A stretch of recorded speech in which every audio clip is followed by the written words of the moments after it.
Melissa and Joey is recorded in front of a live studio audience. Joe! Joe! Yeah, what's up? Nice outfit. So do you do the Y, the M, the C, or the A?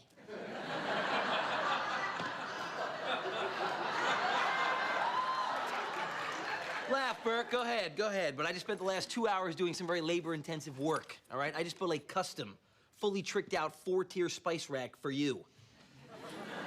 Which I asked for when? All right, it was for me. But you just paid for it. You're home early. What'd you do, just vote yes on everything and call it a day? I texted Lennox that I had a big surprise. You remember that Green Day concert that sold out in 6 minutes? Well, guess who scored 2 tickets? Floor seats? How did you swing that? What? I'm a city councilwoman, okay? I'm a very important person. All right, I'm a semi-important person. Fine, I won them on the radio. All right, one of my interns won them on the radio, and she gave them to me. All right, I took them from her. Sorry I had to break you down like that. Let me show you something in the kitchen. Wow, nice rack. Thank you. I didn't get all offended, see? But that's not what this is about. Lennox just gave me this. All right, I found it in the car. All right, she shoved it in the ashtray. It's annoying that I didn't start with what really happened first, isn't it? It's from our chemistry teacher. Unrealized potential, needs parental guidance, danger of failing. Wow, if this said forgets to wear a bra, it would be like deja vu of me in high school. She needs to get a B on her next exam, and every exam after that just to pass. So I have to help her study? Oh, no. What, you didn't retain a lot of your high school chemistry? No, I did. Never mix beer and vodka. Okay, I know what I have to do, all right? I have to come down hard on her. Right after that concert on Monday night. The Monday night before the Tuesday exam? Yeah, what's your point? Oh, that was your point. Oh, come on. Let me be Fun Aunt Mel. Everybody loves Fun Aunt Mel. Yeah, Fun Aunt Mel. Isn't she related to dropout pregnant niece? Aunt Mel, I got your text. What's the big surprise? Well, see, some of the surprise is good, and some of the surprise is not so good. Less failing from you, more parenting from you. Surprise, you're both grounded. Oh, man. I guess you're stuck with me.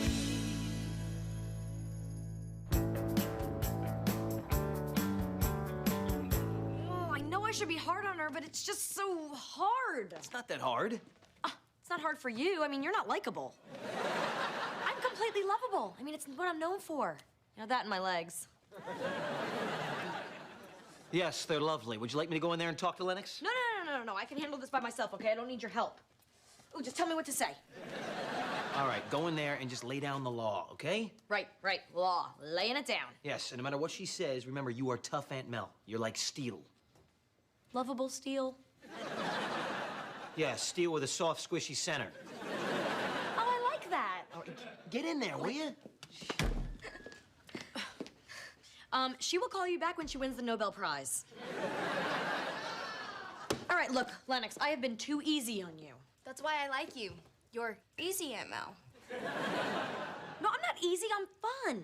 No, that's over, okay? I want you to study chapters 8 and 10 and do this first practice test. And then I can go to Jillian's party. No fun, no phone calls, and no entertainment. How long do I have to sit here studying chemistry? Until you know everything, all right? Oxygen, hydrogen, thallium, all the chemicals. Oh, boy, that's a lot of homework. How's that going? Good. How's it going being a social zero? Fun. I hang out with all the other zeros on your tests. Ryder, leave her alone, all right? Or you'll be stuck here studying chemistry, too. I don't take chemistry. Yeah, well, keep talking back and you will, mister. Yeah. If you're here to talk to me about Jesus, I'm already a fan. Not a solicitor. Just a former U.S. Senator wanting to see my lovely family and whoever you are. Thanks, Pete. That'll do it. Senator Burke, it's a pleasure to meet you. I have no doubt. And you are? I'm Joe Longo. I take care of I'm the nanny. Don't be ashamed. It's a changing world, and I admire a man who takes on a woman's role. Mrs. Burke and I sometimes play golf with a male kindergarten teacher. He's a homosexual. I had to take this job because I used to work for your son-in-law, Louis. Yeah, and that jerk took everything from me. My house, my cars, my savings. It's a very nice Rolex. I used to have a Rolex. Hey, Daddy, what are you doing here? Hey, sugar. Didn't you get my email? I'm in town for the Chamber of Commerce luncheon. Oh, but that's not till Friday. I'm early, you lucky girl. Where's Mom? Didn't she come with you? No, she's having one of her little nippy-tucky weekends. Is there anything left to tuck? You'd be amazed.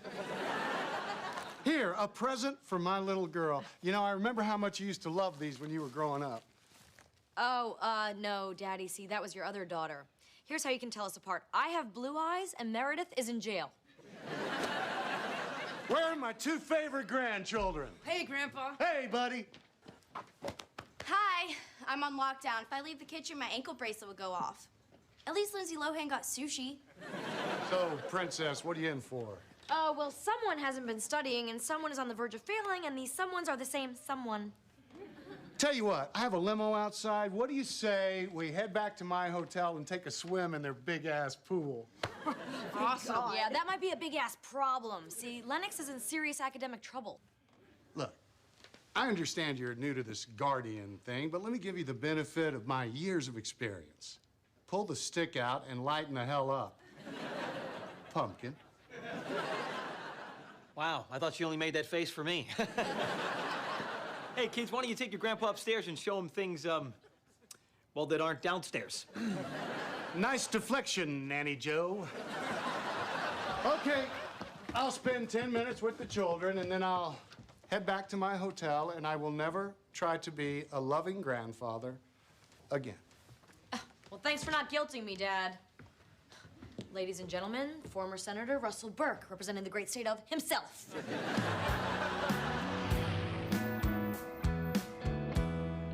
Oh, come on, Stephanie, it's a power outage. I'm busy being a hard ass here.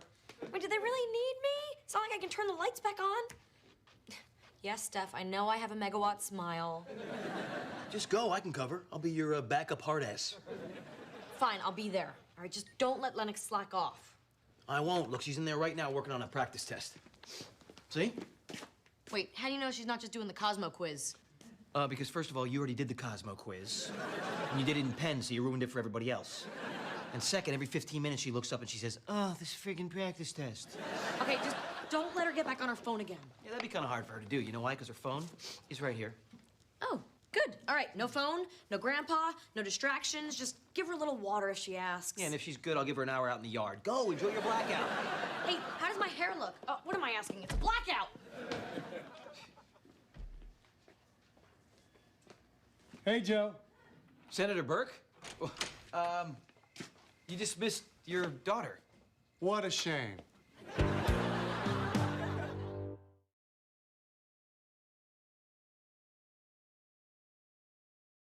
Joe, good to see you again. You too. Why are you here? Hey, Grandpa. Just want to take my beloved grandson out for the evening, if that's all right.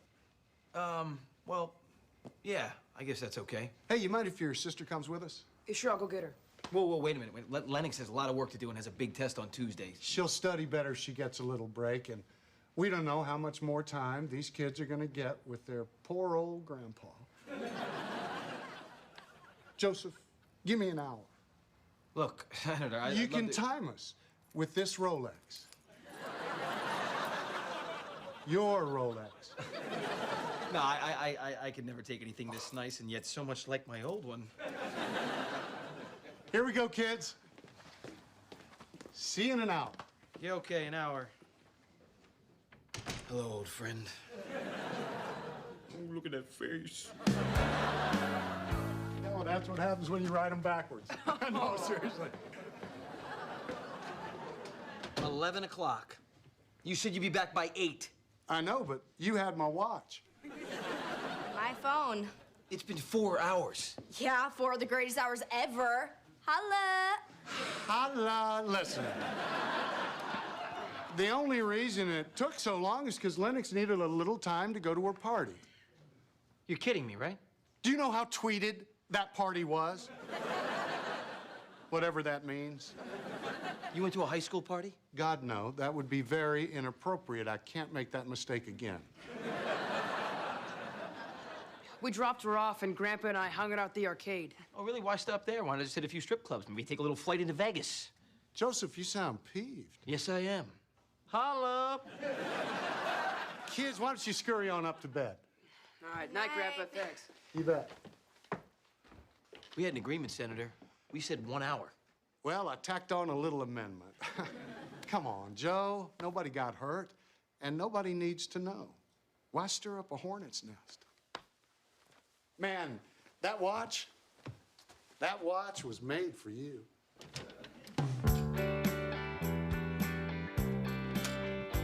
Well, the power's back on. Yippee! I did not get to wear a hard hat. I stepped in mud, I hope. And the only burly construction worker that whistled at me was named Allison. So, was Lennox in a bad mood the whole time? No, I can honestly say that was not the case. Mel, look, Hey, look at this practice test. 87%? Wow. I think this whole hard-ass parent thing is working for me. I hate to tell you this, but that test is not the whole story. No. Only positive energy, okay? Just let me have this one shining moment where everything worked out. Ugh. Look at this beautiful practice test. It even smells good. Makes me want to roll it up and smoke it.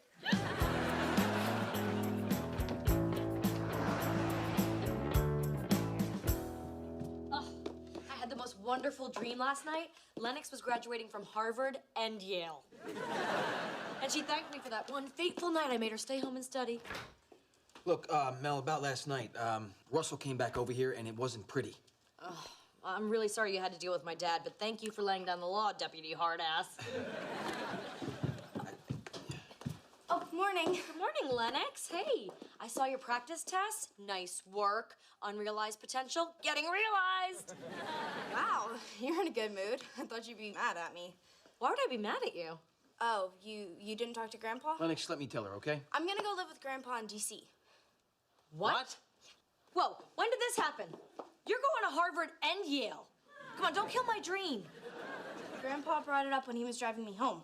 Home from where? Jillian's party? You went to the party? You let her leave the house and no one told me? Back the truck up. Okay, well, Grandpa said since you're having trouble dealing with me, why don't I come and live with him and Grandma in D.C., where I'll get a yellow Mini Cooper on my 16th birthday. Joe, were you home at all last night when these extensive plans got made? You wanted to have a good night and smoke a practice test. I think we both got filibustered by your dad here. Filibustered hard.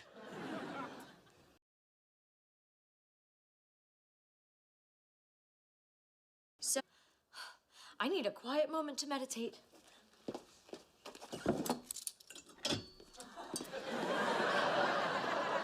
You want a glass? Glasses only slow me down.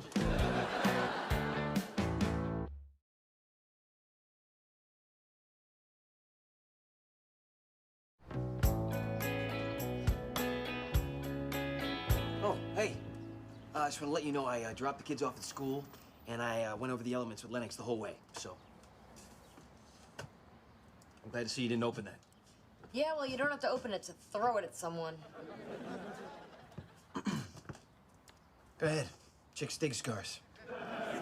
It's not you. It's Russell. You're not the first nanny he seduced. Of course, most of them got jewelry. You know, I invited my dad over for dinner tonight, and I have no idea what to say to him. I mean, I can't win. If things are bad now, how bad are they gonna be when I force her to stay? And I have to force her to stay. I mean, can you imagine what'll happen if she goes to live with him? It'll be one big downward spiral. And I've fallen down that spiral myself before. Literally. We had a spiral staircase at the Georgetown house. It was junior prom after party, and I was so wasted I broke 3 teeth and flashed the entire kitchen staff. Okay. Look, if you want to win, I mean, if you want to keep Lennox here, then you need to fight her, okay? And the way to fight her is by not fighting her. Is that from the Karate Kid? Maybe, yeah. The point is, though, it's the classic teen gambit, okay? It's the game of chicken, All right, you guys are both in the same car and you're headed toward the edge of a cliff, right? And she thinks you're gonna turn to her and scream, Lennox, no, stop, please, not the cliff. It's a horrible mistake. But she's not gonna say that. What you're gonna say is, Lennox, go faster. Look at that beautiful cliff. Hey, let's see if your little yellow Mini Cooper can fly. And I promise you, she will back off. You think that'll work? Yes, guaranteed. I mean, you're desperate, right?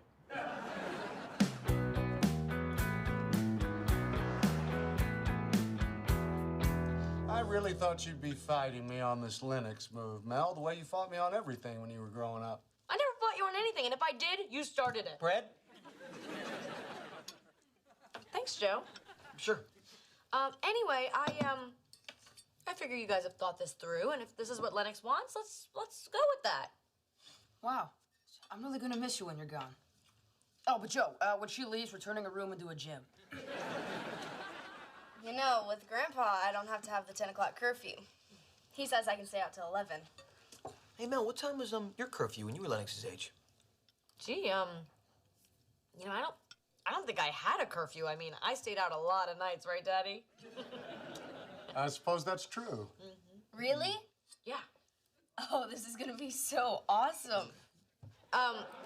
Yeah, you know, Grandma and Grandpa are really relaxed about that stuff. Hey, is that family planning clinic still at 17th and P? I imagine. I'm sure you'll find it. You know, living with Russell and Monica is like not having parents at all. Isn't that great? Yeah, I guess. I'm still gonna go to school, right? Absolutely. But not one of those academically taxing Ivy League feeder schools. No, you want to go to a more relaxed institution where the pretty girls go. Wait a minute, what? Bread. No, did you hear what he just said? Bread. Don't worry, they'll have mixers with the real schools, and that way you can meet a promising young man who's going someplace. Hook the right one, reel him in, and you're set for life. Okay, all right. What is she, just some prize steer you're gonna take to market? Joe, easy. Look, Russell, Lennox is smart, okay? And Mel expects her to be more than just some guy's arm candy, and that's why she's hard on her. Let's be realistic. That face is wasted, stuck in a book. What? Your face is wasted, stuck on your neck. Joe, get back in the car. No, I can't. Did you hear what he just said? Someone's nanny's got his apron in a bunch. Okay, all right. You know what? That's it. Your Aunt Mel is gonna shut this down right now. You know why? Because she is your legal guardian. Okay, I think I have a say in this. Yeah, and so do I. Joseph, might I have a word with you in the kitchen? Save your forks. What were you doing? We were right at the cliff. She was about to put on the brakes, and then you grabbed the steering wheel and drove her straight to D.C. He can't say those things about Lennox, all right? It's not fair to you, and it's not fair to her. Who cares? You completely lost it. You went rogue. You totally blew the mission. He needed telling off, all right? And I'm the man in the house, and I was the one who was gonna... Wow. Can we go back in there and try this again? It was a very good plan. Joe, no do-overs, all right? It's over. She's gone. There's nothing we can do.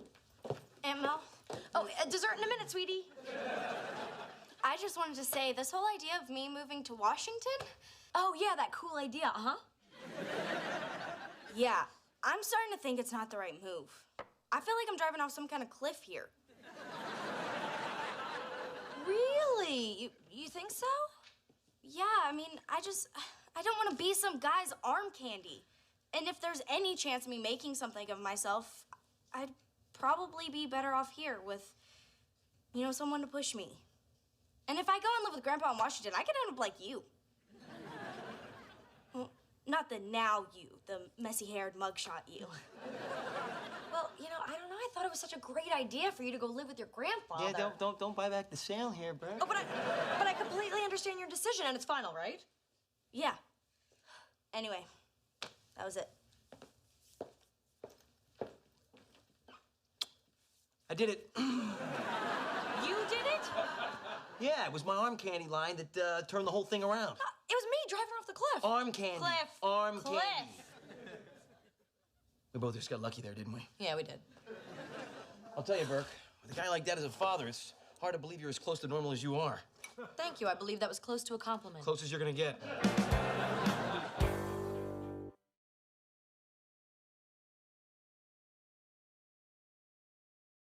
Take care, all of you. Ryder, sorry you didn't get that extra room.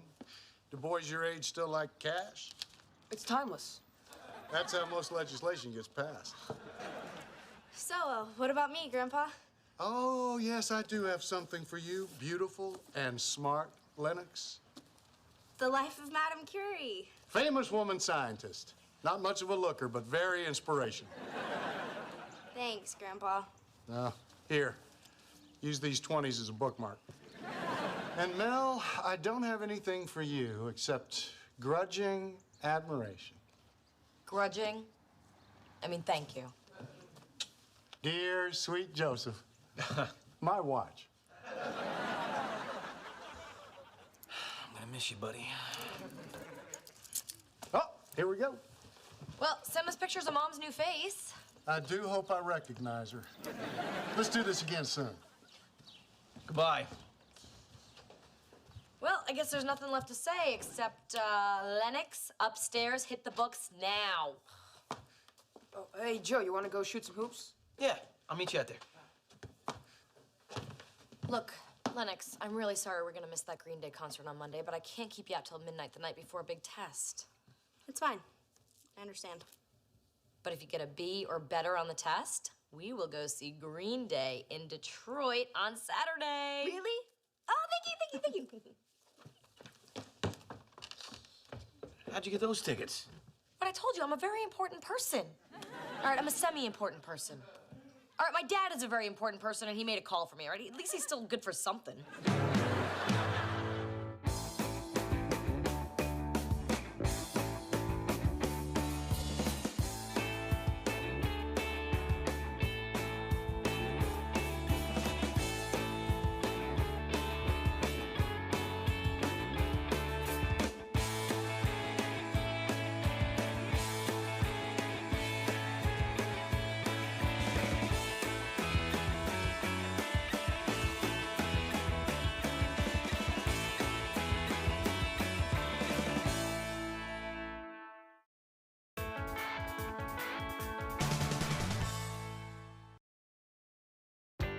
Melissa and Joey is recorded in front of a live studio audience. You were supposed to be here an hour ago. I had important meetings with local businesses. Okay, I went shopping. You happy? Shopping? It was an emergency. What? Your credit card caught on fire, you had to put it out by rubbing the magnetic strip back and forth in that thingy? Look, my family needed some serious retail therapy. Okay, last night, 2020 ran that embarrassing piece again about Lennox Renarder's father being a fugitive. Oh, it was awful. Really bad. So you're buying their pain away? For them. It's all for them. Every bit of it. Ooh, except for these peep toe pumps. Yeah, those are for me.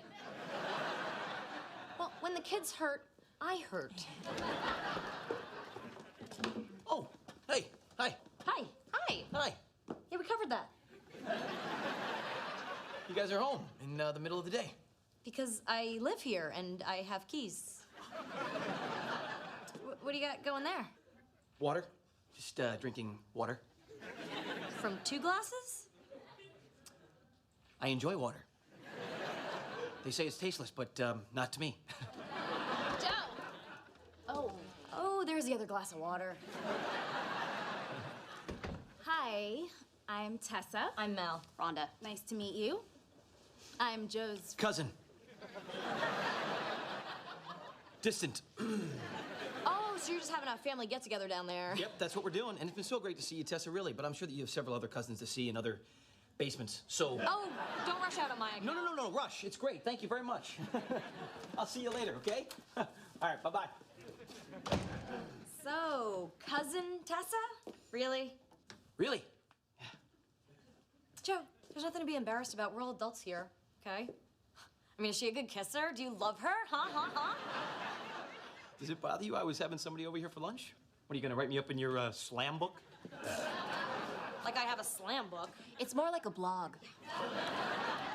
Look, Joe, you can have anybody you want over here for lunch, but just be careful where you eat it, okay? We don't want the kids walking in on you while you're dining. Did you have fun with that? Yeah, I actually did. I guess you're stuck with me. Hey, guys, how was school? Ryder, you get any compliments on the new backpack I got you? Oh, tons, because that's just what dudes do. They also said they liked my top. You guys are really connecting. Yeah, I felt that too. So, did you pick up the poster board for my project? No, but I'm on it. Hey, did you pick up the poster board for Lennox's project? Hello? Joe? Huh? Poster board? For what? Is it from Tessa? Huh? Oh, I'm sorry. I mean the future Mrs. Longo. Oh, I'm sorry. Are we back to the high school thing? Yeah, does she get all smoochy when she writes? Wow. Okay, no hesitation at all. Just sticking your nose right up into my personal business. That's what we got going on, you and I. Yeah, that's part of what makes us us. I don't like that part. Why don't you just admit you have a girlfriend? It's no big deal. Look, fine. I have a girlfriend. Good. Good for you. And your girlfriend. And you wonder why I don't tell you anything. Joe, aren't you forgetting something? What? That thing for Lennox? No, I didn't forget. I'm on my way right now to pick up, You have no idea what it is. Yeah, I do. It starts with, an S. Poster board. So much poster board. That's what I was going for. Going to get a huge pile of it right now. Here I go. Oh, right after I take this. Hello? Yeah, what's up? Hey, get your shoes off the coffee table. Wait. Get your shoes back on the coffee table. What happened to the awesome new sneakers I bought you? Sneakers? Yeah, they were leather, very expensive. You wore them to school this morning. Any of this ringing a bell? Yeah, the thing is, I lost them. How? They're tied and knotted to your feet. I don't know, these things happen. I get distracted. Wait, sit. Relax. Come on. It's been a while since you and I have had a heart-to-heart. We've never had a heart-to-heart. All right, then screw that. What happened to your shoes? Listen, you better tell me what really happened in 1, 2, 3. All right, tell me what happened or else. Or else what, 4? Or else I will come down to your school in my bathrobe and cry. Yeah, my mother did that once. Trust me, it works. Okay, somebody took my sneakers, okay? Please, just don't go all bathrobe. Let me take care of it. Okay, all right, you're a smart kid. You can totally handle this on your own. I need you to spy on your brother to see who's bullying him at school. Someone's bullying Ryder? That's my job. Okay, just keep an eye on him, okay? What's in it for me? The sense of satisfaction that you're doing something nice for your brother? Seriously. $20. Anything for family.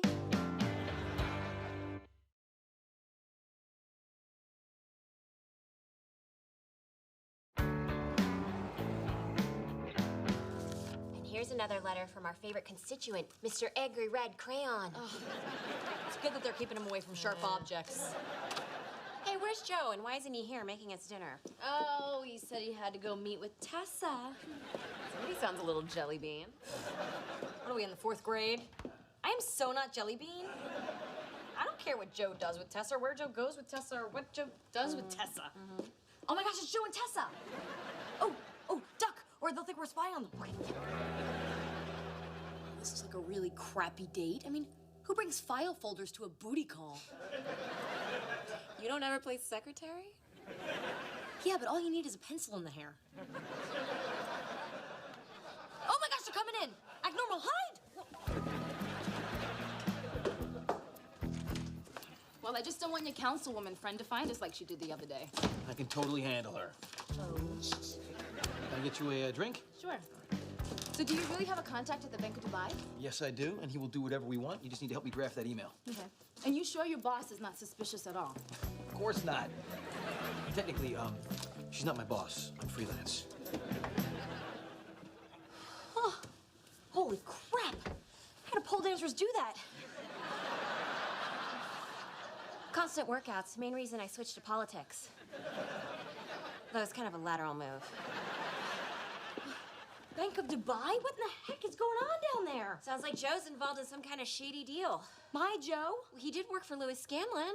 Yeah, but he was duped. He lost everything. Desperate men will do desperate things, like become your nanny. You did a thorough background check on Joe before you hired him, right? Fingerprints? FBI? I checked his Facebook page. And his Netflix queue. I mean, the guy was waiting for Marley and me. Mel, you have to know what's going on in your own house. This is gonna be so unpleasant. With any luck, you'll go down there and they'll just be having sex. Fingers crossed. So if his assets were last seen going through Abu Dhabi, they would next show up where in Qatar? Knock, knock, coming through. Don't mind me. Just doing a little laundry here. Since when do you do laundry?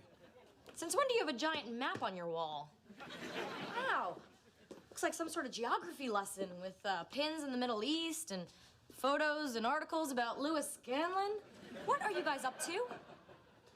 We're on a date. Really? Looks like you're on some sort of a manhunt. Oh my God, are you on some sort of a manhunt? Fine. We're looking for Lewis. And we are this close to finding him. Uh-huh. So the feds are stumped, but you and your Bond girl are gonna crack the case from down here next to my water heater? We know how Lewis thinks. We both worked for him.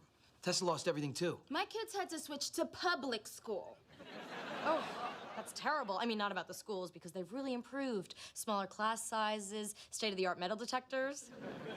3 days ago, Tessa called me and said that Lewis was spotted in Dubai. Look at this. See this picture? It's a little bit grainy, but there he is, right there. Oh, yeah, you're right. And look who's there next to him. It's Elvis. I knew you wouldn't take this seriously. Yeah, I should go. You have a lovely home. Thanks. I'm especially proud of the Situation Room. I'll call you later. From a secure line. Before you start, let me just say... What, lie again? What do you mean lie? You lied to me. You said she was your girlfriend. No, you said she was my girlfriend, and I agreed with you, so technically, you lied to you. You know, maybe we should take all your different statements and line them up on a color-coded map on a wall and see if we can locate the truth. I mean, I don't know what to believe anymore. Did you really ever want to see Marley and me? Well, I like Owen Wilson, all right? And Jennifer Aniston is very sweet. I don't care if she's sweet, okay? I'm sweet, too. And you took advantage of my sweet nature. Did you embed yourself in my house to look for Lewis under the guise of being my nanny? What, are you not? This started 3 days ago. So you say. I spent a little bit of my own time trying to track down this schmuck so I could bring him to justice so he can clear my name. I think that's worth a few lunch hours. It's more than just lunch hours, Joe. It's creeping into all the hours, okay? It's taking over. Are you saying that I'm not doing my job? I'm moments away from saying it. Up, and here it comes. You're not doing your job. How do you figure that? You didn't even notice that a bully took Ryder's sneakers. Oh, I totally knew that. Wait a minute, what? I thought he lost them. Pay attention, okay? So many interesting things are happening right above your head while you're down here playing Where's Waldo? Ugh. Why couldn't you just have been having sex with your cousin?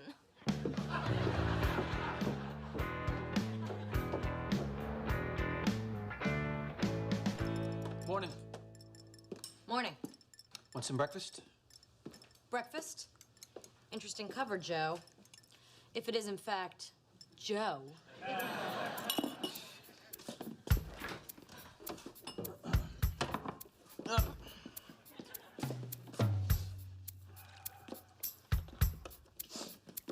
Yep.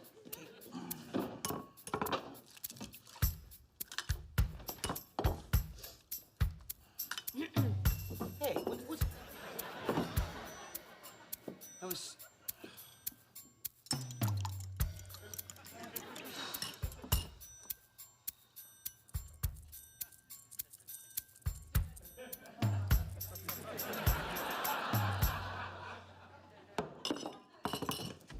What's for breakfast? Cereal. So quick, before he comes down, did you find out anything about Ryder? He's trying out for cheerleader. Really? Well, I signed him up. Okay, focus, Lennox. Did you notice anything? Oh, yeah, huge. Okay, so Tammy LeBron said she was out sick with mono, but I could totally tell. She got a nose job. Why don't you let me try talking to him, all right? Sort of a little man-to-man thing. Here. Gosh, I mean, can you handle it? You know, with your basement mission and all. Don't let the bad guys get away, because the free world is counting on you. Ah, sarcasm. It's really part of a complete breakfast. Yo, what's up, man? You ready? Where's your backpack? I kind of lost it. You lost it? What, the same way that you lost your shoes? When? A couple days ago. Come on, Joe. You're not going to show up in your bathrobe and make a big deal out of this, too, are you? All right, let's move it. Hey, Ryder, you forgot your notebook. Hey, where's your new backpack? In the washing machine. I know, it's brand new and already filthy. See, this is why we can't have nice things. Let's go. Let's go. Burke, you are gonna love me. Why? Are you suddenly made of cookie dough? All right, fine. You're gonna love what I did. Hey, Ryder, I got your shoes back, buddy. You did? How did you do that? Back to the basics. Good old-fashioned stakeout at the high school. 15 minutes in, right into the kid wearing these, right? Went up to him. Of course, he denied it. Almost got a little ugly, but, you know, I could be kind of intimidating when I want to be. Ooh, yeah. Very scary, especially with those long eyelashes. I'm also working on getting his backpack, too. Backpack, you said it was in the wash. All right, this time I intentionally did not tell you the truth, but that was only so that you would trust me. Oh, so to win my trust back, you lied? Yes, I lied, but that's the truth. Hey, here you go, buddy. Sweet, check it out. Wait, where'd these come from? Huh, you don't need to thank me. No, but Just go put them on. Go ahead. Go. You, however, need to thank me. Well, you know, it's not exactly how I would have done it, and it was kind of crazy, and obviously nobody asked you Wow, to do you're it. really awful at this complimenting people stuff, aren't you? Thank you, Joe. You really came through this time. Yes, I did. I just made everything right. these aren't my sneakers. Of course they are. I just made everything right. Except this time. These are somebody else's. Good going, Joe. You mugged a kid. Wait a minute. No, he was a bully. I mean, 6 feet tall, kind of heavy set, 3 o'clock shadow. Brandon Molansky? Terrific. He's a senior for the second time. Excuse me while I go online and change my status to dead. You know, I think I know why this happened. Instead of looking after Ryder, you were too busy looking for his father. You know, you're not focused. You're distracted. I am not. Okay, you know what? I don't even care anymore. I'm not even gonna get this. See? Over it. Not answering it.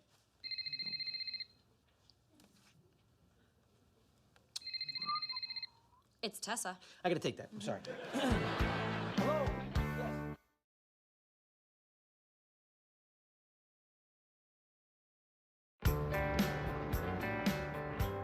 Tessa, slow down. Slow down. Are you sure that he's in Bahrain?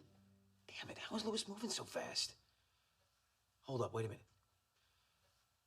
It's him. No, not Louis, the kid that took Ryder's backpack. Listen, I have to call you right back, okay? Bye.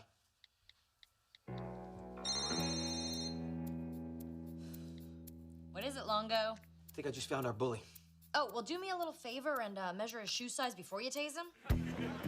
Serious, he's out in the driveway. I need you to take a look. See that kid? Oh, yeah, that's Ryder's backpack. It's got the reflective stripe. Oh, let's get him. Yep. Ah, oh, all right. Oh, wow, that's hard. What do you got in there? Work out. Yeah, well, you can stop because you're done. Let's go take him down. Hold on a minute, training day. There's a lot of backpacks that look just like that. Yeah, but he's got Ryder's sneakers. There's a lot of sneakers that look just like that, too. Look, this is all circumstantial until we see some actual bullying. Well, so you just want to sit up here and wait until Ryder's down to his tighty whities? You want to lose the collar? Go right ahead. I'm playing this one by the book. Ryder just gave the kid the scooter. Move it. Move it. Oh, okay. Oh, wait. What? So when I wanted to go with the sneakers in the backpack, that wasn't enough. But now there's a scooter, so now we can go?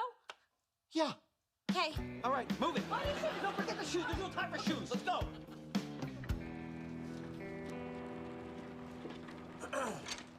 What's going on here, Phyllis? Nothing. Sure. What's your name, Mr. Nothing Doer? I'm Isaac. Yeah, he's my friend from school. Did you hear that, Joe? His friend from school, Isaac. Yeah, friend. Mind if I ask your friend a couple of questions? You have very long eyelashes, sir. Thank you. Here, what do you just... All right, cut the crap, Isaac. Where'd you get the backpack? I got it from Ryder. Ryder, huh? What about the sneakers? Ryder. Ryder. You seen a pattern here, Burke? Yeah, Longo, I'm seeing a pattern. Big pattern. Listen, I can explain. I think I get it. Oh, you get it. Yeah. Listen, kid. You can't just take stuff that doesn't belong to you, all right? And even innocent person. No backpack, no sneakers, no no job, no money, no Porsche. Joe. You sick... Not about you. Right. The jig's up, kid. You're busted. Take it off. Let's go. No, Everything. here, take it. Yeah. Take it off. And the shoes. People Go. are crazy. Get out of Wait, here. No, Isaac, I'm sorry. Thanks a lot. What are you mad at us for? Yeah, he just took all your stuff. No, we didn't. I gave it to him. Isaac's parents invested their life savings with my dad. Then he runs off with everything and ruins their lives. Thanks a lot. I think we just played bad cop, worse cop. Well, you're worse cop. I only bullied one innocent kid. You bullied two. I just dug myself a pretty big hole here. Mind if I go take a shot at talking to him? Go for it. I'm gonna try to catch Isaac and apologize. It shouldn't be hard. The kid doesn't have any shoes. Neither do I. Here, just use these.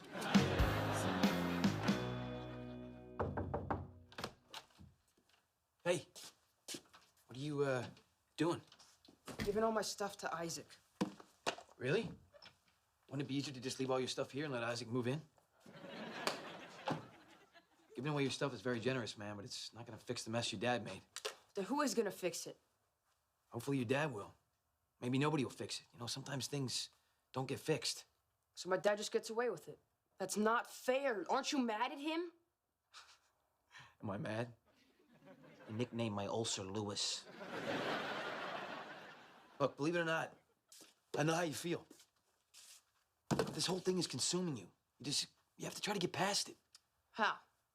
How? I'll tell you how. I have no idea. But I don't think giving away your basketball is gonna make you feel any better. I really like that basketball. Well, you should keep it. Just move on with your life. Easy for you to say. Actually, it's not. As hard as it is for you, you're just gonna have to let this thing go. Do me a favor. Just take a deep breath, put all this stuff back, and I promise you, tomorrow,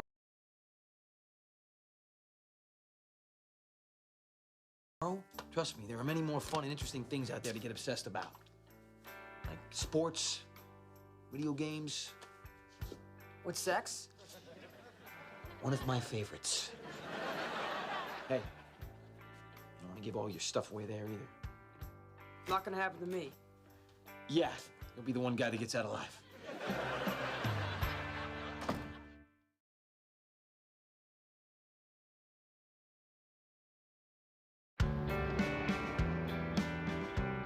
Hey, how'd it go up there? It went well. I think I might have actually gotten through to him. Well, it's very impressive, Joe. Especially the part about letting go. Oh, thank you. Were you spying on me? No, I would never. Okay, yes. Look, I had to lie to rebuild our trust. Where have I heard that before? It's Tessa.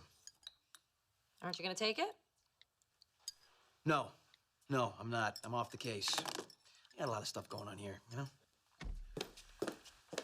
I'm going to meet Phoebe at the mall. Oh, I'll give you a lift. I don't need a lift. Oh, I think you do. Phoebe and her family are in Minneapolis this weekend. I meant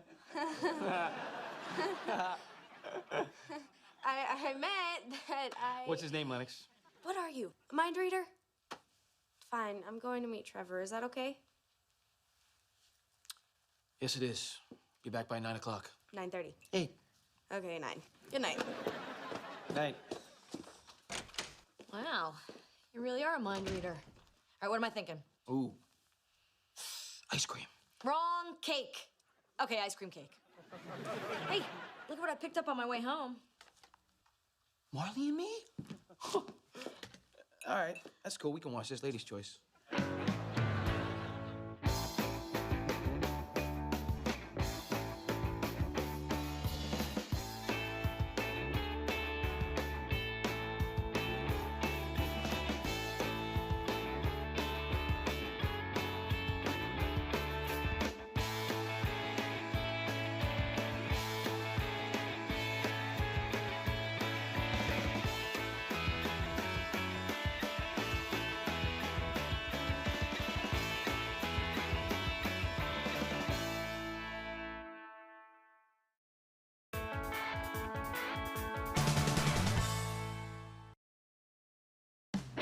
Melissa and Joey is recorded in front of a live studio audience.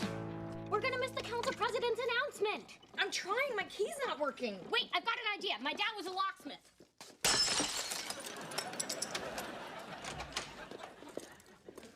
Did he also have a glass repair business on the side? What are you breaking into your own house for? My key didn't work. Oh, I put a deadbolt on the door. You're a public figure. We need better security around here. Your new keys. Thanks, just in time. Oh, by the way, Stephanie breached your perimeter with her purse. First swing. Pop! Lennox, what is this? Oh, it's awesome. You want to play with me? It's a game called Just Dance. We need the TV. Just move. You can't. And yet... Ugh, watch. This is one of the greatest moments of my life that I can talk about in front of minors. Your aunt was the driving force in the new humane animal shelter project, and the council president's about to talk about how awesome and wonderful and kind and generous and Shut it! It's on. Thank you, ladies and gentlemen, for being here. Of course, we're here to announce that the city is committing funding for 2 new animal shelters here in Toledo. I'd like to thank, naturally, my beautiful wife, Sylvia, my staff members, Erica and Martin, and, of course, the little dynamo who was the inspiration for it all. Oh, I like that. Little Dynamo. That could be my rap name. My dog, Poncho. And... I think he's all done, Mel. No, he's not done. He can't be done. That can't be it. Well, that's it. Thanks, everybody. He thanked his dog? What does his dog have to do with an animal shelter? Oh, this bites. Aunt Mel, you know what would really take your mind off this terrible, terrible injustice? I guess you're stuck with me.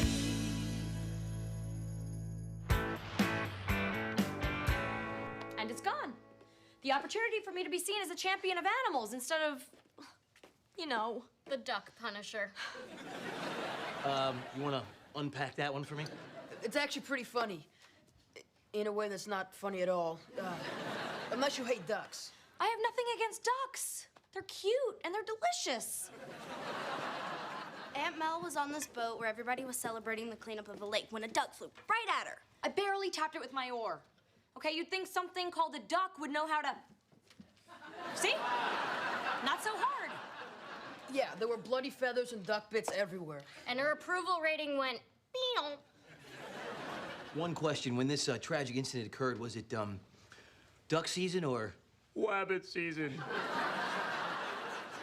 I was counting on the PR spin from the animal shelter to help me out, but now we're back at square one. And that's only because there isn't a square zero. You need to be seen on TV doing something good. Oh, right. That's my job. I could call my friend at Toledo today. Ugh, that idiotic show.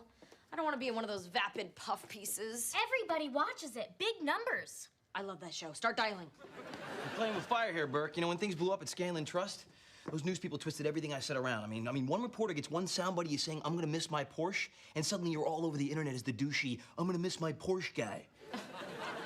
Please. Look, I'm not an amateur. I'm the spin meister. You know, I'll invite them over to my office, they'll interview me, and they'll eat a tiny little message out of my hand. Oh, here's a tiny little message. Yum, yum, yum, yum, yum, yum. It ain't that easy, Burke. You can't script everything. Nom, nom, nom, nom. Stephanie, get them on the phone. Here's the headline. Mel Burke, the senator's party girl daughter, has transformed herself and is bringing major change to Toledo. By reducing the duck population? That's a good one, man. If anything happens to me, it's nice to know that you're here.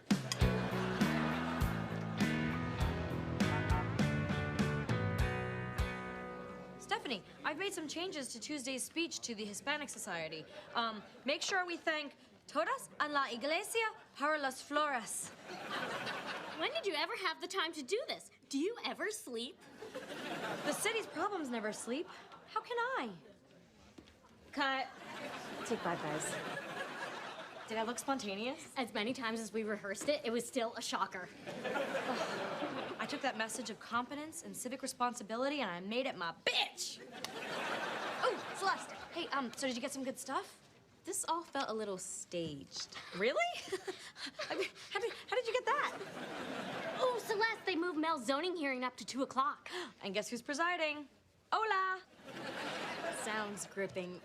I'll let CNN get that one.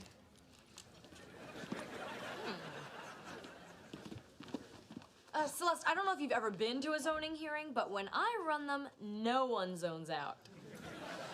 Nah, you know, I'm just not feeling the story yet. It's got nothing to draw the viewer in. Who are these kids? Oh, that's my niece and nephew. Yeah, they live with me. Two typical teenagers, mom's in jail, dad's on the lam, blah, blah, blah. Of course, the innocent bystanders in Lewis Scanlon's great Ponzi scheme. I smell story bacon. Why don't I bring the crew over to your house this afternoon? Oh, no. The story lives right here. Here, you know, tightly confined within these walls. But hey, sure, let's go to the house.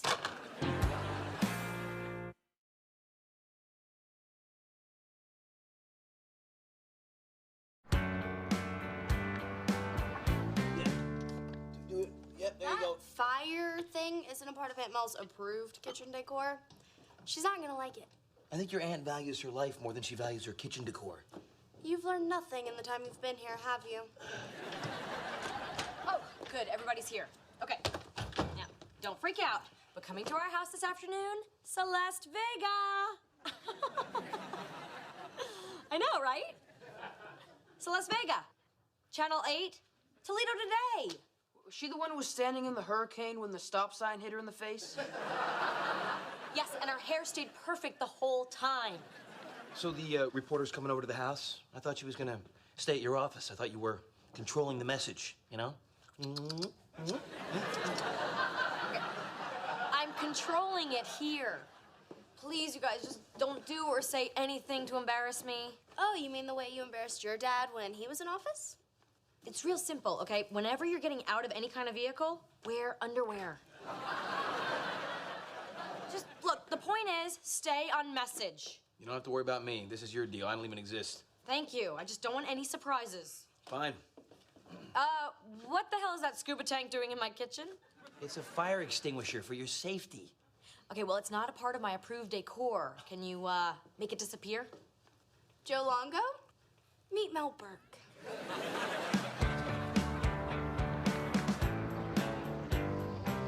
So, Lennox, your aunt has a colorful past. You must have heard the stories or seen the racy pictures.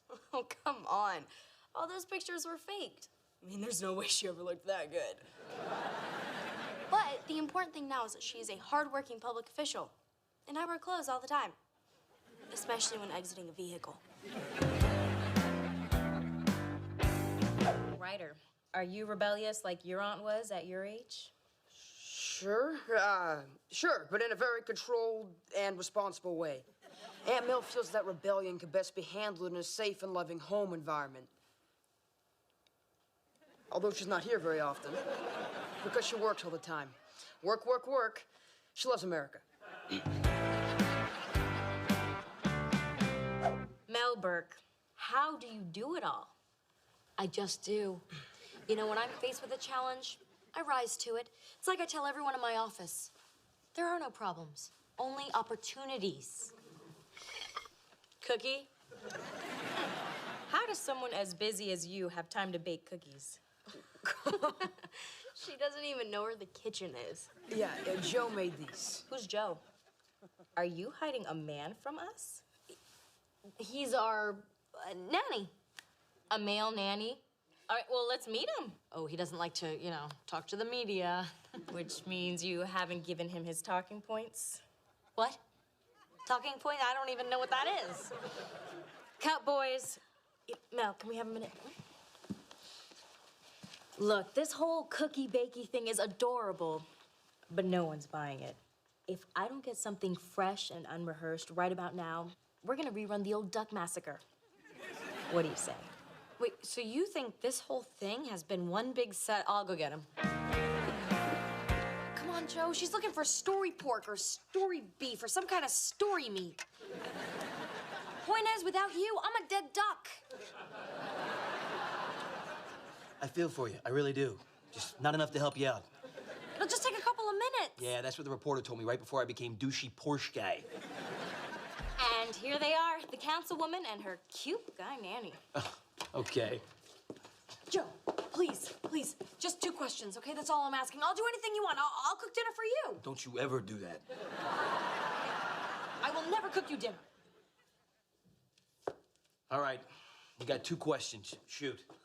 So, Joe Longo, what is it like to have Mel Burke as a boss? Okay, first of all, I'm freelance. Of course, but you used to work for Scanlon Trust. Hey, I ran my division ethically and responsibly. Scanlon took down so many innocent people, didn't he? Look, don't try to twist my words around. Yes, that's true. But where others would be bitter, you've moved on. Now you're a nanny. Clearly, it takes a man who is totally secure in his masculinity to take on a job like this. Actually, it does. How do you do it? Well, it's all about organization, really. You just make a plan, and you stick to the plan, and then you try to celebrate the little things. Ladies, drop everything and get one of these. Well, actually, there is only one of these, so it's kind of a first come, first served. Okay. That was wonderful. Thank you so much, Joe. All right, let's leave this poor man alone. No, this poor man's fine. Why don't you stick around? I don't mind if I do. So, Joe, tell me what you're making here. Well, it's just chili, but it's my grandmother's secret recipe. Then I won't tell a soul. Okay, we got diced shallots, chili pepper, and of course the secret ingredient. Dark chocolate? Yeah, you would not believe how rich it makes the sauce. You know, he actually made this very same chili the night that my landmark preschool reform bill passed. Yeah, we had over 300 parents and children gathered at City Hall. And I was fighting back tears, and I said, "Fire!" Everybody back! Everybody back! Keep rolling. Sorry about that. Did you see that? I mean, he's amazing. Is there anything you can't do? No comment. So I told those preschool family, no, screw it. Dougie, here you go, man. Frisco, there you go, buddy. Hey, listen, guys, reheat that at 300 degrees, all right? 280 and it's ruined. I'll talk to you later. I gotta say, I was wrong. I think that went great. You know, Celeste said it's gonna be a terrific piece. I think I just really helped you out there. Help me what? Disappear into the background like that fire extinguisher? I'm sensing a little vibe here, and it's not appreciation. I had a chance to look serious. You know, to be Toledo's hardworking city councilwoman, and instead I ended up the sidekick in Joe Longo's chocolate chili throwdown. It was your idea for me to be story meat. Yeah, well, I guess I should have gone vegan. Right, it was supposed to be 2 questions, and then you got all adorable. I bet they offer you your own morning show. What are you worried about? She shot the whole day with you at your office, right? Oh, yes, all that fascinating halls of government stuff. Snip, snip, snip, snip, snip, snip, snip. They're never gonna run any of that democracy crap. Well, I'm sorry that you came out boring. I was not boring. I was sincere. I was like C-SPAN, and you were like Cirque du Soleil. Oh, chocolate, fire, acts of daring do. They loved it. I know. So you're pissed because it went well? Yes. Well, I'm sorry I didn't screw things up for you. Apology accepted. And you gave away all the chili, kiss ass.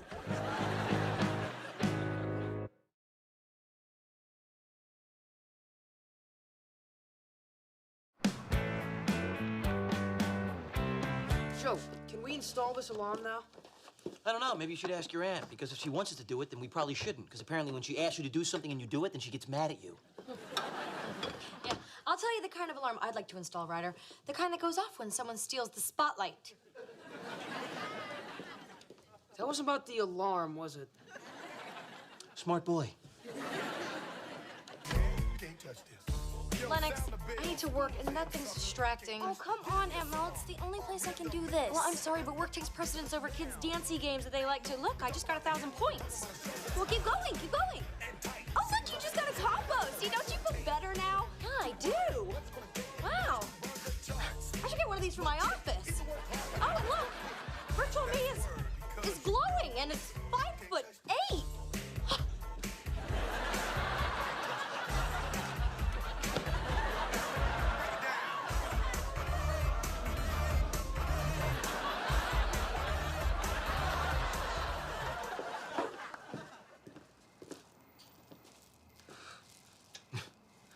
Hey, do you want to come in? Not really. Okay. You want me to have Mel come out? Oh, no.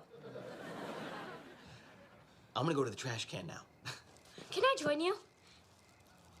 Sure. Yeah.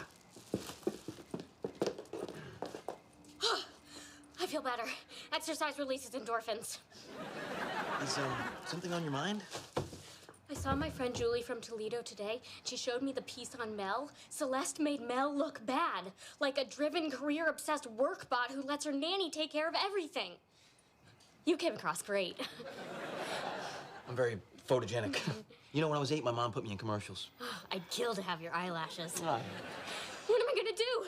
It's a disaster. Somebody should let Mel know, but I don't want it to be me. Please, not me, not me. Okay, all right. Take a deep breath. Take a few. I'll handle this, okay? All right. Wait a minute. Were you the Hey, That's My Peanut Butter Kid? No, that was Ricky Schroeder. It was political.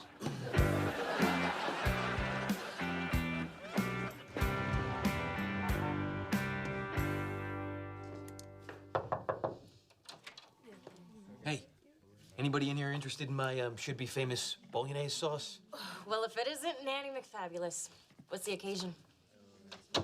It's a bribe. Bribing me with sauce. Keep talking. Yeah, you might have gotten the wrong impression about Mel when you were over at the house the other day. That she's a work-obsessed control freak who's handed her kids off to the nanny and lies about baking. All right, you got the right impression. But it's not true. Joe, it's nice of you to go to bat for her, but I saw what I saw. The camera doesn't lie. Yeah, neither does the cell phone. Let me show you something that I shot. This is her at Ryder's baseball game.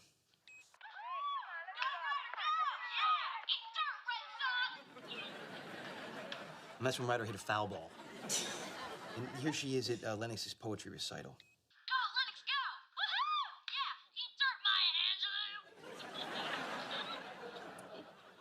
That's the side of her you didn't get to see. She's passionate and caring. And she's a great aunt, makes a really, really good council person. Oh my God, you two have a thing. What? No, absolutely not. No, not unless by thing you mean she's terribly irritating. No, it's just that I admire her. You know, she's a good person. I just wish your story would show that. Are you done? Yes, I'm done. No, when you reheat that sauce, you have to do it on the stovetop, because if you do it in the microwave, it'll explode and clean up as a bitch. Enjoy. You know, I think there's enough here for two. Any particular two? That was Dynamic Melberg, aunt, friend, councilperson, and the focus of today's Toledo Today. Wow, that turned out pretty great. Thank God, because it was so horrible before. Before what? Before it got better? Stephanie, come, sit, speak. Okay. I found out from my friend Julie at Channel 8 that Celeste's first clip made you look like a robotic, career-obsessed super bitch. Those words are like ashes in my mouth. So I went and told Joe, and he went and talked to Celeste. Joe? Yeah. Did you know he used to do commercials as a kid? And how political that world is?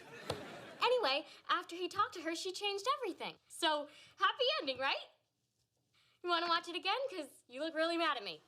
Well, who asked Joe to intervene? Not me. He thinks he has to rescue me? He thinks I can't take care of myself?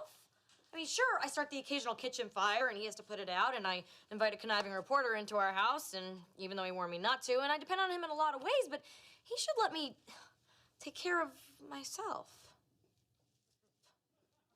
He's really a very appealing guy. If you like that. Please don't fire me.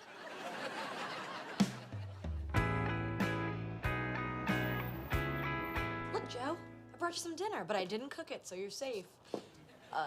Hey, I hope you like dim sum, because I got some. Don't say that.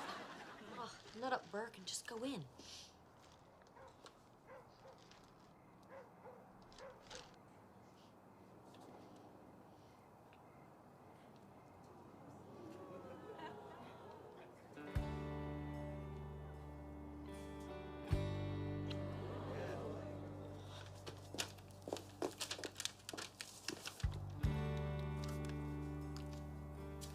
Stephanie, hey, it's me. Yeah, I just remembered some things I need to go over with you at the office. Can you meet me right now? Great. And, I'll bring dinner. Okay.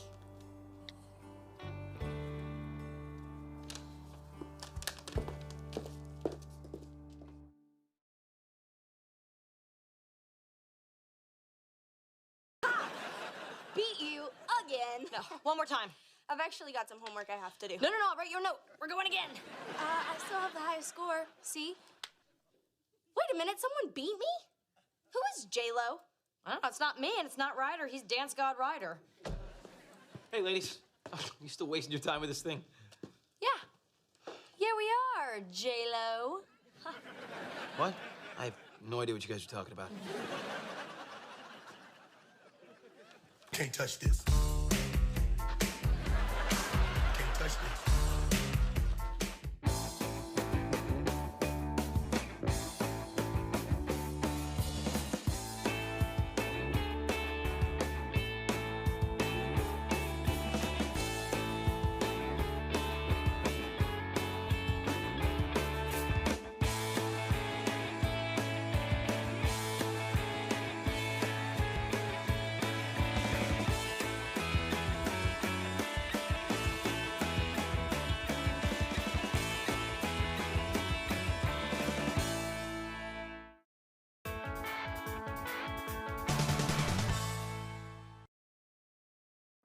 Melissa and Joey is recorded in front of a live studio audience.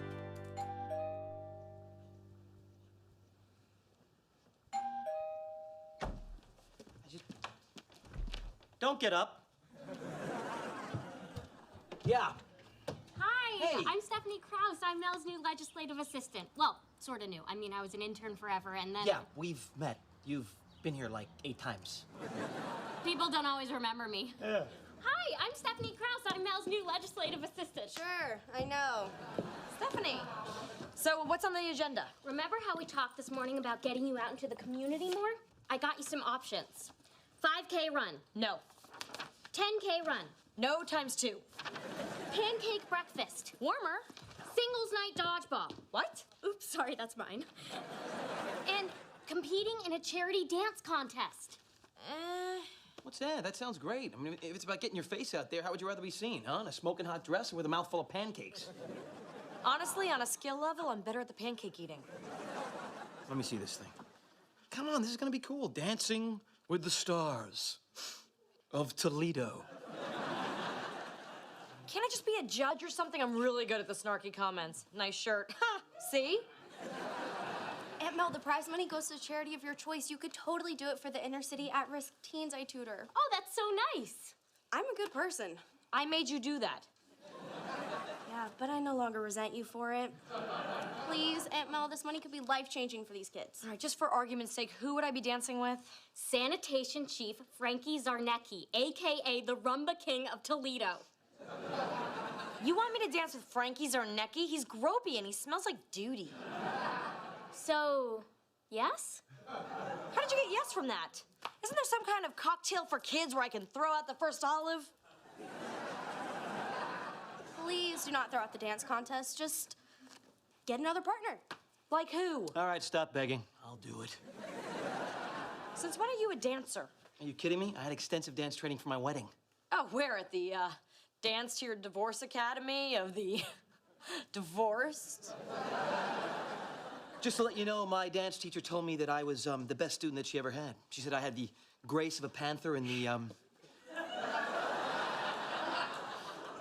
physique of an action star. I can see that. Oh, so the dance teacher selling you lessons said you were a natural? Unheard of. Okay, Mel, you're absolutely right. I really don't know anything. Woo. Woo. Oh my God. Do you want to go to singles night dodgeball? So, what do you say, Aunt Mel? Fine. I'll do it, but somebody's making me pancakes. I guess you're stuck with me.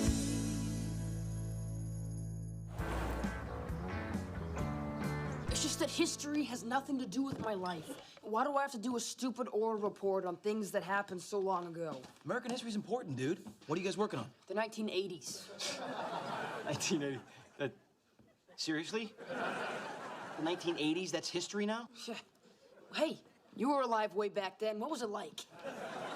That was brutal, man. Brutal. We sat around the fire in our caves just waiting for the cell phone to be invented. How did you text people? You know, it was crazy, man. Back then, when we had meaningless information, we just kept it to ourselves. Okay, I've got a half an hour. What? A half an hour? Didn't you get the schedule? I said we need 6, 7 hours a day minimum for the next week. Yeah, 29 minutes. All right, fine, whatever. Stand up. Straighter.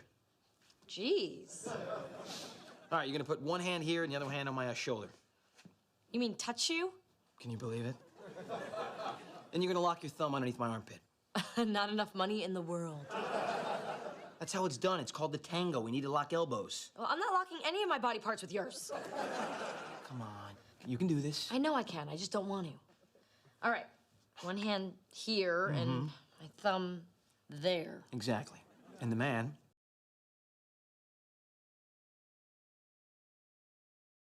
Tickle me. I'm not tickling you. Well, I'm ticklish there. You're ticklish in your upper back? I'm ticklish in a lot of places I'm not going to tell you about. It's like giving away launch codes. Well, I wouldn't want to accidentally set you off. Look, you're gonna feel pressure against your hand, okay? And you're gonna go against that. This is like two magnets that are being repelled by each other. Oh, so dancing with you is based on repulsion. I am gonna be awesome at this. You're so cute, really. Yeah, awesome. Okay, you ready? Mm-hmm. I'm gonna move, and you're gonna follow.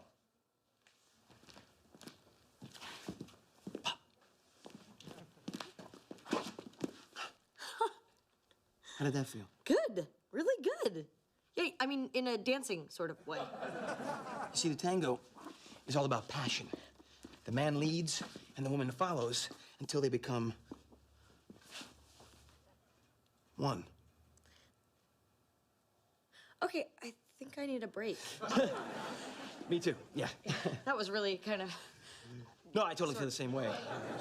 I mean, the problem here is, let's face it, that we have this chemistry that's just so fake. I couldn't agree with you more. Yeah, no, but you know what? That's what we're up against here, so we're just gonna have to sell it. Yeah. Hey. Ooh, I got it. Okay. You know those brother-sister dance teams? Yeah, creepy. So creepy. But they do these passionate dances, and people buy it. We could do that. Yeah. Yeah, I could pretend to like you, Brother Joe. And I could pretend to have passion for you, Sister Mel.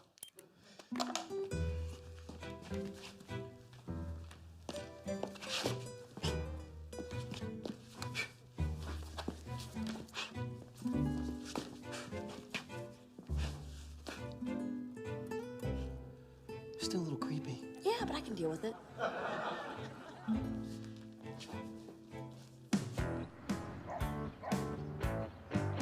Oh, thanks, Stephanie. I know this isn't exactly what you signed on for. No, this is so much better than my old job. I really don't want to hear about that. Can you make the 4 o'clock sit down with the city attorney? Oh, push it to 6. Joe's got me rehearsing for hours. All this for a dinky fundraiser. Oh, by the way, amazing news. Channel 8 called. They're gonna televise the whole thing. Live. What? That's terrible news. What is terrible news? Oh, Brother Joe, wait till you hear. Our dance contest is gonna be televised on Channel 8. That's great. What if I trip? I'll end up the laughing stock of the greater Toledo area. I'll end up a viral video. School children in Madrid will be mocking me. La ballerina ridiculoso. You're gonna be fine. I need to look great. And you will, for a star of Toledo. Which is not necessarily known as the international capital of ballroom dance. This is how you inspire your student? Would it hurt to blow a little smoke my way? You are going to be fantastic. Was that so hard? Wasn't easy.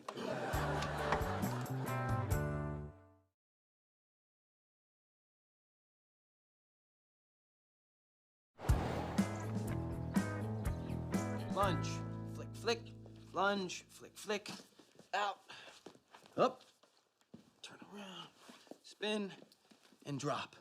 How low can I go? What the hell was that? Yeah, I've been thinking, okay, this is gonna be on TV, and I need to show all my strengths, all right? I'll never be the best at precision tango, but I can be the best at pizzazz tango. That's not what we're doing here. Joe, I need to look good. Oh, all right, well then you know that little pizzazzy thing that you just did? Don't do that. but that's me. Well, hide you, all right? Because the judges, they don't really want to see you. What they want to see is the tango, according to the standards of the Worldwide Ballroom Federation. Oh, well, I don't want to piss off those guys. They might send me to dance jail. One of us is not really taking this seriously. Oh, and that's me? Yeah, that's you. Now stand up. We're going to dance. Let's go. Whoa. I think I know what this is about. Control. Oh, my. Yeah, you live in my house, you work for me. Technically, I am freelance. Look, you put up with a lot, and the one time you're put in a position where you actually know something, you just want to run the whole show. Or maybe it's about someone who likes to call the shots at everything, including the exact color of stripes in our toothpaste. And now you're involved in a situation where somebody actually knows a little bit more than you do. Hey, stripes are important, okay? The green freshens and the white dazzles. Control freak. Power Mad Dance Master. Good luck with the dance, baby. Good luck with the ego. What's for dinner? Fajitas. I love those. Me too.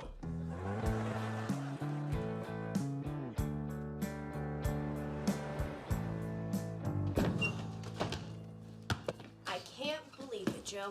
You just quit? You're not dancing in the fundraiser anymore? I didn't quit. Your aunt and I had artistic differences. I'm artistic and she's nuts. Okay, yeah, you knew that going in. And come on, what about the at-risk kids? They were counting on you guys. Well, you know, I'll buy them some scratch tickets and we'll hope for the best. What am I supposed to do? I don't know. Act like an adult and apologize? Be the bigger person? Why do I have to be the bigger person? Why can't she come talk to me? Because she's being the smaller person. Why can't we just be the same size for once? Come on. You say you're sorry and she'll jump at it, and you'll have scored major points for taking the high road. All right, fine. High road, here I come. Thank you. Oh, finally some good news. Oh, you really came through for me, Stephanie. I love working for you. You're the only boss I've ever had where you pay me, and that's it. Yes? Hope I'm not interrupting anything. I just wanted to say that upon further thought, I may have let my own personal high standards for dance get in the way of our partnership. So I'm here to tell you that I apologize. And I've decided I'm willing to come back and be your dance partner again. Oh, well, thanks for apologizing. And, you know, I may have gone a little far, too.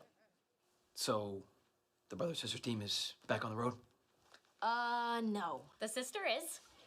Yeah, see, when you quit... Wait, I did not quit. Well, when we parted ways... I just need a break. She got a new dance partner. What? It's been 3 hours. Yeah, well, Stephanie made some calls and she got really lucky. She got that Mark Ballas guy, you know, that cute guy from The Real Dancing with the Stars? Well, it turns out he's in Detroit doing the live show and he can come over on Saturday and dance with me at the fundraiser. All I had to do was promise to name a street after him. And there's already a Ballas Boulevard.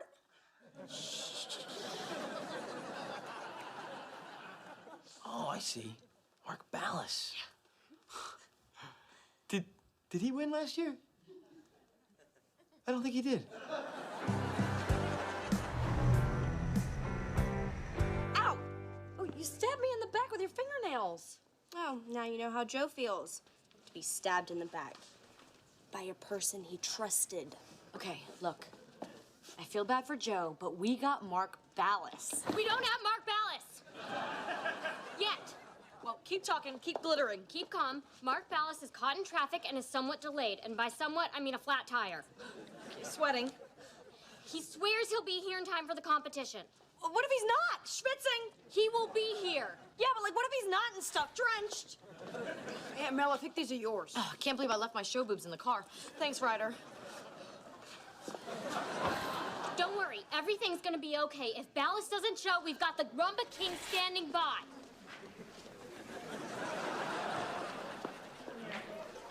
He definitely didn't leave his boobs in the car.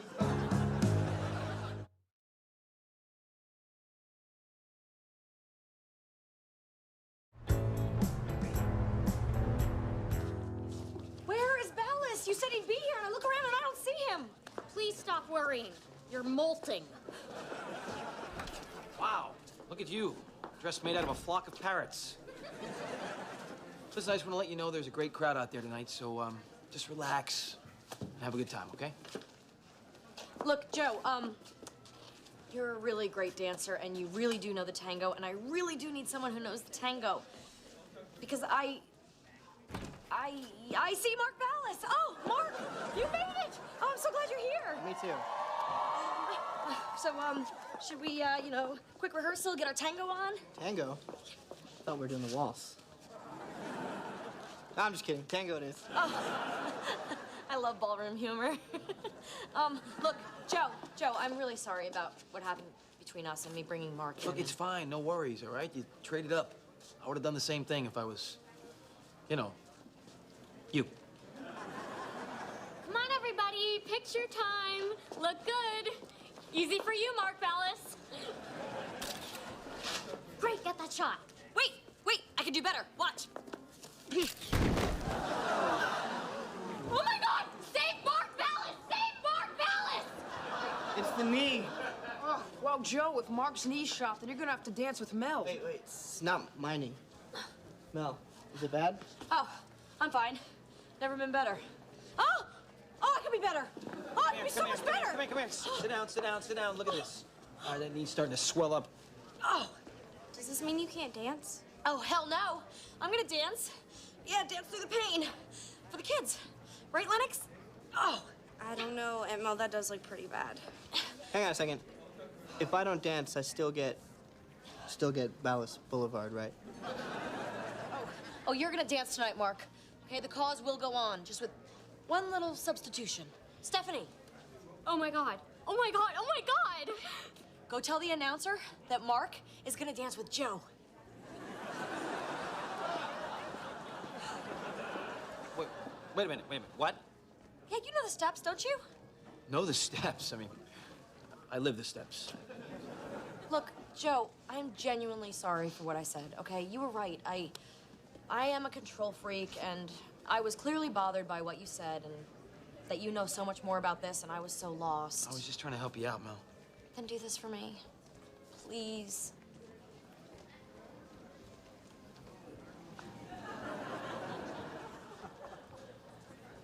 Fine. I'll do it. But only if I can lead. Okay. And now, dancing for the St. Eligius After School All-Stars Tutoring Program, special guest, the electrifying Mark Ballas. And dancing with Mark, his lovely... Whoa. Joe Longo. This may have been a deeply tragic mistake. Shut up.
This is why I don't watch Showtime.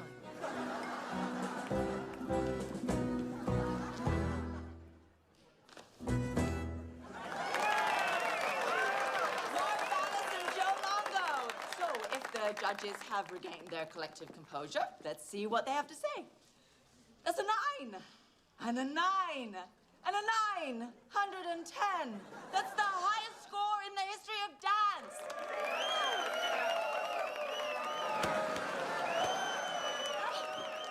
That's my nanny. Hospital! Come on, take it easy now. We're home! Are the pain meds kicking in yet? No. When are we gonna get home? What a night. Oh, Joe, you should have been there. I know. Yeah. They gave your aunt some serious pain medications. Got it. Lennox, you should have seen it. Joe saved the day. Yeah. And Ryder, where's Ryder? Ryder? Ryder! Right here, in front of you. I miss you so much, child. I miss you so much. Why is she talking like an old Southern woman? It's the pain meds. Look at that. Side effects include nausea, dizziness, and sounding like Reba McEntire. Oh, I so wanted to dance tonight. It's okay, Aunt Mel. You'll get them next time. Oh, but I wanted to dance for you, Lennox. And the kids. I got it! Yeah, maybe you should sit down. Oh, you're a dear, sweet girl. Yes, you are. Okay, all right. You know what, Mel? We're gonna go upstairs now, okay? Come on, upstairs. Okay. Here we go. Okay. Oh, Joe! Yeah. Joe! Yeah? Joe! Huh? Oh, What are you doing? What are you doing? Let's show these kids what dance is really about. No, Right now. No, Yeah. Mel, no way. I'm not on that knee. Absolutely Joe, not. where we're going, we don't need knees.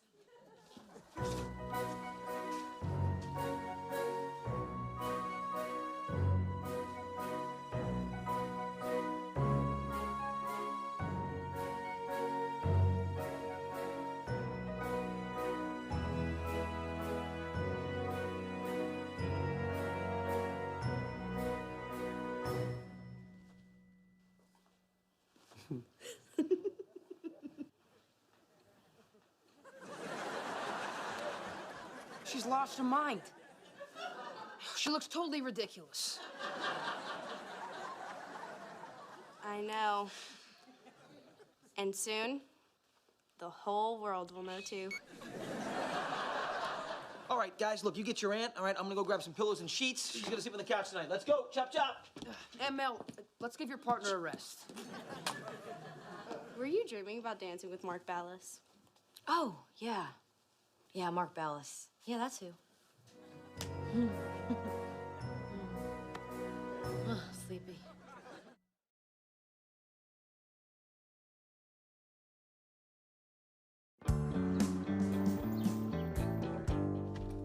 Oh, hey, Mel, Lennox is in there tutoring those inner-city at-risk kids, you know, the ones that we won all the prize money for. Really? Oh, I'd love to say hello.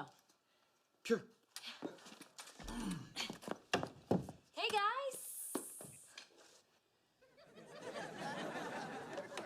These kids are at risk of what? Becoming models? Mel, isn't it great the way that Lennox just loves to selflessly give back to the community? Sorry, we totally took over the kitchen. We can just move this upstairs to my bedroom. No. You sit. You stay right there. You don't move, okay? We don't want you at risk, too. Don't let them out of your sight. Don't mind me, fellas. I just got a little work to do over here. Tell you, one of the best things I ever did was go to culinary school. I was in prison.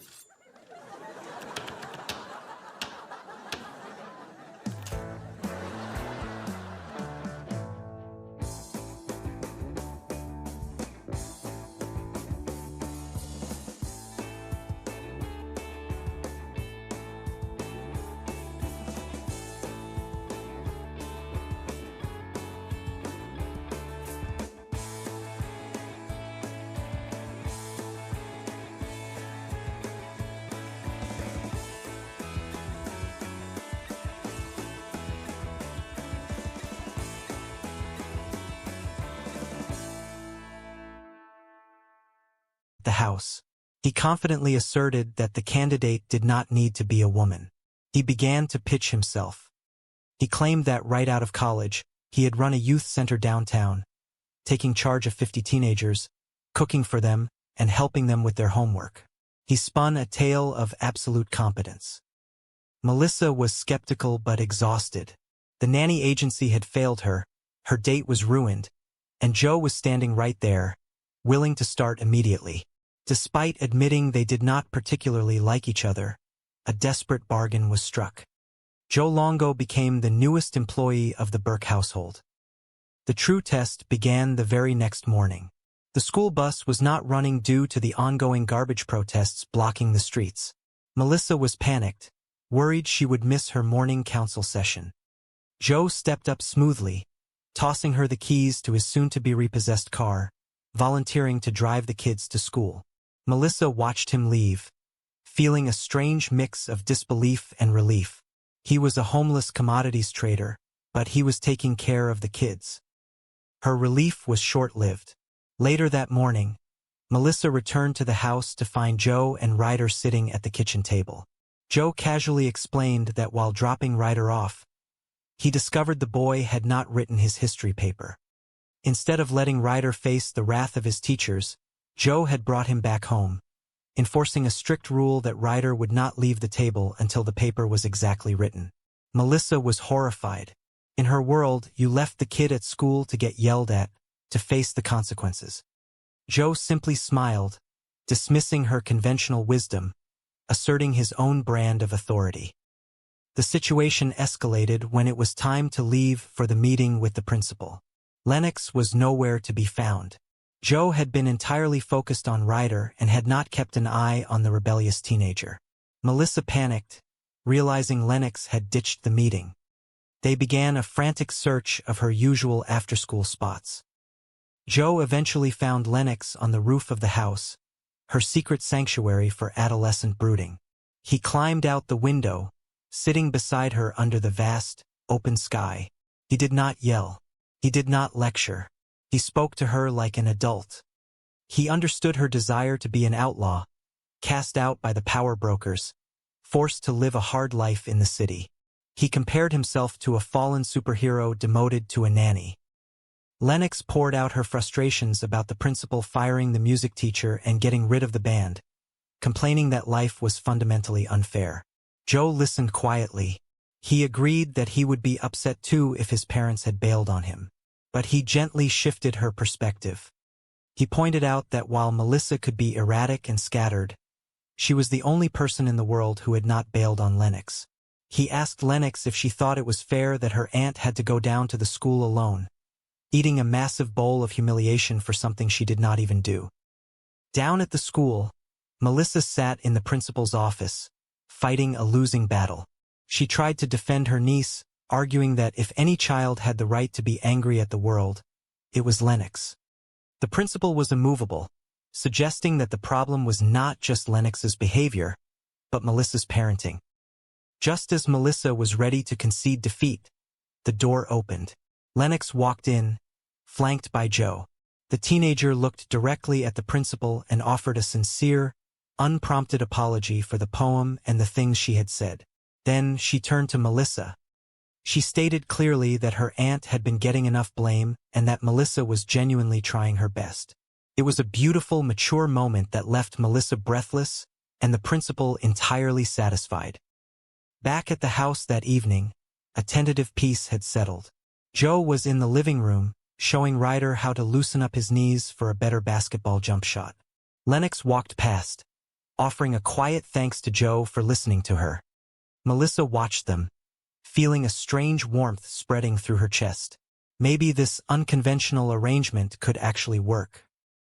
As they cleaned up the kitchen, Melissa casually mentioned how impressed she was by Lennox's apology, noting that the girl had even said nice things about her. She playfully asked Joe if he had bribed the teenager to say those things. Joe laughed, assuring her the compliments were free of charge. However, he casually admitted that he had written Lennox a personal check for $50 just to get her to show up to the office. Melissa gasped, horrified by the terrible parenting lesson. She scolded him for lying and bribing. Joe remained unfazed, shrugging off the criticism. Melissa narrowed her eyes, demanding to know if this was really how he ran his youth center right out of college. Joe offered a charming, wicked grin, confessing that there had never actually been a youth center. Melissa stared at him, realizing the depth of his deception, yet she could not bring herself to fire him. He had played fast and loose with the rules, but Lennox had apologized, Ryder had finished his paper, and the house had not burned down.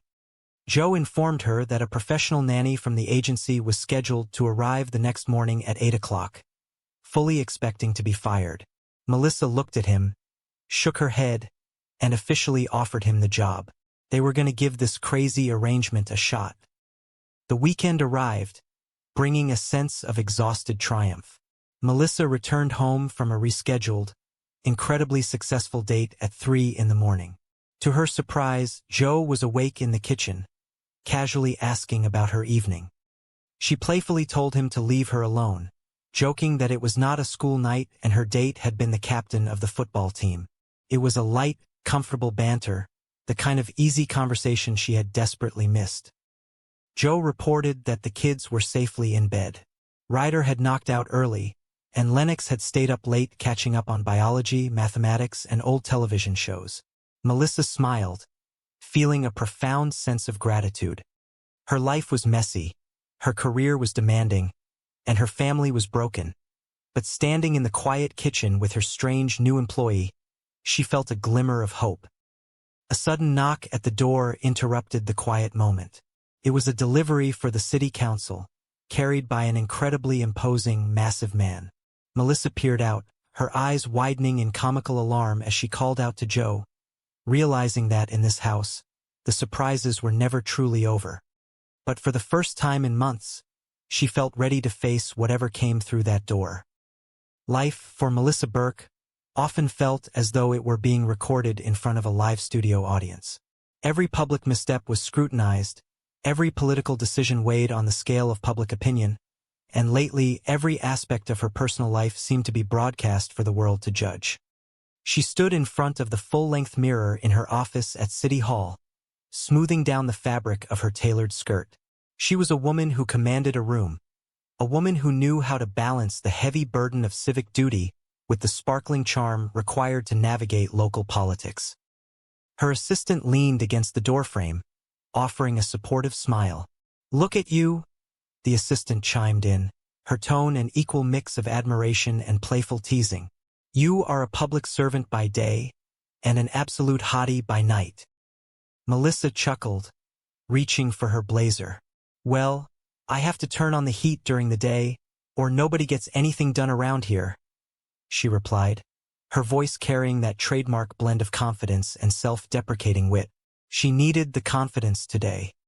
The local news station was already buzzing, the television monitors in the background displaying the breaking story regarding the city council. The news anchor's voice drifted from the screen. "The council story is up. From now on, the city will be capping elementary school class sizes at 22 students." It was a victory for the education sector, a hard-fought battle Melissa had spearheaded. But every political victory came with a cost, and the cost for this one was currently piling up, literally, in the streets. Later that afternoon, the town hall meeting room was a cauldron of agitated citizens. Melissa stood at the podium, maintaining a posture of calm authority, though internally she was bracing for the storm. A particularly red-faced man, wearing a faded flannel shirt and pointing an accusatory finger, stood at the microphone. "This is garbage," the man shouted, his voice echoing through the chamber. "Which is exactly what is piling up in front of my restaurant because you cut the garbage pickups to once a week." Melissa adjusted the microphone, offering a composed, empathetic smile. "Well, sir, a reduction in trash service is what pays for the smaller class sizes. We had to make a choice between the education of our children and the convenience of waste management." She knew how she sounded, professional, measured. In her head, she congratulated herself. She imagined a narrator praising her. "Crazy guys with trash bags are coming at you, and you stay the mature, rational adult." "Yes, I did," she whispered. They were capping elementary school class sizes at 22 students. It was a victory for the children, a step toward a brighter future. But the crowd was not entirely won over. A burly man in the second row shot to his feet, his face flushed with anger. He pointed an accusatory finger at Melissa, shouting that her new initiative was garbage. Literally. He complained bitterly that trash was piling up in front of his restaurant because the city had cut sanitation pickups to once a week. Melissa did not flinch. She maintained her calm, professional demeanor, explaining smoothly that a reduction in trash service was the necessary sacrifice that paid for the smaller class sizes.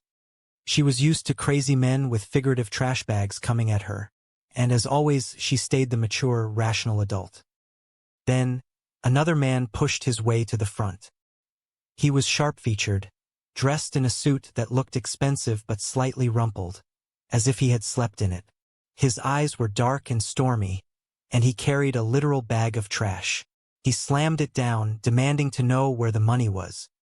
The money that her brother-in-law had stolen from him. Melissa felt a familiar, exhausting sting of embarrassment. Her brother-in-law, Louis, the man who had caused a financial earthquake that shattered her family and left her to pick up the pieces. She took a breath, looking at the angry man, and then out at the sea of faces in the audience. She asked the room a simple, vulnerable question. Did anybody here have a relative they were not exactly proud of? A ripple of nervous laughter spread through the chamber. Hands went up. Shoulders relaxed. It was not just her. The tension in the room broke, diffused by a shared understanding of family dysfunction. Melissa handled the situation with grace, humor, and an undeniable charm. She had inherited her political instincts from her father, the esteemed senator, and in that moment, she was absolutely smoking. Later that afternoon, the atmosphere in Melissa's home was entirely different. The grand, historical house felt too large and yet suffocatingly small, filled with the sudden, chaotic presence of teenagers. Rhonda, her loyal friend and assistant, stood in the kitchen, helping Melissa process the day. Rhonda praised Melissa for holding her own against the angry citizens, noting that the brother-in-law's various felonies had actually shifted the focus of the meeting away from the controversial trash issue. But the trash issue was hard to ignore when they stepped onto the front porch. A mountain of garbage bags sat there, a fragrant protest from the angry white men of the community. Melissa sighed, the weight of her responsibilities pressing down on her. The political debate was getting heavy and incredibly smelly. Inside, the situation was no less complicated. Lennox, her 15-year-old niece, wandered through the hallway. Lennox was a bright, artistic girl, currently drowning in a sea of teenage rebellion and profound grief. Melissa tried to connect with her, asking gently if she had seen the new, carefully chosen dresser placed in her bedroom. Lennox barely offered a glance, replying casually that it was cute, but she was fine living out of her suitcases. Melissa felt a pang in her chest. Lennox still thought living here was temporary. The communication between them had deteriorated. The sweet girl who used to ask to get matching tattoos and playfully sneak out of the house was gone, replaced by a walled-off stranger. Melissa worried she was becoming a monster, forcing furniture and stability onto a girl who only wanted her parents back. Rhonda reminded her gently that 15 was a difficult age, though Melissa's own memories of that time were a blur of reckless teenage choices. That evening, Melissa desperately needed a break. She was preparing for a date, her first since her sister's children had abruptly moved into her home. It had been so long that her stomach fluttered with nervous energy. She stood before her mirror, holding up different outfits, asking Rhonda for advice. Did the first outfit say smart, independent, and possessing a bright political future? Did the second scream former bad girl making a comeback? Rhonda merely raised an eyebrow, suggesting she look less like she was going hiking. Rhonda agreed to stay with the kids. Ryder, Melissa's sweet but troubled nephew, needed help with his basketball jump shot, and Rhonda joked that her heritage made her a natural at hoops. Melissa's instructions were simple. Do homework, be good, and absolutely do not torch the place. It was a necessary warning. After his father ran off, a heartbroken and furious Ryder had stacked 20 of his father's expensive suits in the driveway, poured top-shelf cognac over them, and lit a massive fire. Melissa understood the urge to let things out, but as a guardian, she had to enforce the repression of such fiery impulses. Just as Melissa was ready to escape into a normal evening, the phone rang. It was the principal of the local school. Melissa's heart sank as she listened to the details. Lennox had handed out flyers containing an original, highly creative poem that rhymed the principal's name in a way that was distinctly unflattering. Lennox was suspended. Worse, there was a high probability that the local news channel had the story. Melissa had just been on live television denying the chaos in her life, and now, 2 months into her role as legal guardian, she was failing spectacularly. Rhonda offered a sympathetic grimace, suggesting once again that Melissa hire a professional organizer or a nanny. The kids needed structure, discipline, and constant supervision. Melissa, despite her superhuman efforts, could not do everything. But Melissa was stubborn. She insisted she could handle this. It was just a matter of marching upstairs and setting the girl straight. Her sister, currently locked up in a federal prison, was not there to discipline her own daughter, so the burden fell entirely on Melissa. Melissa found Lennox in her room, surrounded by the unpacked suitcases. She tried to approach her softly, bringing up an old, affectionate memory of the two of them at a rock concert, hoping to bridge the gap. But Lennox was defensive, armed with sharp words and a hardened heart. She called the principal a fascist. She pointed out that she had never been in trouble at her old, wealthy school, cynically attributing her clean record to her parents buying the school an indoor pool. Melissa tried to lay down the law. There was an appointment at the principal's office at 3 o'clock the next day. Lennox needed to apologize. Lennox flatly refused, declaring she would simply never go back to school. Before Melissa could unravel this new crisis, the doorbell rang. She expected her date, Griffin, a man she had been looking forward to seeing for weeks. Instead, she opened the door to find Joseph Longo, the angry, rumpled man from the city council meeting. Joe looked different up close. He was apologetic, stepping onto the porch to admit he had been a jackass down at City Hall. He realized he never should have crashed her meeting to demand the whereabouts of her brother-in-law. When Joe accidentally shouted the word Bolivia, suggesting Lewis might be hiding there, Melissa flinched, causing Joe to apologize again. She firmly told him she had no idea where Lewis was and asked him to leave. Just then, Griffin arrived, smelling of expensive cologne and holding flowers. Melissa looked from her handsome date to the chaotic reality of her house. She had a niece in crisis, a nephew with a history of arson, and a political career hanging by a thread. With a heavy heart, she turned to Griffin. She explained that she had waited a long time for this date, but her family needed her. To make amends for canceling, she handed Griffin a massive bucket of gravy from the kitchen. A chaotic, improvised peace offering that left the poor man speechless as she closed the door. Joe, who had watched the entire bizarre exchange, lingered. He revealed the true reason for his visit. He had looked up the city budget and proposed a plan to double the city's rate of return, solving the class size and garbage pickup issues, and ensuring pie for everyone. Melissa admitted it was a great plan, but she could not hire a complete lunatic. Joe sighed, the fight draining out of him. He was not a lunatic.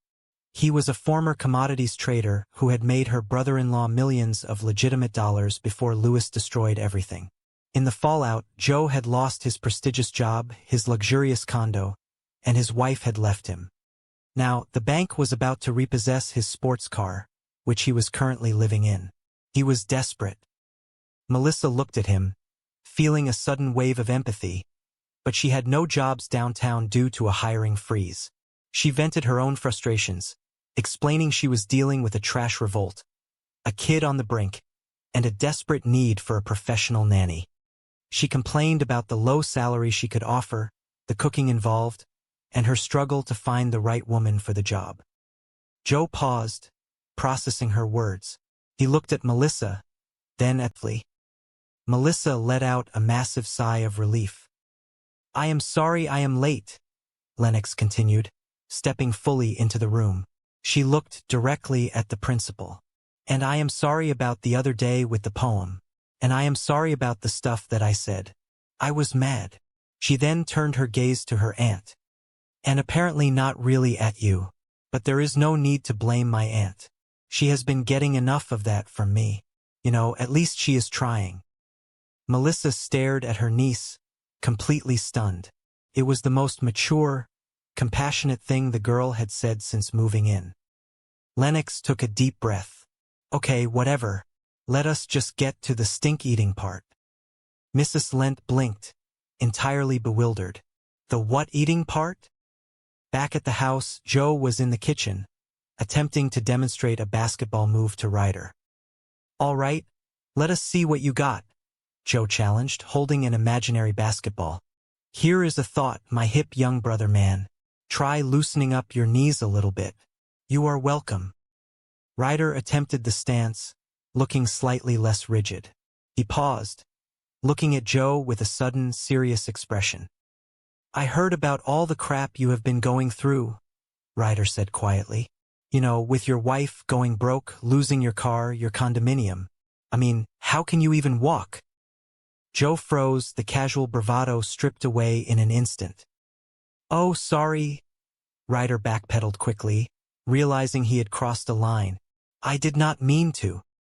No, it is all right, Joe said, forcing a tight, painful smile. I am aware that my life is an abyss of inky black despair. Thanks for the pep talk. Hey. Ryder looked down at his sneakers. Could you show me how to do that? Only if you taped it, Joe replied softly. I have no idea. Oh, I am sorry. I am sorry. I am sorry. Your aunt. I meant your aunt. The front door opened, and Melissa walked in, her posture significantly lighter than when she had left. Hey, she called out, spotting Joe in the kitchen. So I ate my whole big bowl of stink. I even went back for seconds. Ugh. I am going to go brush my teeth now, Lennox announced, trailing behind her aunt and heading straight for the stairs. Melissa waited until Lennox was out of sight before turning her full attention to Joe. She extended her hand, palm up. Hands. It was you. You talked her into going down there. How did you talk her into going down there? Joe leaned against the counter, flashing a smug, triumphant grin. People like me. No, really? Melissa pressed, leaning closer. Joe sighed, abandoning the charming facade. I paid her $50. Melissa gasped, her jaw dropping in absolute horror. A bribe? That is terrible. Not only is that wrong, that is horrible parenting. Well, I am not a parent, and neither are you, Joe pointed out pragmatically. Can I have $50? Ryder interjected eagerly from the dining table. No, Melissa snapped without looking at him. She turned back to Joe, her eyes blazing with indignation. Then relax, all right? Joe chuckled, completely unbothered. I wrote Lennox a personal check. Boing. Another very valuable life lesson. Melissa stared at him, processing the layers of deception and bizarre genius. So is this how you ran your youth center right out of college? Joe let out a loud, genuine laugh. Oh, please, there was no youth center. Melissa felt her temper rising again. Can I speak to you in the other room? She demanded, gesturing towards the living room. Nice knowing you, Ryder whispered to Joe as he walked past. Oh, I will be fine, Joe replied confidently, following Melissa. Once they were alone in the living room, Melissa rounded on him. You lie, you bribe. Is there anything you will not do? Windows, Joe answered without missing a beat. Look, Burke, I am just trying to help you out here, you know? I mean, I may have played it fast and loose, but Lennox apologized to that lung woman, right? Yes, Melissa admitted begrudgingly. Yes, she did. She also, as it happens, said a few nice things about me. In front of me. It is the first time since she has been here. Frankly, it took my breath away. A terrible thought suddenly struck her. Oh my God, you did not pay her to do that too, did you?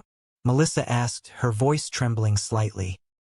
No, she gave me that one free of charge, Joe said softly, his expression turning sincere. Although it may be my mere presence in this household that is sort of seamlessly pulling everything together. Melissa rolled her eyes but could not fight the small smile tugging at the corners of her mouth. Oh my God. Let us believe that. Oh, I almost forgot. A Regency nanny has called. They said that Mrs. Dietrich is available and that she will be here at 8 o'clock tomorrow morning. Joe's confident facade cracked just a fraction. You did not think I could handle this, did you? To be honest, no, Melissa answered truthfully. Not until you, pulled all that absolute confidence out of nowhere. Joe stood up straighter, adjusting his jacket. So, is this official now? Because, if not, I can just hop in my beautiful car and drive away. Melissa looked at the man who had lied, bribed, and manipulated his way through the day, yet somehow managed to bring her fractured family just a tiny bit closer together. Yeah, Melissa finally said, extending her hand. Let us give it a shot. How bad could you be? Joe shook her hand firmly, a genuine, relieved smile spreading across his face. You will find out, will you not? The next morning, the house felt subtly different. The frantic, chaotic energy that usually defined their mornings had been replaced by a tentative, fragile peace. Melissa walked into the kitchen, pouring herself a cup of coffee. Lennox was sitting at the table eating cereal. So, how did your date go that lasted until 3 freaking in the morning? Lennox asked, raising an eyebrow over her spoon. Leave me alone, Mom, Melissa joked weakly. It is not a school night. And he was captain of the football team, Lennox added deadpan. God, wow, I just realized I have never actually had that conversation with my own mother, Melissa marveled, leaning against the counter. I would come in at 3 in the morning, and she would send me back out for gin. So, how did the kids get to bed? Joe walked into the kitchen, carrying a basket of folded laundry. Ryder knocked out about 11 o'clock, and Lennox was, 1:30. 1:30, Melissa exclaimed, her protective instincts flaring up immediately. All right, she just got in bed now when she heard the car pulling in. Joe corrected smoothly, setting the basket down. But she is caught up on biology and mathematics, and the 5th season of Lost. Melissa looked from Joe to Lennox, realizing that perhaps, in some incredibly unorthodox way, this bizarre arrangement might actually work. Suddenly, a loud, booming voice echoed from the front porch, accompanied by heavy, forceful knocking. Army Delivery Council, babe?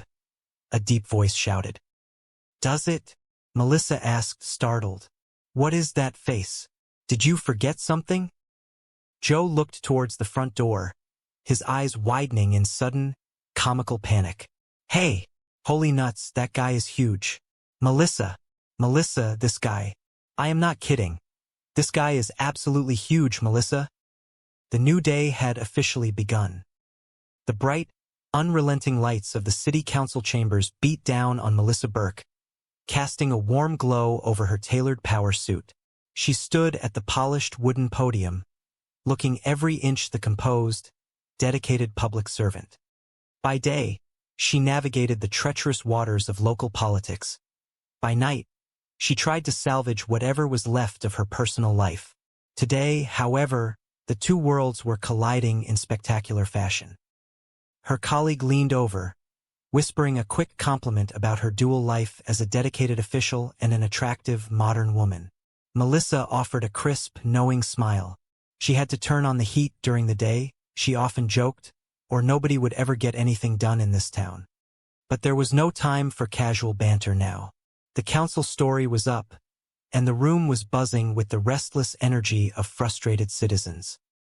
Taking a deep breath, Melissa addressed the microphone, her voice steady and clear. She announced the new educational initiative, proudly stating that from this moment forward, Melissa looked at him, searching his face for any sign of deception.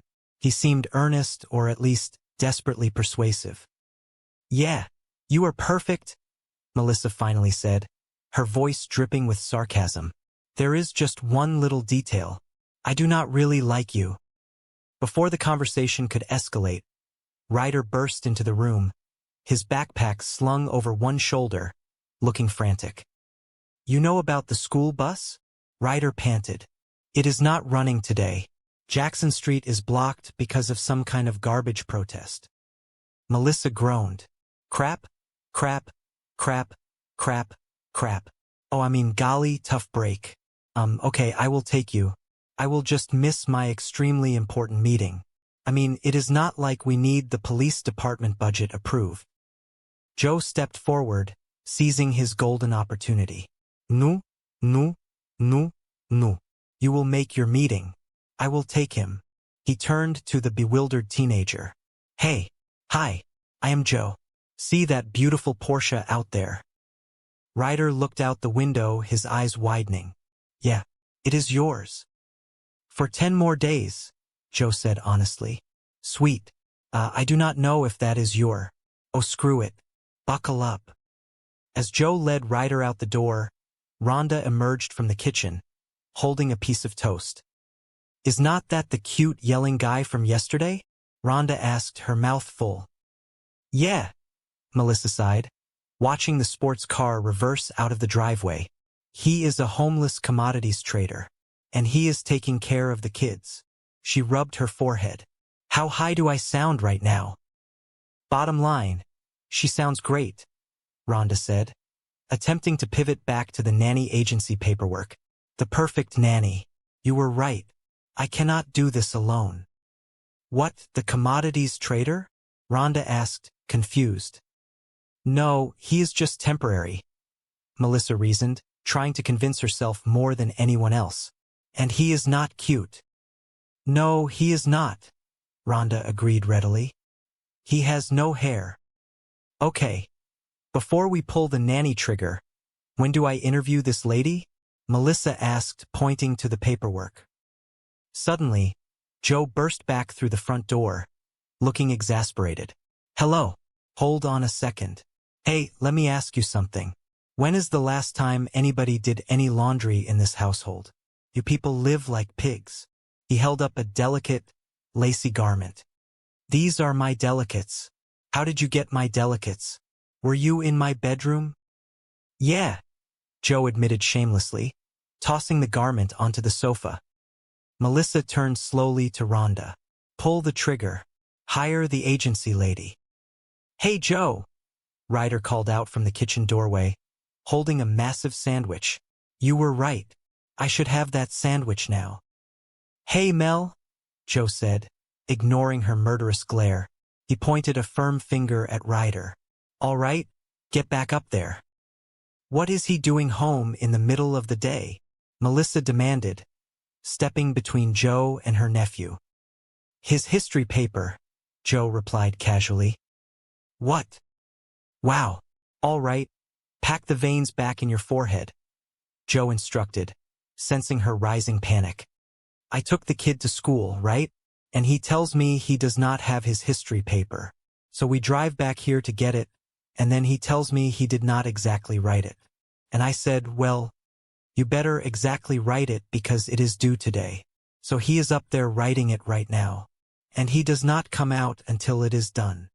Joe paused, admiring his own handiwork. Huh? Now that is nannying. Melissa was horrified. You brought him home? You do not bring a kid home who has not done his work. You leave him at school to get yelled at, which is what he has got coming. What kind of rules are those? The rules that everybody knows, Joe stated confidently. I am somebody, Melissa countered. I never heard of them. She looked at her watch and panicked. Lennox, are you ready? It is time to go. Silence filled the house. She is not here, Melissa realized, her voice dropping. Where is she? You were supposed to watch her. You never said that, Joe defended himself, genuinely surprised. Because it is obvious. The girl got suspended. She is gone. She has ditched the meeting. Melissa paced the floor, her hands in her hair. You know what? You are right. I just said you were right. That was a compliment. Okay, she has like 3 places she usually goes after school. I will start there. She grabbed her keys and rushed towards the door. Do you want me to help you? Joe offered, stepping forward. Yes, please do, Melissa said, throwing the front door open. Nothing. I can work with this kid. Wow. While Melissa searched the local coffee shops and parks, Joe took a different approach. He reasoned like a teenager who felt the world was against them. He climbed the stairs to the very top floor of the house, opening a small door that led out onto the flat section of the roof. There, sitting on a rusted lawn chair, staring out at the city skyline, was Lennox. Is this where you come for your adolescent brooding? Joe asked, stepping out into the cool afternoon air. Lennox did not turn around. Did you come up here to turn me in? It is not really my style, Joe replied, leaning against the parapet. What is your style? Lennox asked, a hint of curiosity cutting through her angst. Outlaw, Joe declared smoothly, cast out by the power brokers, forced to live a life in the city. Lennox scoffed. Oh, kind of like Batman if he had been demoted to a nanny. Nice. Are you not supposed to be at a meeting at your principal's office right now? Joe inquired gently. Lennox pulled her knees to her chest. Why should I? Crap goes on there all the time. Mrs. Lent fires the music teacher, completely gets rid of the school band, and everybody is afraid to talk about it. I am tired of life being unfair. How about for once it just be fair? Joe looked at the young girl, seeing a reflection of his own recent devastation. I would be upset too, if my mom and dad bailed on me. Lennox's head snapped up. You are talking about Mrs. Lent. If you say so, Joe shrugged, keeping his tone carefully neutral. You do not know anything about me? Lennox spat out, defensive walls instantly erecting. You are right, I do not, Joe agreed easily. But what I really do not know about you is why you are taking this all out on your aunt. Because she is the only person who has not bailed on you. Lennox looked away, her silence speaking volumes. Look, I know she can get a little skitsy at times, Joe continued, a small, genuine smile playing on his lips. All times. But since we are talking about fair, do you really think it is fair that she has to go down to your school all alone and eat your big bowl of stink for something that she did not do? Lennox frowned, genuinely confused by the strange metaphor. Big bowl of stink? What is that? You will know when you have eaten one, Joe assured her, turning to walk back inside. He had planted the seed. The rest was up to her. Meanwhile, Melissa was sitting in the immaculate, intimidating office of Principal Lent. The clock on the wall ticked loudly, emphasizing Lennox's absence. Any sign of our Lennox? Mrs. Lent asked, her tone dripping with passive-aggressive judgment. Melissa cleared her throat, adjusting her blazer nervously. Oh, Mrs. Lent, look, I know what Lennox did was bad. Okay, really, really bad. But if any kid has the right to be upset about what life has handed her. Look, I am not trying to excuse Lennox, I am just saying if I was Lennox, I probably would have done worse by now. In fact, I did. Mrs. Lent folded her hands neatly on her desk. This is pointless without Lennox. Why do we not just reschedule? Do you think you can manage to find her by, say, tomorrow afternoon? Oh, tomorrow's city council session is all day, Melissa stammered, pulling out her planner. But we take a lunch break from 12 to 1. I do not know when you break. Mrs. Lent leaned forward, her expression hardening into absolute condescension. Mrs. Burke, parenting does not fit into nice little schedule boxes. You know, it might be helpful to look not just at what Lennox is doing, but at the job you are doing. She is doing okay. Before Melissa could formulate a suitably professional yet scathing response, the heavy wooden door creaked open. Lennox stood in the doorway, breathless and looking uncharacteristically vulnerable. Hey, Lennox said softly. This.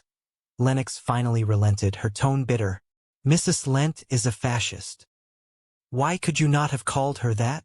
Melissa reasoned, exasperated, instead of, writing a highly inappropriate rhyming poem.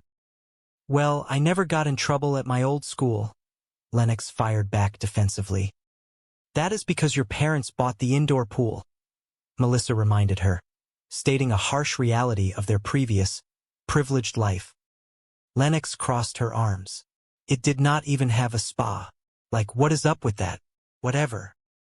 Look, Melissa said, adopting her most authoritative councilwoman voice. Mrs. Lent is expecting an apology. You and I have an appointment down in her office at 3 o'clock tomorrow afternoon. Great, Lennox sneered. You let me know how that goes. Lennox, until you talk to her, you cannot go back to school. Oh, well, guess I am not going back to school. Of course you are, Melissa insisted, standing up. This is your education. Nothing is more important. Before Melissa could further emphasize the importance of schooling, the doorbell chimed downstairs. Oh, that is my date, Melissa said, a sudden flutter of panic in her chest. Oh, I have more to say. You just stay right there. I will. Stay. Melissa hurried downstairs, smoothing her dress, preparing to welcome Griffin, a man she had been looking forward to seeing for weeks. She swung the front door open, an apologetic smile already forming on her lips. Oh, gross, Melissa muttered, her smile vanishing instantly. It was not Griffin. It was the angry, desperate man from the city council meeting. He stood on her porch, looking surprisingly humble, shifting his weight awkwardly from foot to foot. I was expecting my date, Melissa said flatly. I will be quick, the man said, holding up his hands in a gesture of peace. I was a complete jackass down at City Hall. I never should have crashed your meeting asking where your brother-in-law was. That was wrong. And I just wanted to come here and say that I am sorry. Melissa looked at him, slightly taken aback by the sincere apology. Bolivia, she blurted out. The man jumped, his eyes widening. Louis is in Bolivia, is he not? The man asked, recovering his composure. You just flinched. I flinched because you shouted Bolivia loudly on my front porch? Melissa retorted, crossing her arms defensively. Okay, people in Bolivia flinched, the man countered, a hint of his former arrogance slipping through. Look, I do not know where the hell he is. Now get lost and leave me alone. Just as she was about to slam the door in his face, a handsome man walked up the driveway, carrying a beautiful bouquet of flowers. Hi, Griffin, Melissa said, her entire demeanor softening as she stepped out onto the porch. Hey, do you not look nice and smell handsome? Griffin smiled, leaning in for a kiss on the cheek. He then noticed the bald, intense man standing nearby. Who is this guy? Oh, no guy, the stranger interjected quickly. I am a. Melissa turned her full attention back to her date. Look, Griffin, I know you have waited a long time for this date, and so have I. I mean, look at you. Great. Look, I have a niece in absolute crisis, and I really want to go on this date. But, I have to spend some time with her, and I so want to be spending time with you. But, man, you smell great. Griffin looked disappointed, but he was a gentleman. Look, I am really excited to buy this date, he said softly. I just cannot go on it, Melissa confessed, her heart aching slightly. So let me do this. She leaned forward and gave Griffin a long, apologetic hug, trying to convey her sincere regret. There, that should hold you for a few weeks, maybe more. We just do not know. Griffin managed a weak smile. Wow, that is a whole bucket of gravy. He handed her the flowers and slowly walked back down the driveway. Melissa stood on the porch, watching him leave, feeling the heavy burden of guardianship settling back onto her shoulders. She turned to walk back inside, only to find the stranger still standing there, observing the entire exchange. Unda. I know I am late, Melissa called out as she re-entered the house, exhausted. Really? That late? Rhonda's voice echoed from the kitchen. Yes, I filled out the paperwork for the nanny agency. It is right here. No kidding, Melissa Said. I am late, the man asked, stepping into the hallway behind her. You should have said that before, Melissa muttered, startling when she realized he had followed her inside. Oh, dear God, relax. It is a happy visit today. May I? The man asked, gesturing towards a chair in the living room. No, Melissa said firmly. He ignored her and sat down anyway, pulling a folded piece of paper from his jacket pocket. So I found the city budget online last night, and I went through it. Here is a thought. The cash in the general fund that is just sitting there? Hire me and I will double your rate of return. That way, You will have enough money for smaller class sizes and extra garbage pickups. And pie for everyone. Melissa stared at him, incredulous. That sounds like a great plan, and I would sign up immediately if you were not a complete lunatic. Joseph Longo is not a lunatic, he stated proudly. Melissa paused, the name sparking a memory. Joe Longo? You are Joe Longo? You ran Lewis's commodities division. You made him millions. Legitimate millions, yeah. Joe corrected, his tone turning bitter. Your bastard brother-in-law pissed it all away. Sorry. Happy visit. Yeah, you went all Bolivia there for a minute, Melissa noted, recognizing the sudden flash of intense anger in his eyes. Yeah. Joe breathed out, trying to calm himself. So what do you think? Maybe you could get me a job downtown? There is a hiring freeze, Melissa explained, feeling a tiny sliver of genuine pity for the man sitting in her living room. I am really sorry you lost your job. Yeah, that is old news, Joe said, looking down at his hands. Yesterday, I lost my condominium. Yeah, well, I really need to. And now they are about to repossess my car. Oh, but here is the morning's big headline. The adorable Mrs. Longo has decamped to her mother's house. Melissa winced. The man had truly hit rock bottom. Oh God, I am really going to miss that car. Joe looked up, a plea in his eyes. How can I put this nicely? I have got my own problems. So you are not going to help me? Do you live in my district? Melissa asked, her political instincts seeking a protocol. Now that I am living in my car, yeah, Joe deadpanned. Melissa pinched the bridge of her nose. Look, I have got meetings, a massive trash revolt, a kid on the absolute brink, and I am in desperate need of professional help. For the household, not me. Joe looked around the beautiful, slightly chaotic house. He saw the nanny agency paperwork resting on the table. A wild, desperate idea formed in his mind. You are not going to find anybody this way, Joe said, picking up the paperwork and scanning it. This salary sucks. It is a living, Melissa defended. It includes meals, which she will be cooking because otherwise, people in this house will starve. She, Joe challenged, raising an eyebrow. It has to be a woman? Only vagina Americans need apply. Melissa glared at him. Personal question. Did your hair get sick of you and leave? Joe touched his bald head, unfazed. This is a choice. All right, all right, all right. Look, look, look, look.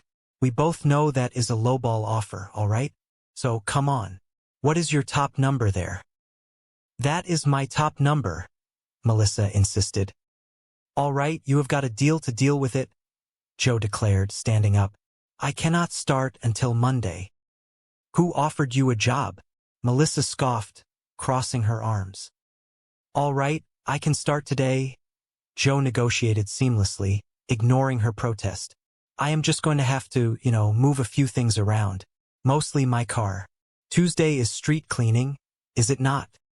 Melissa could not believe what she was hearing. You do know we are talking about a nanny here, right? There are children involved. Did you ever work with kids? Are you kidding? Joe countered, projecting supreme confidence. Right out of college, I ran a youth center downtown. I was in charge of 50 teenagers. Cooked them meals, helped them with their homework. I was Charles Friggin in charge. Let me ask the room. Does anybody here have a relative they are not exactly proud of? She looked out at the audience, offering a weary, relatable smile. Slowly, a few hands raised, followed by sympathetic nods. She was not alone in this. It is not just me, one woman whispered to her neighbor in the front row. At least he was cute. Melissa let out a breath she did not realize she had been holding. The crisis was momentarily averted, deflected by shared human imperfection.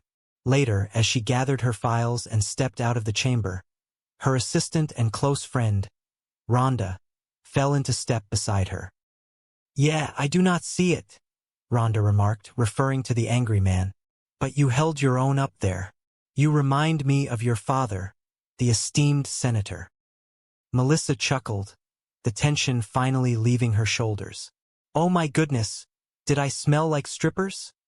She joked, referencing the less savory rumors that had occasionally plagued her family's political history. No, you smelled like authority, Rhonda assured her with a supportive nudge. Oh, well, that is my fragrance, Melissa smiled, a spark of genuine pride in her eyes. Yeah, I have to say, in all humility, I was smoking. Up high, down low, Rhonda cheered, raising her hand for a triumphant high five. Okay. Plus, your brother-in-law and his various felonies totally shifted the focus of the meeting. I think you put the whole trash issue to bed, Melissa agreed, feeling a fleeting sense of victory. However, the victory was short-lived. The moment Melissa pulled into the driveway of her beautiful suburban home, the reality of her complicated new life crashed down upon her.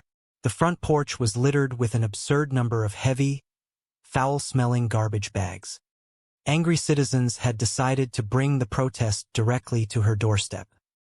She walked inside, the faint odor of refuse following her. Her young nephew, Ryder, was standing near the entryway, looking incredibly overwhelmed. Aunt Melissa, why are angry white guys throwing trash at our front door? The boy asked, his voice a mixture of confusion and mild alarm. Melissa sighed, dropping her briefcase onto the hallway table. There is a political debate in the community in which the majority feels as though.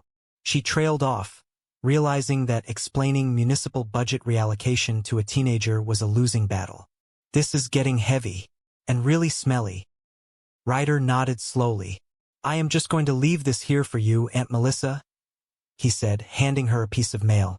There are like 10 more bags on the porch. As Ryder shuffled away, Melissa noticed her teenage niece, Lennox, descending the stairs. Lennox carried the weight of the world on her shoulders, manifesting as a permanent scowl and an aura of profound adolescent rebellion.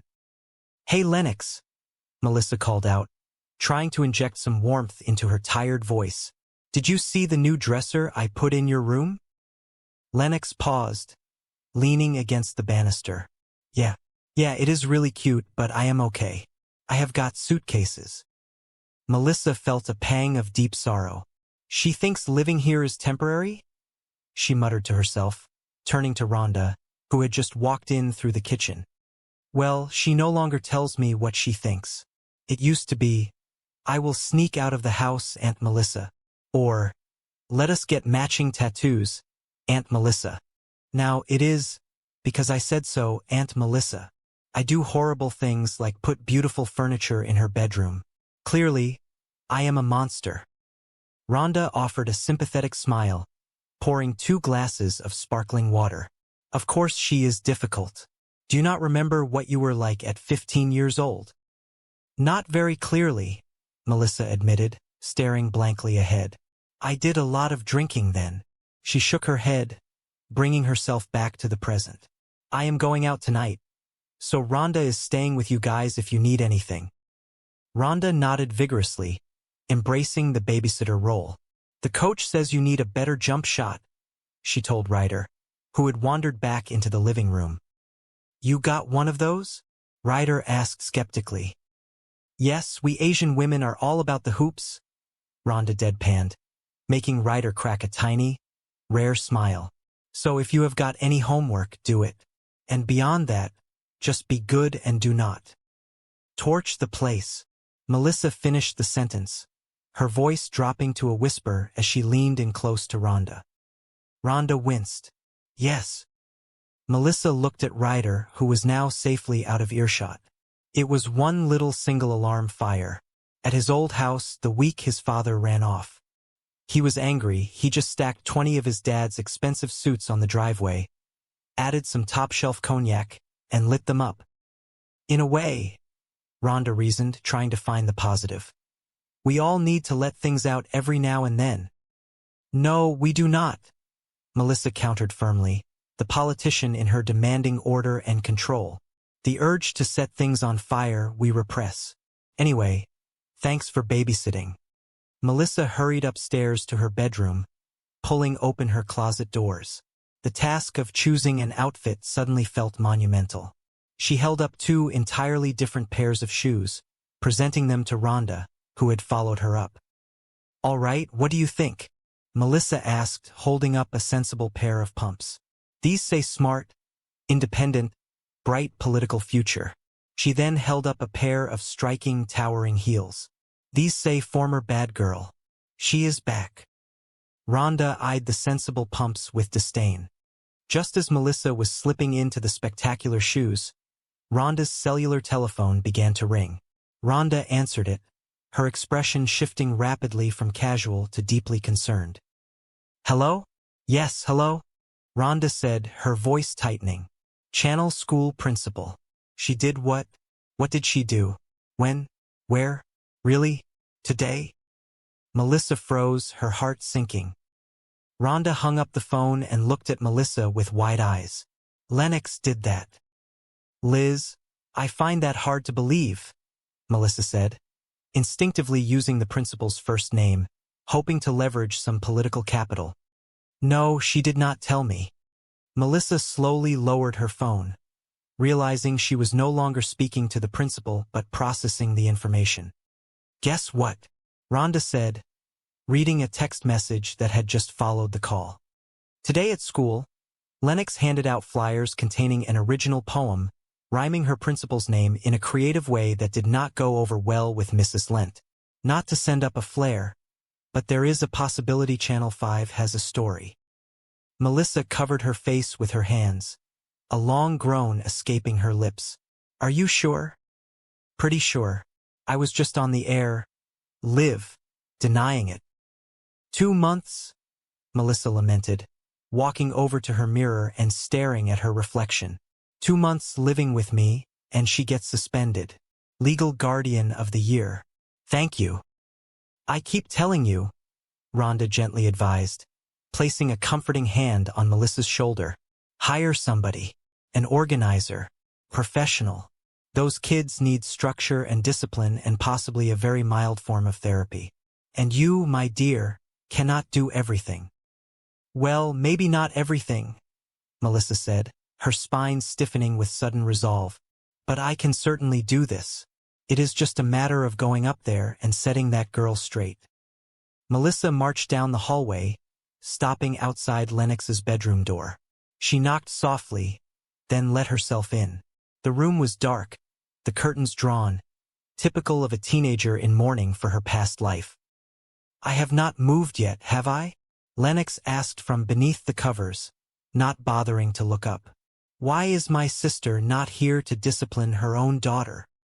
"Because she is locked up in federal prison," Melissa replied gently but firmly. She sat on the edge of the bed. "Remember you and me at the Fall Out Boy concert? I just found this old picture." Lennox peeked out, her eyes narrowing. "Oh, you mean the one that was hanging very obviously in the hallway outside the door?" "Not obviously," Melissa corrected. Affectionately. "That was some night." "Huh? Fall Out Boy. Woo-hoo." Lennox sat up, pulling the blanket around her shoulders. "Where are we going with this?" "I was just remembering the good times, you know?" Melissa said, trying to bridge the massive gap between them. "When we shared, told each other things. Important things. That happened. Today." Lennox rolled her eyes, a masterclass in teenage deflection. "Oh, come on. You did not think I got suspended with something you might share." "Okay. I will share about all the terrible things Joseph was going through, losing his wife, going completely broke, and losing his home." Ryder innocently asked how Joseph could even manage to walk with so much sadness. Joseph winced slightly, assuring Ryder it was fine, and sarcastically thanked the boy for reminding him that his life was a bottomless abyss of dark despair.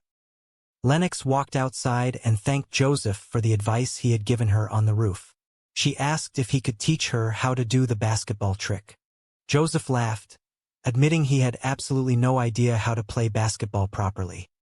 Melissa stepped out onto the porch, looking exhausted but relieved. She announced dramatically that she had eaten her entire bowl of metaphorical stink, and had even gone back for a second helping. She declared she needed to go brush her teeth immediately.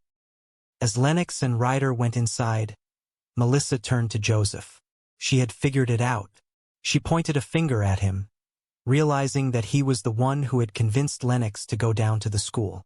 She asked him how he had managed to pull off such a miracle. Joseph smirked, claiming that people simply liked him. Melissa did not believe him for a second. She demanded the truth. Joseph finally confessed. He admitted that he had paid Lennox $50 to go to the meeting. Melissa gasped in horror. She called it a bribe. She scolded him, stating that not only was bribery morally wrong, but it was also a horrible example of parenting. Joseph shrugged defensively, reminding her that he was not a parent, and technically neither was she. Ryder poked his head out the door and asked if he could also have $50. Joseph firmly said no. He then proudly told Melissa to relax, because he had written Lennox a personal check. Given his empty bank accounts, the check was guaranteed to bounce. He smiled, calling it another highly valuable life lesson for the teenager. Melissa shook her head in disbelief. She asked him if this was truly how he had run his youth center right out of college. Joseph laughed, admitting that there had never been any youth center. He had completely fabricated that part of his resume. Melissa threw her hands up, exasperated. She listed his faults. He lied, he bribed children, and she wondered if there was anything he would not do. Joseph quickly replied that he refused to wash windows. He then turned serious, looking Melissa in the eye. He told her that he was simply trying to help her out. He admitted that he might have played the situation fast and loose, but the results spoke for themselves. Lennox had apologized to the principal. More importantly, Lennox had actually said genuinely nice things about Melissa, directly in front of her. It was the first time Lennox had shown any respect since moving in. Melissa softened. She admitted that Lennox's words had taken her breath away. She asked Joseph, almost afraid of the answer, if he had paid Lennox to say those nice things too. Joseph smiled warmly and shook his head. He assured Melissa that Lennox had given those compliments entirely free of charge. He then added, with his signature arrogance, that perhaps his mere presence in the household was seamlessly pulling the broken family together. Melissa rolled her eyes but smiled, deciding to let him believe that. She remembered something important. She informed Joseph that a highly qualified woman from the official nanny agency had called. The woman was available and scheduled to arrive at 8 o'clock the next morning. Joseph looked disappointed. He asked if Melissa truly believed he could not handle the job. Melissa was honest. She admitted that she had severe doubts, at least until he had managed to pull all that surprising confidence out of nowhere to fix the crisis. Joseph looked hopeful. He asked if his employment was officially confirmed. He pointed out that if he did not have the job, he would have to go sleep in his sports car and drive away. Melissa looked at the man who had lied his way into her home, bribed her niece, and forced her nephew to study. Strangely enough, the house felt calmer than it had in months. She nodded her head. She told him they would give it a shot, joking about how bad he could possibly be at the job. Joseph smiled a genuine, bright smile, ready to prove her wrong. Later that night, the house was finally quiet. Melissa was in the kitchen pouring a glass of water when Lennox walked in. Lennox asked her aunt how the date had gone, noting that Melissa had stayed out until 3 in the morning. She teasingly reminded her aunt that it was not a school night, and that the man she had been with was formerly the captain of the high school football team. Melissa laughed, a sound of pure joy. She realized in that moment that she had never actually had this kind of casual late-night conversation with her own mother. When Melissa used to come home at 3 in the morning, her mother would simply send her back out to the store to buy more liquor. This new dynamic, acting as a parent to a teenager, was strange but surprisingly wonderful. Melissa asked how the children had managed to get to sleep without her. Joseph, who was wiping down the kitchen counters, chimed in. He reported that Ryder had fallen asleep around 11 o'clock. Lennox had stayed up until 1:30. Melissa was shocked by the late hour, but Joseph quickly added that Lennox had used the time to completely catch up on her biology and mathematics homework, and had even watched an entire season of a popular television drama. Suddenly, a loud, thunderous knock echoed through the house. The front door shook under the force. Joseph went to the window and peered outside. His eyes widened in absolute terror. He called out to Melissa in a panic. He stammered that there was a giant man standing on the porch, a man who looked incredibly dangerous. He repeated again and again that the man was absolutely huge, completely terrified of what new chaos was about to enter their newly formed, highly unconventional family. The bright, unforgiving lights of the municipal building cast long shadows across the polished wooden floors of the city council chambers. Melissa Burke stood at the center of it all, adjusting the collar of her sharp, tailored blazer. She was a woman who commanded attention, a dedicated public servant by day, and, as her friends often teased her, a radiant beauty by night. She approached the microphone with the confident stride of someone who had spent her entire life navigating the complex, often chaotic world of local politics. "Well, I have to turn on the heat during the day, or nobody gets anything done," Melissa declared, her voice projecting with a practiced, melodic resonance that immediately quieted the murmuring crowd. She flashed a brilliant, professional smile, the kind that had won her countless votes. A murmur of anticipation rippled through the room as the local news cameras focused on her. The council agenda was particularly contentious today. Melissa took a deep breath, her eyes scanning the faces of the citizens she represented. "The council story is up," she announced, her tone shifting to one of serious policy. "From now on, we are capping elementary school class sizes at 22 students." She had anticipated applause, or perhaps a nod of approval from the parents in the room. Instead, a loud, gruff voice shattered the professional atmosphere. "This is garbage," a man yelled from the back row.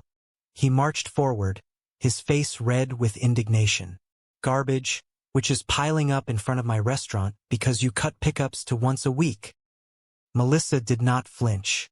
She maintained her composure, her posture perfectly straight. "Well, a reduction in trash service is what pays for the smaller class sizes," she explained calmly, her voice a soothing balm against his rising anger. She reminded herself of her training. When crazy individuals with trash bags come at you, you stay the mature, rational adult.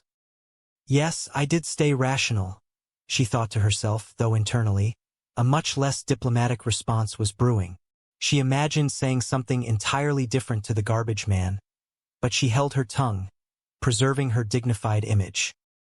Before the sanitation debate could be resolved, the heavy double doors at the back of the chamber swung open with a dramatic thud. A man strode into the room, his presence instantly altering the dynamic of the meeting. He was dressed in a suit that spoke of former wealth, though his tie was slightly askew, and his eyes carried the wild, desperate energy of a man who had lost everything.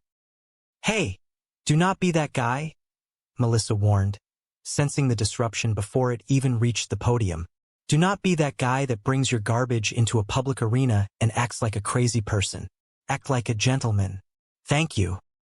The man stopped a few feet from her, his chest heaving. "Now, where in the world is the money your brother-in-law stole from me?" he demanded, his voice echoing off the high ceilings. Melissa felt a familiar, exhausting ache in her temples. The scandal surrounding her brother-in-law, Louis, was a dark cloud that refused to dissipate. "What, my sister?" She deflected slightly, her defensive instincts kicking in. "Okay, but that is not me." Yesterday, he had lost his luxurious condominium. The bank was about to repossess his expensive sports car. And, to top it all off, his wife had left him and moved back into her mother's house. He was essentially homeless and desperate. Melissa felt a pang of sympathy, but she was overwhelmed with her own life. She asked him if he even lived in her voting district. Joseph replied sadly that since he was currently living in his car, he technically did. Melissa explained her predicament. She had council meetings, a citywide revolt over trash, a niece on the brink of disaster, and she desperately needed professional help to run her household. Joseph scoffed at the salary she had listed on the nanny agency paperwork, calling it terribly low. Melissa defended the wage, noting that it included free meals, which the nanny would have to cook to prevent the family from starving. Joseph paused. He looked at Melissa, then at the house. He asked if the position strictly required a female applicant. Melissa was taken aback. She asked him if he was seriously considering the job. Joseph argued his case passionately. He revealed that right out of college, he had run a youth center in the city. He had been in charge of 50 teenagers. He had cooked their meals and helped them with their homework. He declared that he was perfectly capable of taking charge of her household. Melissa looked at him skeptically. She admitted that his resume was surprisingly fitting. There was only one minor detail standing in the way. She genuinely did not like him. Before they could argue further, Ryder walked into the kitchen, looking panicked. He announced that the school bus was not running today because the citizens had blocked the street with a massive garbage protest. Melissa cursed under her breath. She realized she would have to drive Ryder to school, which meant she would miss her vital city council meeting.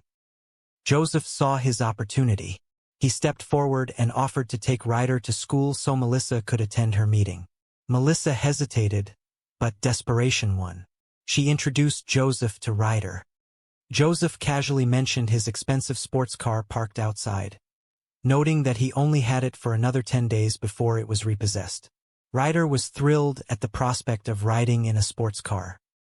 After they left, Melissa turned to Rhonda. She admitted that Joseph, the homeless commodities trader, was actually taking care of the children. Rhonda laughed, commenting on how bizarre the situation was. Melissa justified the decision, stating that he was only temporary and not even attractive. Rhonda agreed, pointing out his lack of hair. Later that morning, Melissa was at her office when she called home to check on things. Joseph answered the phone. He was right in the middle of folding laundry. He boldly asked Melissa when the last time anyone had washed clothes in her house, accusing them of living in terrible conditions. He even mentioned finding her delicate clothing scattered around her room. Melissa was horrified that he had been in her bedroom, but she told Rhonda to officially hire him. When Melissa finally returned home for lunch, she found Joseph standing guard at the bottom of the stairs. She asked why Ryder was home in the middle of the school day. Joseph explained the situation calmly. He had driven Ryder to school, but Ryder had casually mentioned that he did not have his history paper. Upon further questioning, Ryder admitted he had not actually written the paper. Joseph, refusing to accept failure, had immediately driven Ryder back home and ordered him to write the paper. He stated firmly that Ryder was not allowed to leave his room until the assignment was entirely finished. Melissa was furious. She argued that a guardian does not bring a child home when they fail to do their work. A guardian is supposed to leave the child at school to face the consequences and get reprimanded by the teachers. Joseph countered that her rules made no sense and that his method guaranteed the work actually got done. Melissa checked her watch. It was time for the dreaded meeting with the principal.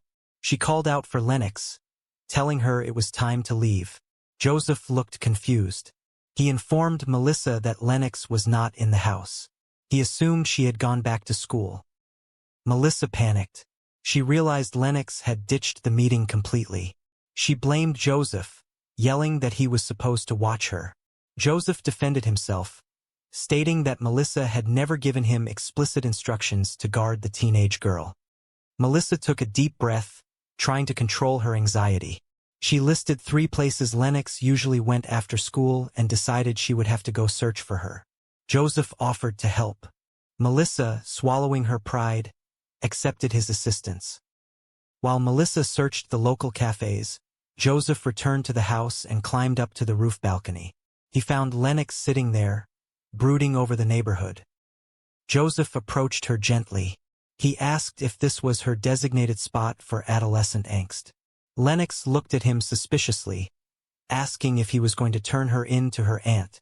Joseph shook his head, saying that was not his style. He described his style as an outlaw, a man cast out by the powerful brokers, forced to navigate the tough city streets. He compared himself to a superhero who had been demoted to the role of a nanny. Lennox smiled slightly at the analogy. Joseph asked her why she was hiding instead of attending the meeting at the principal's office. Lennox erupted with frustration. She explained that terrible things happened at that school all the time. The principal had unfairly fired the beloved music teacher and completely eliminated the school band program, and everyone was too terrified to speak up about it. Lennox confessed that she was simply tired of life being so incredibly unfair. She wished that, just for once, things could be fair. Joseph sat down next to her. He spoke with deep empathy. He told her that he would be incredibly upset too, if his mother and father had abandoned him. Lennox quickly corrected him, claiming she was only talking about the principal. Joseph looked at her knowingly. He admitted that he did not know much about her personal life. However, he pointed out that what he truly did not understand was why she was taking all of her anger and hurt out on her aunt. He explained that Melissa was the only person in the world who had not abandoned her. He acknowledged that Melissa could be chaotic and stressed at times, but she was trying her absolute best. Joseph challenged Lennox to consider the concept of fairness again. He asked her if she truly believed it was fair that her aunt was currently sitting alone in the principal's office, taking all the blame and eating a massive bowl of metaphorical stink for a mistake she did not even commit. Lennox looked confused, asking what a bowl of stink was.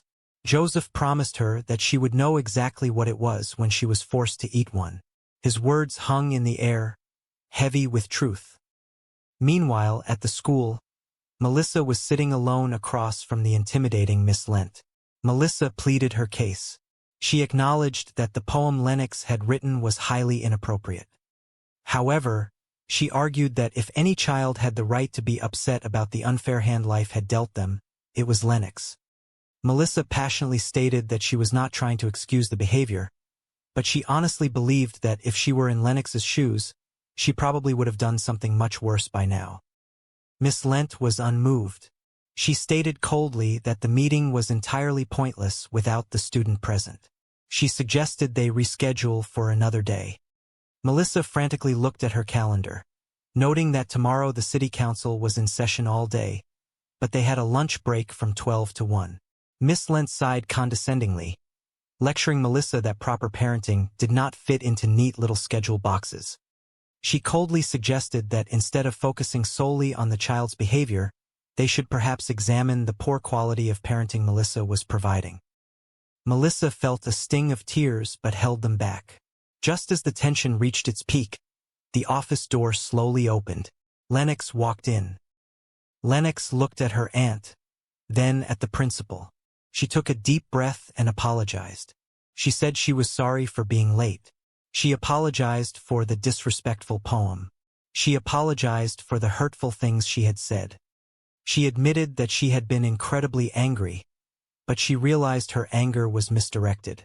She looked directly at the principal and stated firmly that there was absolutely no reason to blame her aunt.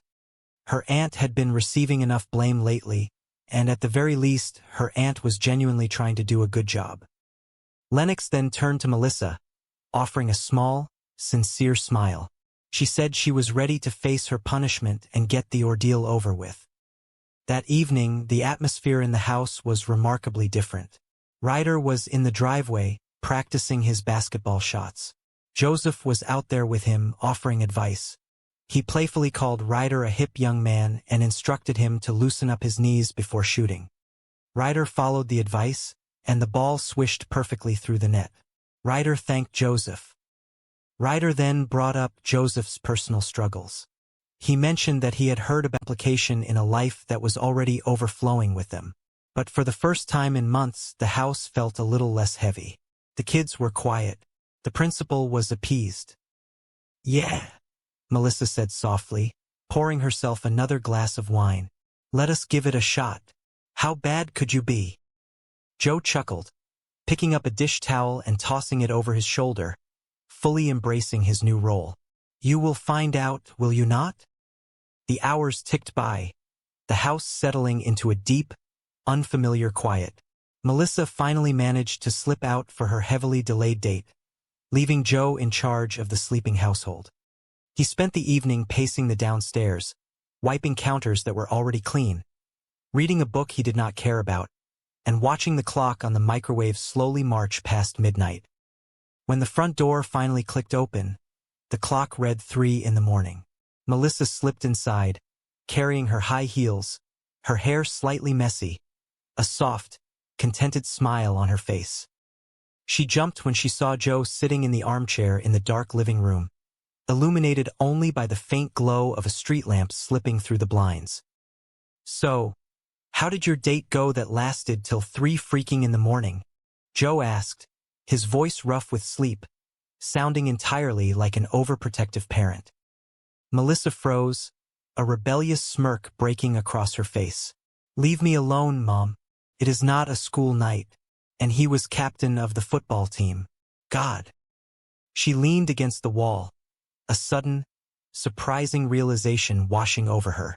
"Wow, I just realized I have never actually had that conversation with my own mom. I would come in at 3 in the morning, and she would send me back out for gin." Joe stood up, stretching his back, a low groan escaping his lips.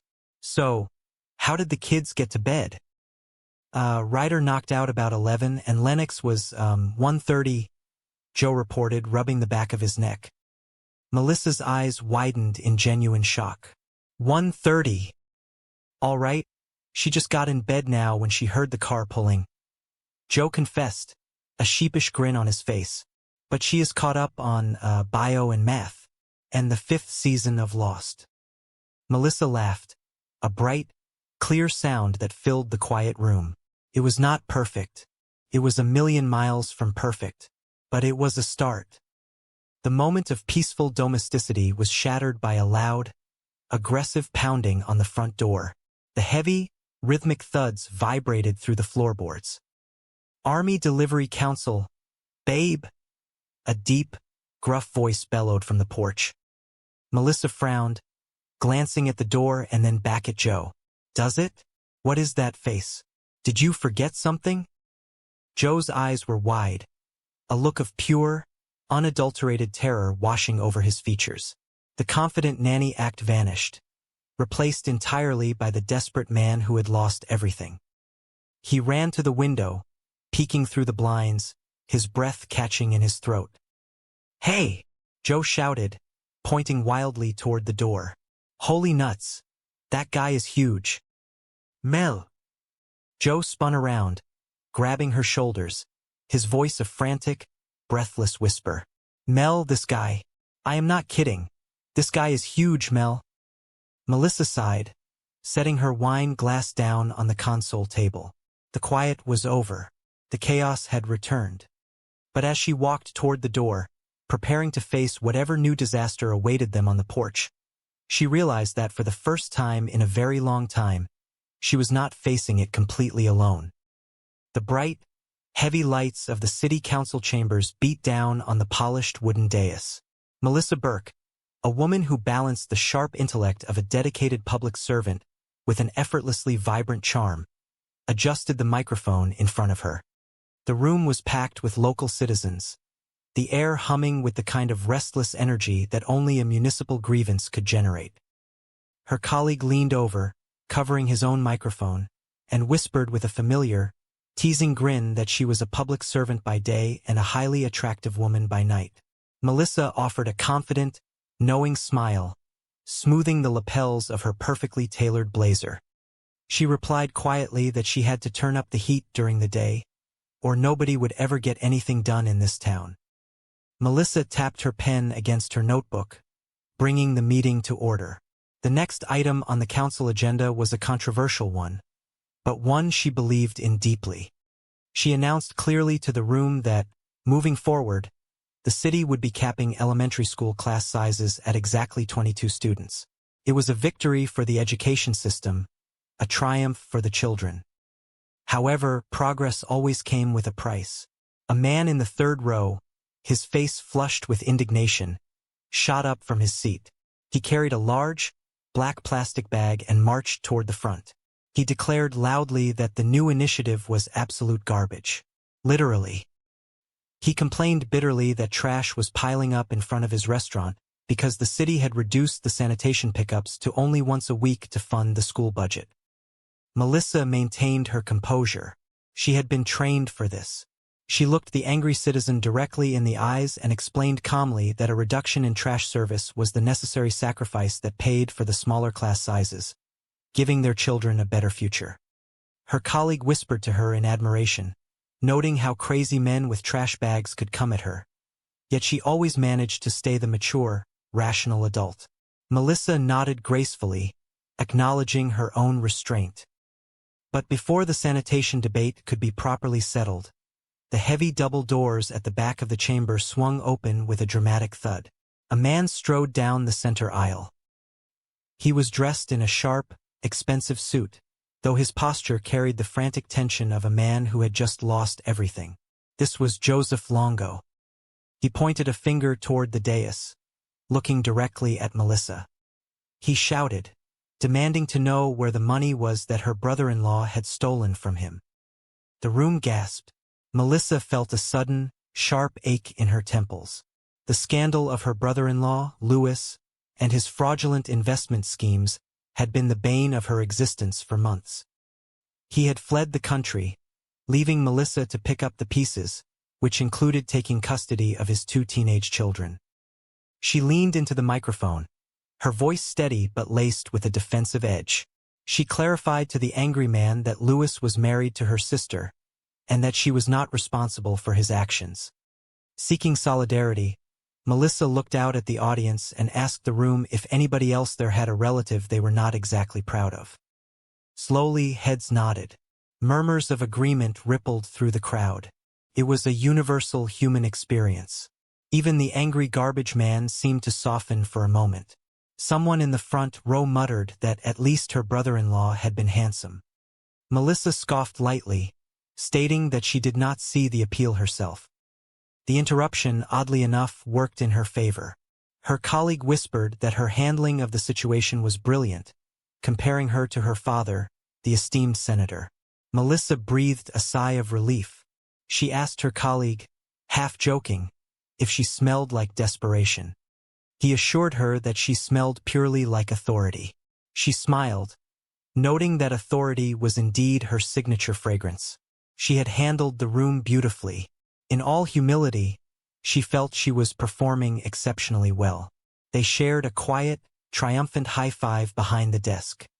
The various felonies committed by her brother-in-law had totally shifted the focus of the meeting away from the garbage crisis. The trash issue had been put to bed.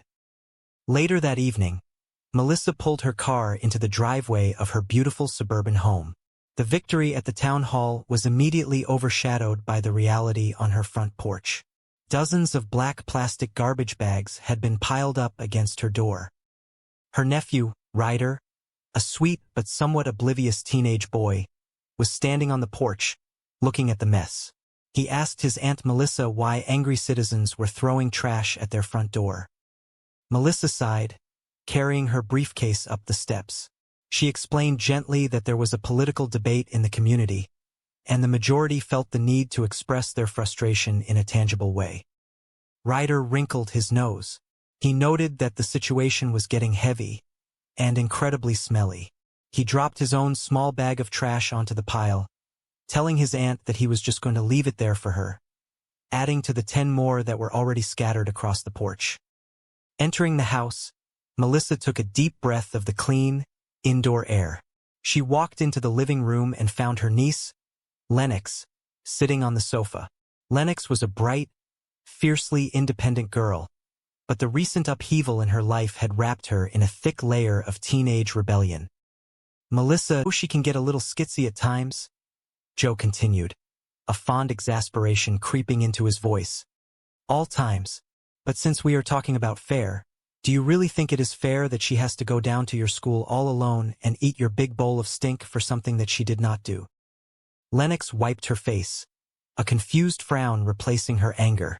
Big bowl of stink? What is that? Joe stood up, brushing the dirt from his ruined suit pants. You will know when you have eaten one.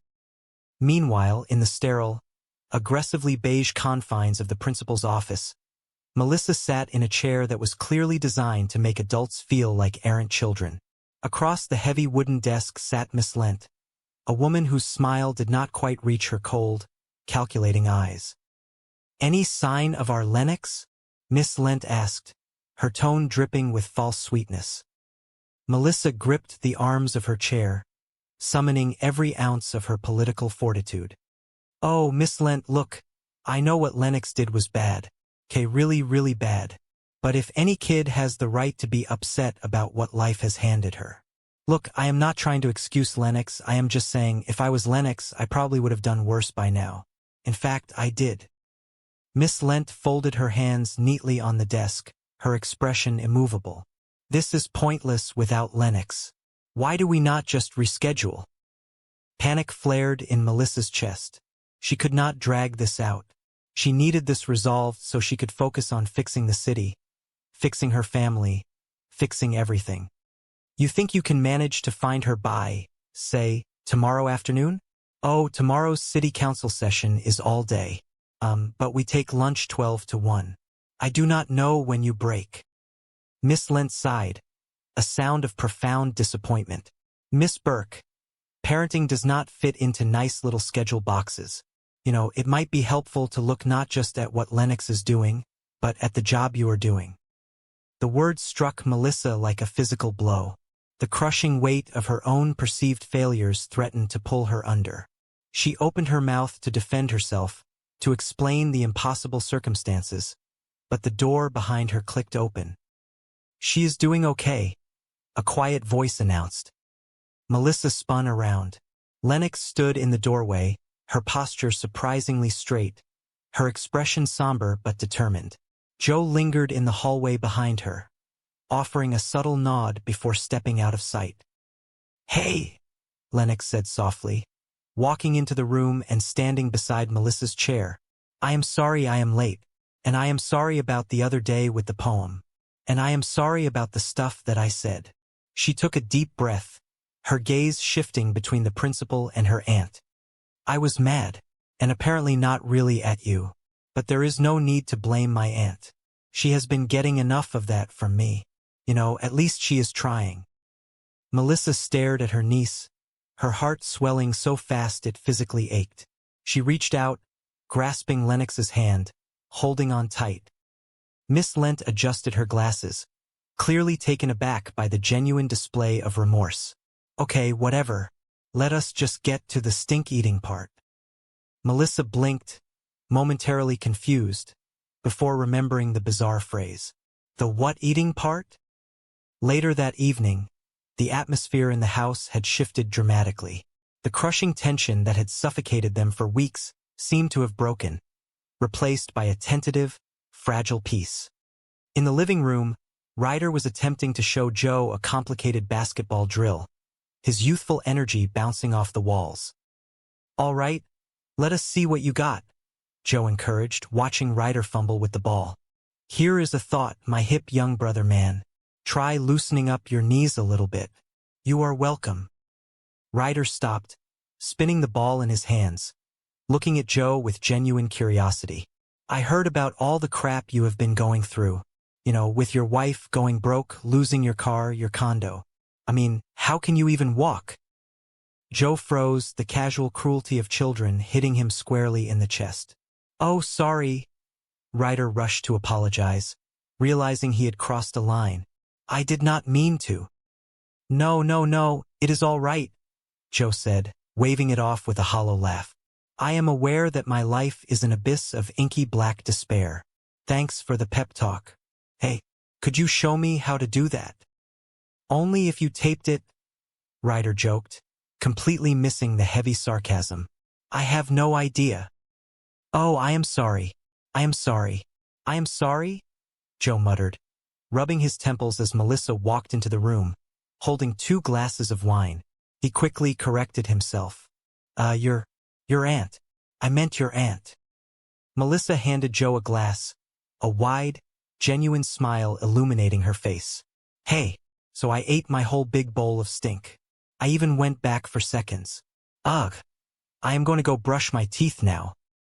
As Ryder bounded upstairs to finish his newly mandated homework routine, Melissa turned to Joe, her expression shifting from joyous to suspicious. She leaned in close, lowering her voice.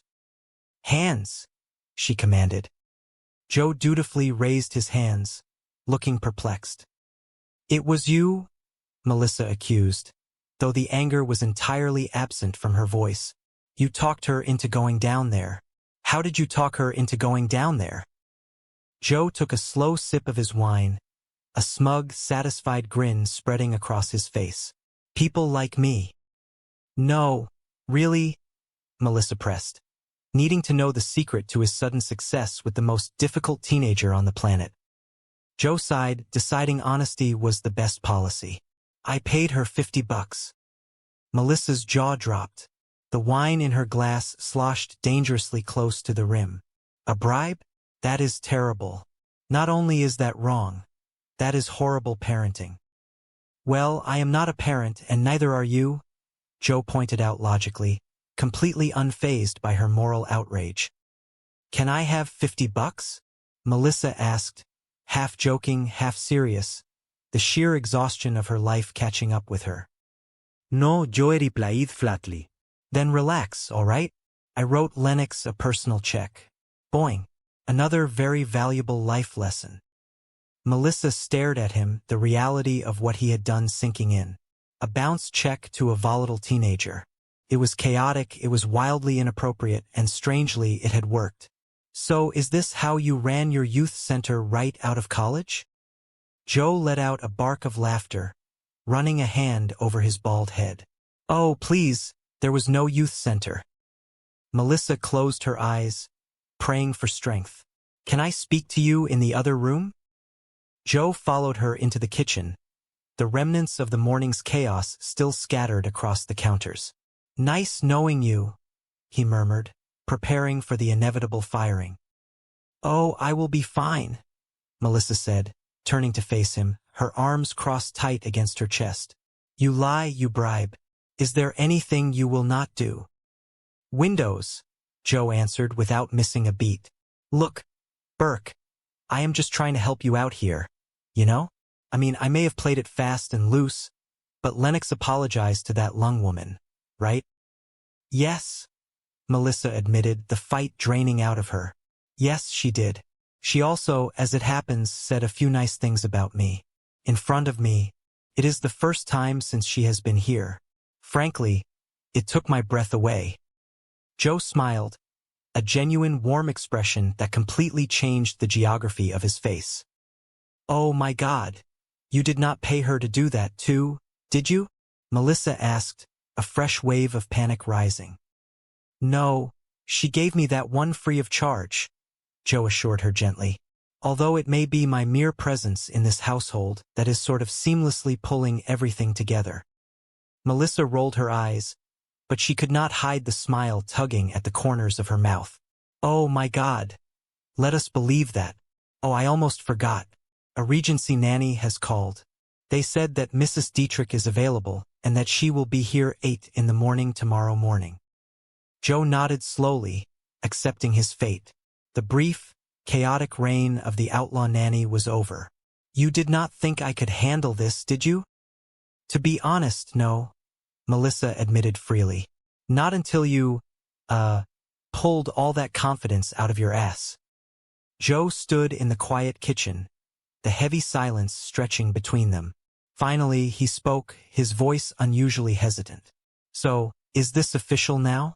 Because, if not, I can just, hop in my house and drive away. Melissa looked at him, the arrogant, desperate, surprisingly effective man standing in her kitchen. He was a disaster, a walking street cleaning, is it not? Melissa stepped closer, trying to inject some reality into the situation. You do know we are talking about a nanny here, right? There are children involved.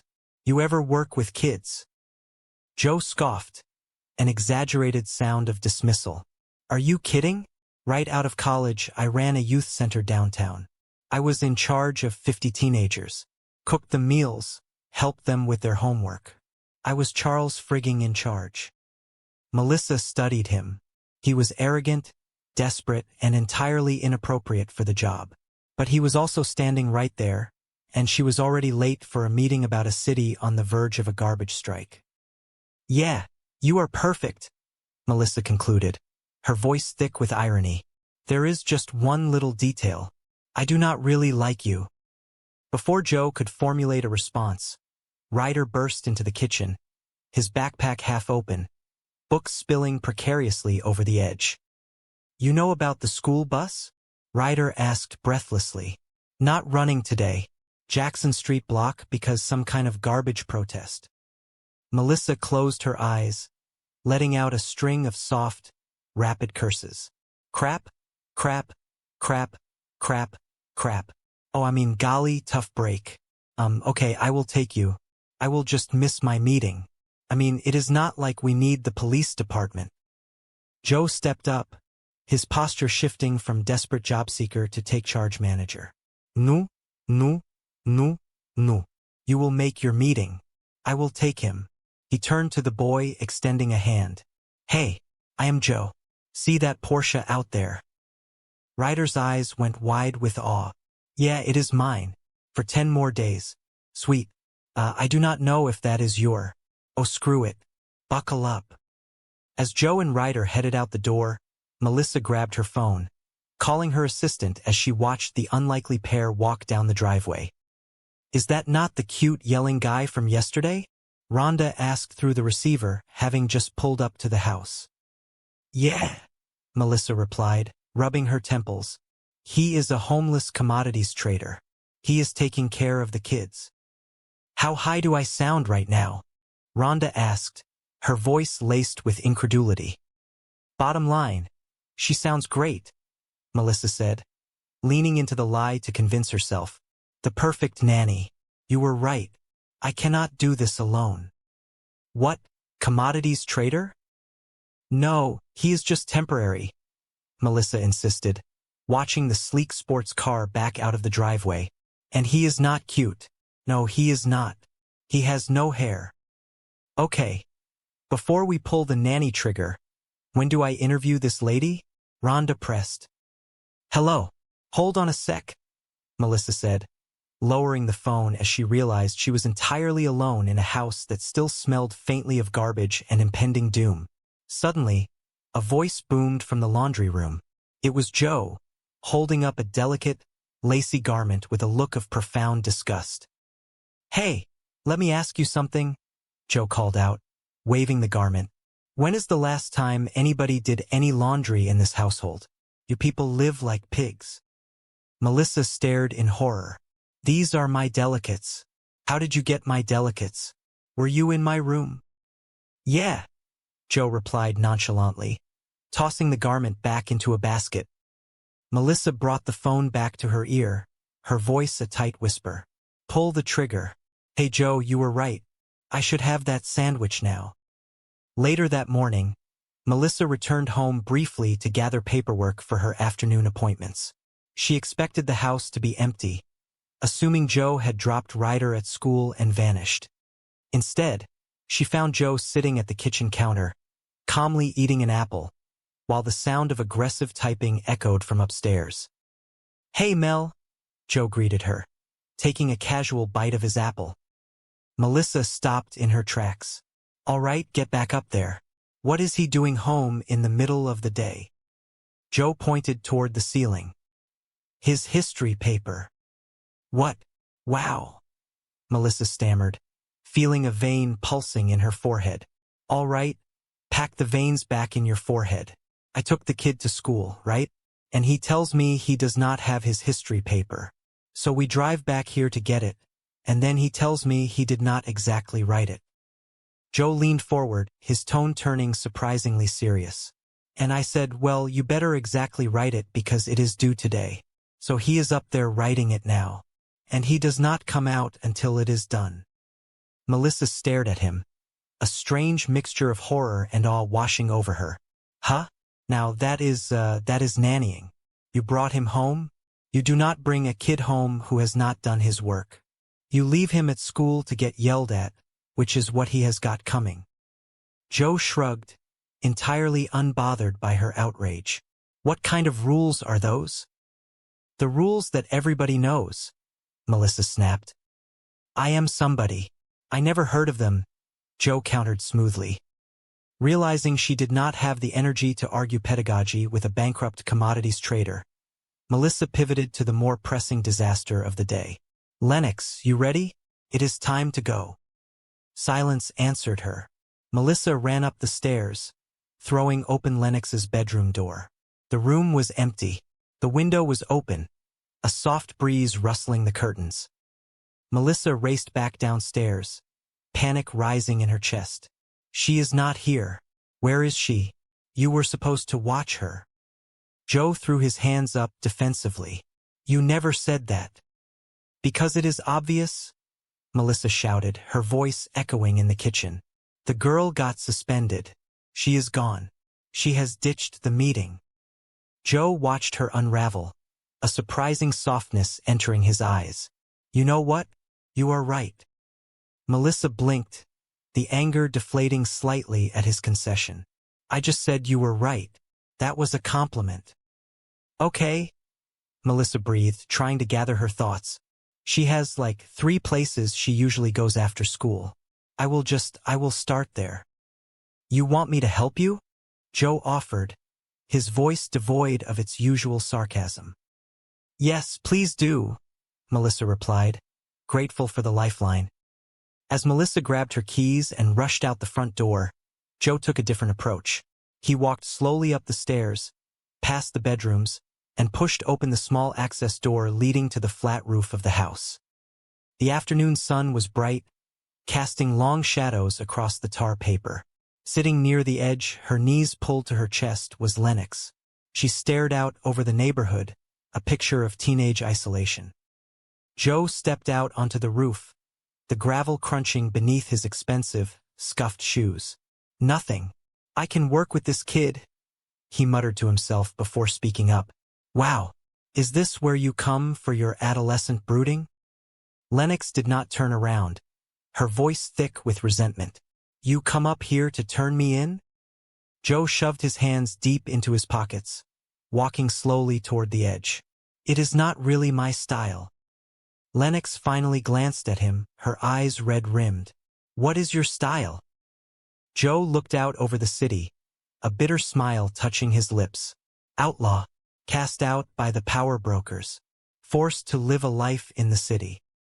Lennox let out a small, unexpected snort of amusement. Oh, kind of like Batman if he had been demoted to a nanny. Nice, Joe acknowledged, nodding his appreciation for the quick wit. He sat down a few feet away from her, mindful of the drop. Are you not supposed to be at a meeting at your principal's office right now? Lennox pulled her knees tighter to her chest, her defensive walls slamming back into place. Why should I? Crap goes on there all the time. Miss Lent fires the music teacher, completely gets rid of the band, and everybody is afraid to talk about it. I am tired of life being unfair. How about for once it just be fair? Joe watched her, really seeing the pain beneath the anger. He knew a thing or two about life being unfair, about the ground vanishing beneath your feet without warning. I would be upset too, if my mom and dad bailed on me. Lennox stiffened, her voice trembling. You are talking about Miss Lent. Joe shook his head slowly. You say so. You do not know anything about me? Lennox snapped, a tear finally escaping and tracing a hot path down her cheek. You are right, I do not, Joe agreed softly. But what I really do not know about you is why you are taking this all out on your aunt. Because she is the only person who has not bailed on you. Lennox looked away, the truth of his words hitting harder than any lecture could. Look, I know. Lennox slammed her laptop shut. Oh, come on. You did not think I got suspended with something you might share. Melissa crossed her arms, trying to channel parental authority. Okay, I will share this. Miss Lent is a fascist. Why could you not have called her that? Melissa asked, her frustration bleeding through. Instead of, well, I never got in trouble at my old school. That is because your parents bought the indoor pool, Melissa pointed out, stating a simple, uncomfortable fact. Lennox rolled her eyes. It did not even have a spa. Like, what is up with that? Whatever. Look, Miss Lent is expecting an apology, Melissa stated firmly, leaving no room for argument. You and I have an appointment down in her office at 3 o'clock tomorrow. Lennox sneered, picking at a thread on her jeans. Great, you let me know how that goes. Lennox, until you talk to her, you cannot go back to school. Oh, well, guess I am not going back to school. Lennox shot back, a bitter triumph in her voice. Of course you are, Melissa insisted, her voice rising. This is your education. Nothing is more important. The sound of the doorbell chiming downstairs interrupted the standoff. Melissa froze, remembering her date. The fabulous shoes, the perfume, the brief hope for a normal evening. It all came crashing down. Oh, that is my date, Melissa whispered, feeling a wave of nausea. She pointed a stern finger at Lennox. Oh, I have more to say. You just stay right there. I will. Stay. Melissa hurried downstairs, throwing open the front door, fully expecting to see Griffin, her handsome, patient date. Instead, she found the angry man from the city council meeting standing on her porch, looking significantly less aggressive but just as exhausted. Oh, gross, Melissa blurted out, stepping back. I was expecting my date. The man held up his hands in a gesture of peace. I will be quick. I was a jackass down at City Hall. I never should have crashed your meeting asking where your brother-in-law was. That was wrong. And I just wanted to come here and say that I am sorry. Melissa crossed her arms, still wary. Bolivia. Louis is in Bolivia, is he not? The man flinched violently at the volume of her voice. You just flinched? Melissa noted, narrowing her eyes. I flinched because you shouted Bolivia, he countered smoothly. Okay, people in Bolivia flinched. Look, I do not know where the hell he is. Now get lost and leave me alone. Before Melissa could slam the door in his face, another figure appeared on the porch. It was Griffin, holding a bouquet of flowers, looking perfectly groomed and entirely out of place amidst the chaos of Melissa's life. Hi, Griffin, Melissa said, her voice softening into a painful mix of affection and regret. Hey, do you not look nice and smell handsome? Griffin glanced warily at the strange man lingering on the porch. Who is this guy? Oh, no guy. Melissa waved a dismissive hand. I am a... Look, Griffin, I know you have waited a long time for this date, and so have I. Look. Great. Look, I have a niece in crisis, and I really want to go on this date. But, I have to spend some time with her, and I so want to be spending time with you. But, man, you smell great. Griffin's face fell, understanding dawning in his eyes. Look, I am really excited to buy this date, Melissa stammered, rummaging through her purse with frantic energy. I just cannot go on it, so let me do this. She pulled out a thick stack of cash, the emergency fund she kept for absolute disasters, and shoved it into his hands. There, that should hold you for a few weeks, maybe more. We just do not know. Griffin looked down at the money, utterly bewildered. Wow, that is a whole bucket of gravy. As Griffin turned and walked away, completely confused, Melissa let out a long, heavy sigh, the weight of the evening settling over her like a damp blanket. She closed the door, leaning her forehead against the cool wood. The next morning, the house was a whirlwind of rushed breakfasts and misplaced textbooks. Melissa, dressed for another battle at City Hall, rushed into the kitchen where Rhonda was pouring coffee. I know I am late, Melissa said, grabbing a piece of toast. Really? That late? Rhonda asked, raising an eyebrow. Yes, I filled out the paperwork for the nanny agency. It is right here. No kidding, Melissa said, taking the papers. I am late? You should have said that before. Oh dear God. Relax. A sharp knock at the back door interrupted them. Before Melissa could answer, the door swung open, revealing the man from the porch the night before. In the morning light, the exhaustion etched into the lines of his face was even more apparent. It is a happy visit today, the man announced, stepping inside with completely unwarranted confidence. May I? Without waiting for an answer, he pulled up a stool at the kitchen island. No. So I found the city budget online last night, and I went through it. Melissa stared at him, utterly dumbfounded by his audacity. Here is a thought, he continued, spreading his hands. The cash in the general fund that is just sitting there? Hire me and I will double your rate of return. That way you will have enough money for smaller class sizes and extra garbage pickups. And pie for everyone. Melissa blinked, trying to process the surreal nature of the conversation. That sounds like a great plan, and I would sign up immediately if you were not a complete lunatic. The man straightened his posture, a flash of pride cutting through his desperate demeanor. Joseph Longo is not a lunatic. Joe Longo? Melissa asked, the name clicking into place. You are Joe Longo? You ran Lewis's commodities division. You made him millions. Légitimat million? Yeah, Joe corrected sharply. Your bastard brother-in-law pissed away. Sorry. Happy visit. Melissa nodded slowly, piecing together the timeline of his ruin. Yeah, you went all Bolivia there for a minute. Yeah. So what do you think? Maybe you could get me a job downtown? Melissa sighed, genuinely sympathetic but entirely unable to help him in the way he wanted. There is a hiring freeze. I am really sorry you lost your job. Joe let out a hollow laugh. Yeah, that is old news. Yesterday, I lost my condo.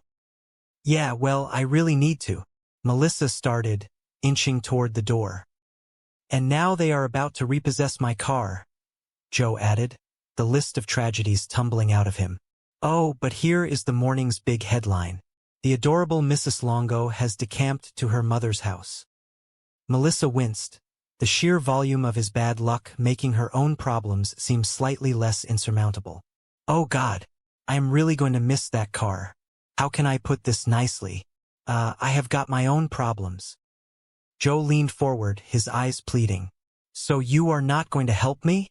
Do you live in my district? Now that I am living in my car. Yeah.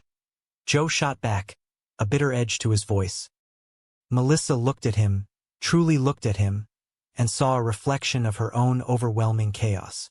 Look, I have got meetings, a trash revolt, a kid on the brink, and I am in desperate need of professional help. For the household, not me.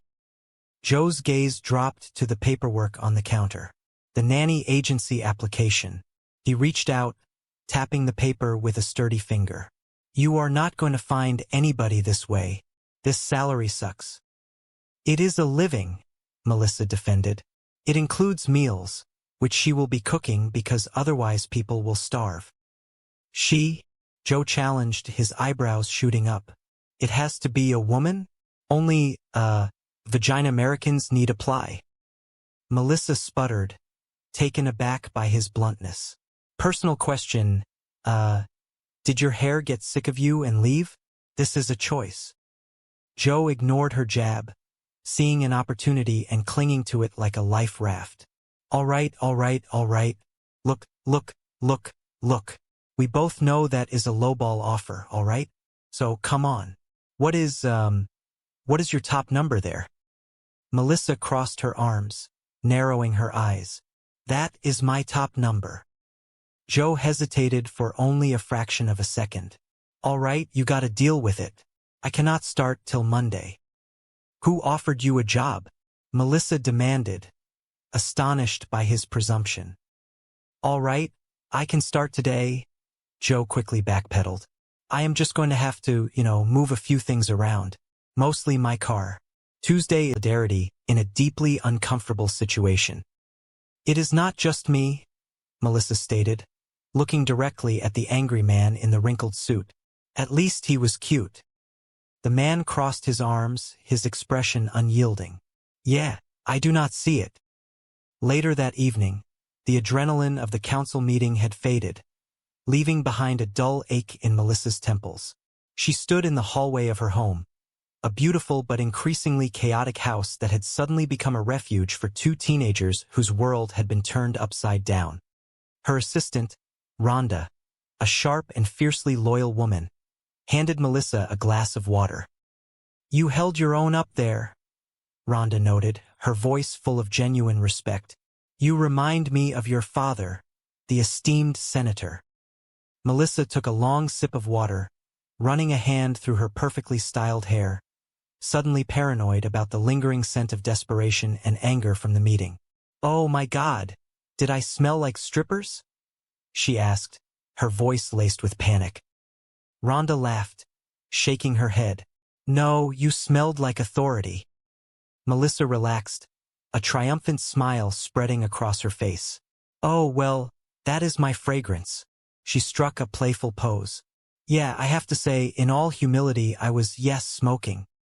"Up high, down low," Rhonda cheered, offering a high five which Melissa enthusiastically returned. "Okay. Plus, your brother-in-law's various felonies totally shifted the focus of the meeting. I think you put the whole trash issue to bed." The celebration was abruptly cut short by the sound of the front door groaning open. Lennox, Melissa's 15-year-old niece, walked in. Her posture was a masterclass in adolescent rebellion, her expression carefully crafted to show absolute indifference to the world around her. She dropped her heavy backpack on the floor with a loud thud. "Aunt Mel, why are angry white guys throwing trash at our front door?" Lennox asked, her voice dripping with teenage sarcasm. Melissa sighed, feeling the weight of her dual responsibilities pressing down on her shoulders. "There is a political debate in the community in which the majority feels as though." She trailed off, glancing toward the front door. "This is getting heavy, and really smelly." Lennox reached outside and dragged another black plastic bag into the foyer. "I am just going to leave this here for you, Aunt Mel. There are like 10 more on the porch." Melissa rubbed her temples, trying to pivot to a more positive, domestic topic. "Hey, Lennox, did you see the dresser I put in your room?" Lennox paused, looking at her aunt with a mixture of pity and defiance. Yeah, it is really cute, but I am okay. I have got suitcases." As Lennox marched up the stairs, leaving the heavy scent of garbage and teenage angst in her wake, Melissa turned to Rhonda, her heart sinking. "She thinks living here is temporary?" "Well, she no longer tells me what she thinks," Melissa continued, her voice tinged with a deep, aching sadness. "It used to be, 'I will sneak out of the house, Aunt Mel. Let us get matching tattoos, Aunt Mel.' Now, because I said so, Aunt Mel, I do horrible things like put furniture in her room. Clearly, I am a monster." Rhonda placed a comforting hand on Melissa's shoulder. "Of course she is difficult. Do you not remember what you were like at 15? Melissa offered a dry, self-deprecating chuckle. "Not very clearly. Did a lot of drinking then." She shook her head, trying to shake off the gloom. Tonight was supposed to be a good night. Tonight, she had a date. A rare glimmer of personal life in an ocean of professional and familial obligations. "I am going out tonight, so Rhonda is staying with you guys if you need anything," Melissa called up the stairs. Just then, Ryder, Melissa's nephew, bounced into the hallway.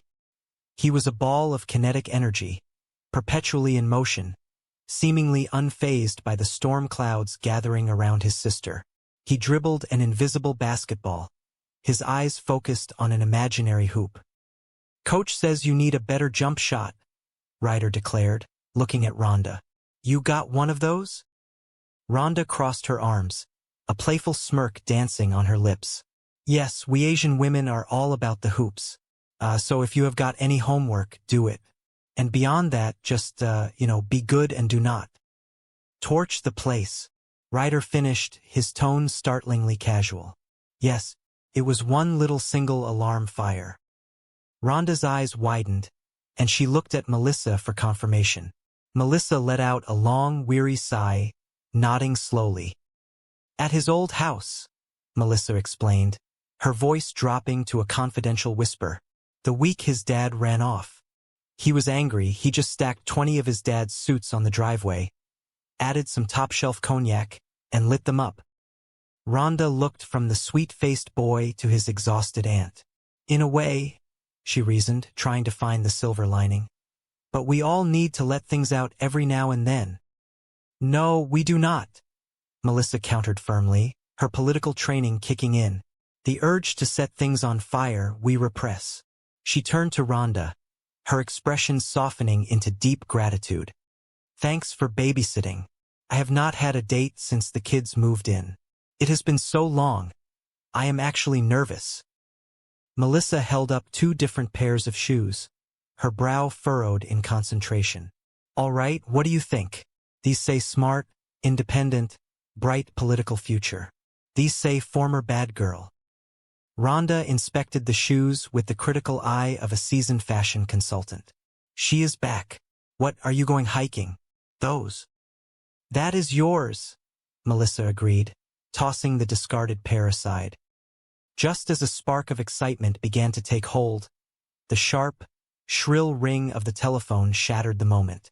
Melissa picked it up, her cheerful demeanor instantly evaporating as she recognized the voice on the other end. Melbourne? Rhonda Chong? Yes, hello? Melissa listened, her face draining of color. Channel school principal. She did what?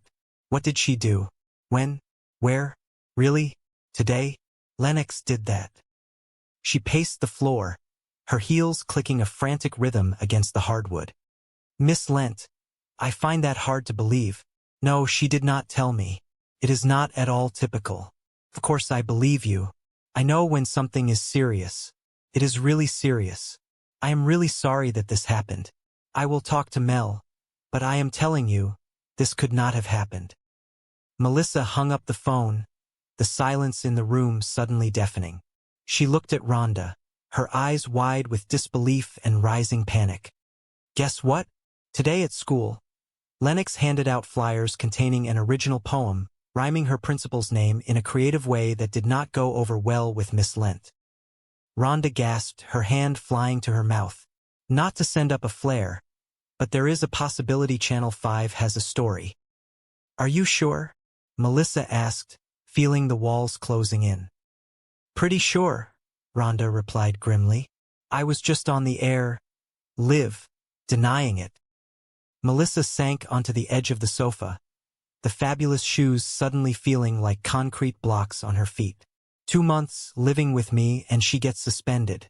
Legal guardian of the year. Thank you. Rhonda sat beside her, her voice gentle but firm. I keep telling you, hire somebody. An organizer, a professional. Those kids need structure and discipline and possibly electroshock therapy. And you, my dear, cannot do everything. Melissa's chin lifted, a spark of stubborn defiance returning to her eyes. Well, maybe not everything, but I can certainly do this. It is just a matter of going up there and setting that girl straight. I have not moved yet, have I? Why is my sister not here to discipline her own daughter? Because she is locked up in federal prison. Taking a deep breath, Melissa marched up the stairs and knocked softly on Lennox's door before pushing it open. The room was a disaster zone of unpacked bags and discarded clothing. Lennox sat on the floor, staring at her laptop, radiating hostility. Melissa picked up a framed photograph from the floor, a bittersweet smile touching her lips. Remember you and me at the Fall Out Boy concert? I just found this old picture. Lennox barely glanced up. Oh, you mean the one that was hanging very obviously in the hallway outside the door? Not obviously, Melissa corrected, her voice soft. Affectionately. That was some night. Huh? Fall Out Boy. Woohoo. Where are we going with this? I was just remembering the good times, you know? When we shared, told each other things. Important things. That happened. Today. Simultaneously. Then relax, all right? Joe said, waving a hand. I wrote Lennox a personal check. Boing. Another very valuable life lesson. Melissa stared at him, oscillating between outrage and sheer gratitude. So is this how you ran your youth center right out of college? Oh, please, Joe scoffed, shaking his head. There was no youth center. Can I speak to you in the other room? Melissa asked, her tone dangerously calm. Nice knowing you, Ryder whispered to Joe. Oh, I will be fine, Joe replied confidently. They stepped into the hallway, away from the kids. You lie, you bribe. Is there anything you will not do? Melissa demanded in a hushed whisper.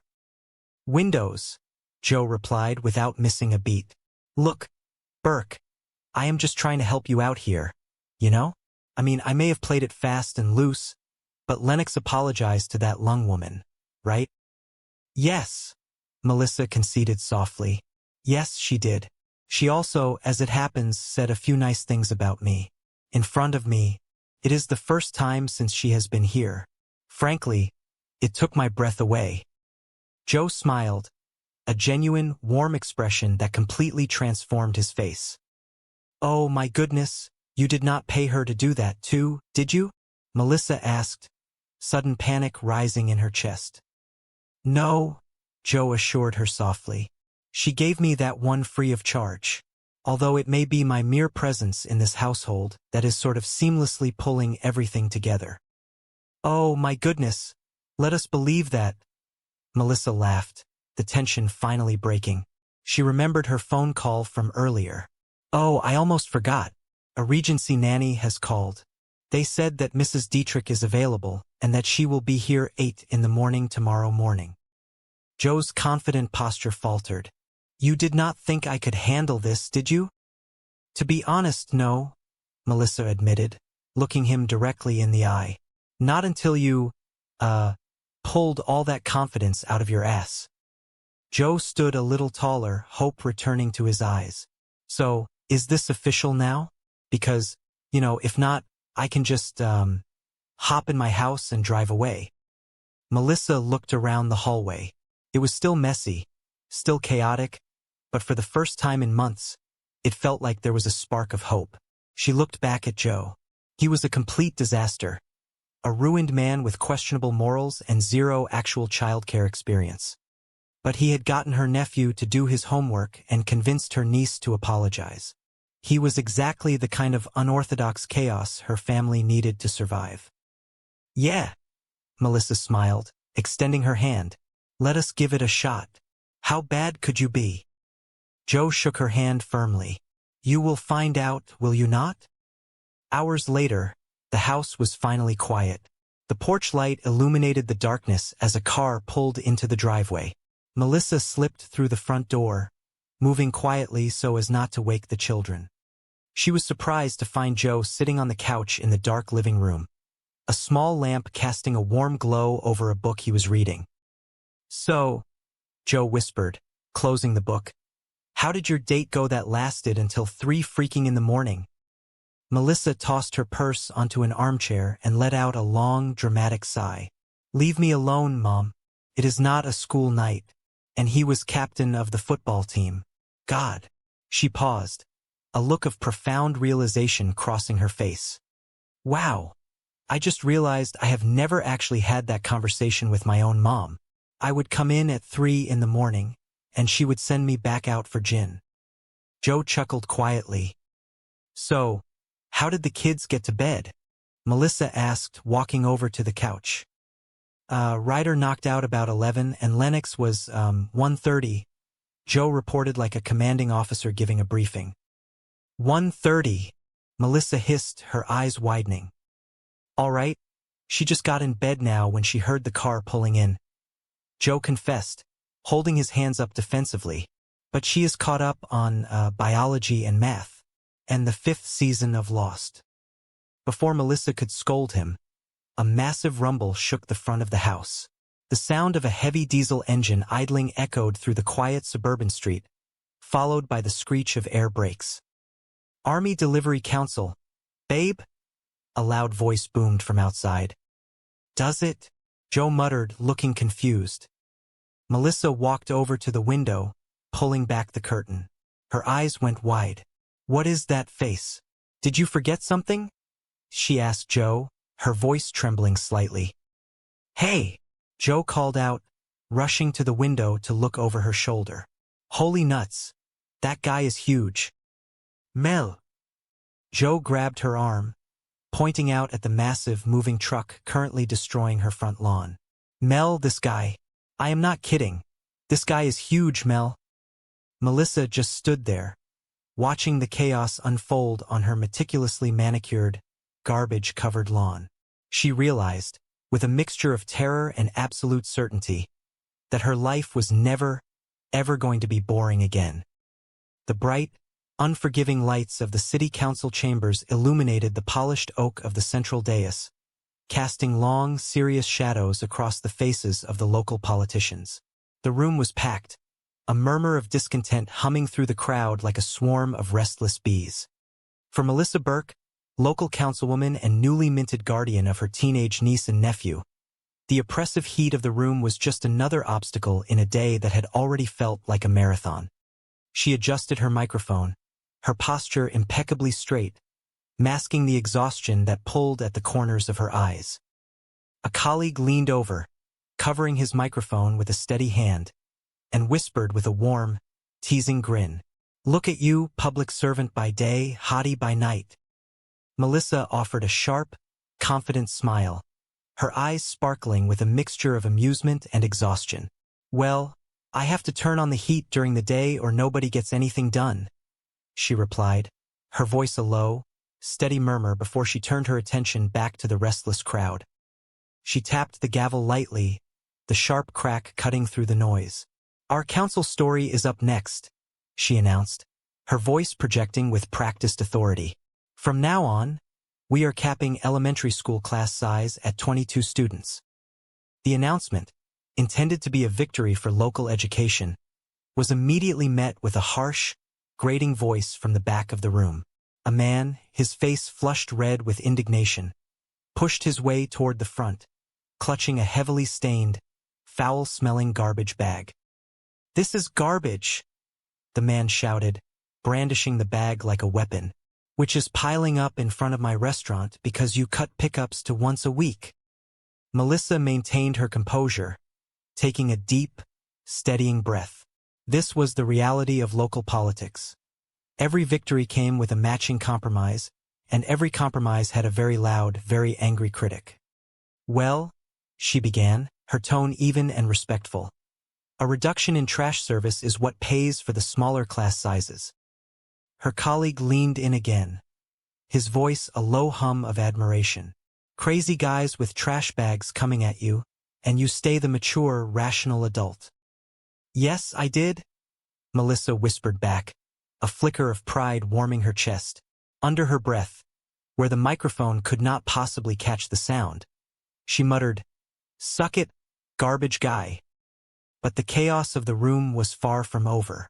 Before the murmurs could settle, another figure stood up. This man was entirely different from the restaurant owner. He wore a suit that spoke of former wealth, though it looked as though he had slept in it for days. His jaw was set, his eyes burning with a desperate, focused anger. "Now," the man demanded, his voice ringing out with startling clarity, "where the hell is the money your brother-in-law stole from me?" A collective gasp swept through the chamber. Melissa felt the blood drain from her face, the familiar sting of her family's recent, very public scandal rising to the surface. Her brother-in-law, a man who had left a trail of financial devastation in his wake before vanishing, was the ghost that haunted her every public appearance. "What, my sister?" Melissa deflected, her voice tight but resilient. "Okay, but that is not me."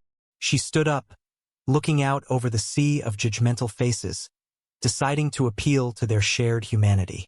"Let me ask the room, does anybody here have a relative they are not exactly proud of?" Silence hung in the air for a heavy moment. Slowly, tentatively, hands began to rise across the room. It was a small comfort, a fleeting moment of solitude, Joe said unapologetically. Melissa put the phone back to her ear. "Pull the trigger," she whispered fiercely to Rhonda. "Hey Joe, you were right. I should have that sandwich now." Joe pointed a commanding finger toward the staircase. "Hey, Mel. All right, get back up there." Ryder trudged up the stairs, his head hung low in defeat. "What is he doing home in the middle of the day?" Melissa asked, utterly confused. "His history paper," Joe replied simply, pouring himself a cup of coffee. What? Melissa gaped at him. Wow. All right, pack the veins back in your forehead. I took the kid to school, right? And he tells me he does not have his history paper. So we drive back here to get it, and then he tells me he did not exactly write it. And I said, well, you better exactly write it because it is due today. So he is up there writing it now. And he does not come out until it is done. Melissa stared at him, genuinely impressed. Ha! Now that is nannying. You brought him home? You do not bring a kid home who has not done his work. You leave him at school to get yelled at, which is what he has got coming. What kind of rules are those? Joe scoffed. The rules that everybody knows, Melissa insisted. I am somebody. I never heard of them. She turned her attention back to the more pressing crisis. Lennox, you ready? It is time to go. Silence echoed through the house. She is not here, Melissa panicked. Where is she? You were supposed to watch her. You never said that, Joe defended himself calmly. Because it is obvious. The girl got suspended. She is gone. She has ditched the meeting. Joe took a sip of his coffee. You know what? You are right. Melissa blinked. I just said you were right. That was a compliment. Okay, she has like 3 places she usually goes after school. I will start there. You want me to help you? Joe offered, setting his mug down. Yes, please do. Later that afternoon, after searching the local coffee shop and the park with no success, Joe found himself wandering onto the flat roof of the house. He pushed open the small access window and stepped out into the cool evening air. Lennox was sitting on the edge of the roof, her knees pulled up to her chest, staring out at the suburban skyline. Nothing, Joe said to himself, looking around the roof. I can work with this kid. He walked over and sat down a few feet away from her. Wow, is this where you come for your adolescent brooding? Lennox did not look at him. You come up here to turn me in? It is not really my style, Joe said softly, leaning back on his hands. What is your style? Lennox challenged, her tone dripping with teenage cynicism. Outlaw, Joe deadpanned, cast out by the power brokers, forced to live a life in the city. Lennox let out a small, begrudging huff of amusement. Oh, kind of like Batman if he had been demoted to a nanny. Nice, Joe nodded, appreciating the wit. Are you not supposed to be at a meeting at your principal's office right now? Lennox tightened her grip on her knees. Why should I? Crap goes on there all the time. Miss Lent fires the music teacher, completely gets rid of the band, and everybody is afraid to talk about it. I am tired of life being unfair. Joe looked out at the horizon, his expression turning serious. How about for once it just be fair? I would be upset too, if my mom and dad bailed on me. You are talking about Miss Lent, Lennox said quickly, trying to deflect the emotional strike. If you say so. You do not know anything about me? Lennox snapped, finally turning to look at him with fierce, tear-filled eyes. You are right, I do not, Joe agreed gently. But what I really do not know about you is why you are taking this all out on your aunt, because she is the only person who has not bailed on you. Lennox looked away, her anger faltering. Look, Joe continued, his voice steady and earnest. I know she can get a little skitsy at times, all times, but since we are talking about fair, do you really think it is fair that she has to go down to your school all alone and eat your big bowl of stink for something that she did not do? Lennox furrowed her brow, thoroughly confused by the metaphor. Big bowl of stink? What is that? Joe smiled grimly. You will know when you have eaten one. Down at the school, the atmosphere in the principal's office was stifling. Melissa sat in a hard plastic chair across from Miss Lent, a severe-looking woman with tight lips and cold eyes. Any sign of our Lennox? Miss Lent asked, checking her watch with pointed annoyance. Oh, Miss Lent, look, I know what Lennox did was bad. Melissa started, leaning forward, her hands clasped tightly together. Okay, really, really bad. But if any kid has the right to be upset about what life has handed her. Look, I am not trying to excuse Lennox, I am just saying if I was Lennox, I probably would have done worse by now. In fact, I did. Miss Lent sighed, adjusting her glasses. This is pointless without Lennox. Why do we not just reschedule? You think you can manage to find her by, say, tomorrow afternoon? Melissa pulled out her phone, scrolling through her calendar with mounting anxiety. Oh, tomorrow's city council session is all day. But we take lunch 12 to 1. I do not know when you break. Miss Lent leaned back, her expression hardening into one of profound judgment. Miss Burke, parenting does not fit into nice little schedule boxes. You know, it might be helpful to look not just at what Lennox is doing, but at the job you are doing. Melissa felt a hot flush of anger and shame rise in her cheeks. She was trying so hard, sacrificing her own life to hold her broken family together. And this woman was sitting there passing judgment from her comfortable chair. Before Melissa could formulate a suitably professional yet scathing response, the heavy wooden door to the office creaked open. Lennox walked in. She looked small, vulnerable, but determined. She is doing okay, Lennox said, her voice remarkably steady. Hey! Melissa let out a breath she did not know she had been holding. I am sorry I am late, Lennox continued, looking directly at the principal. And I am sorry about the other day with the poem.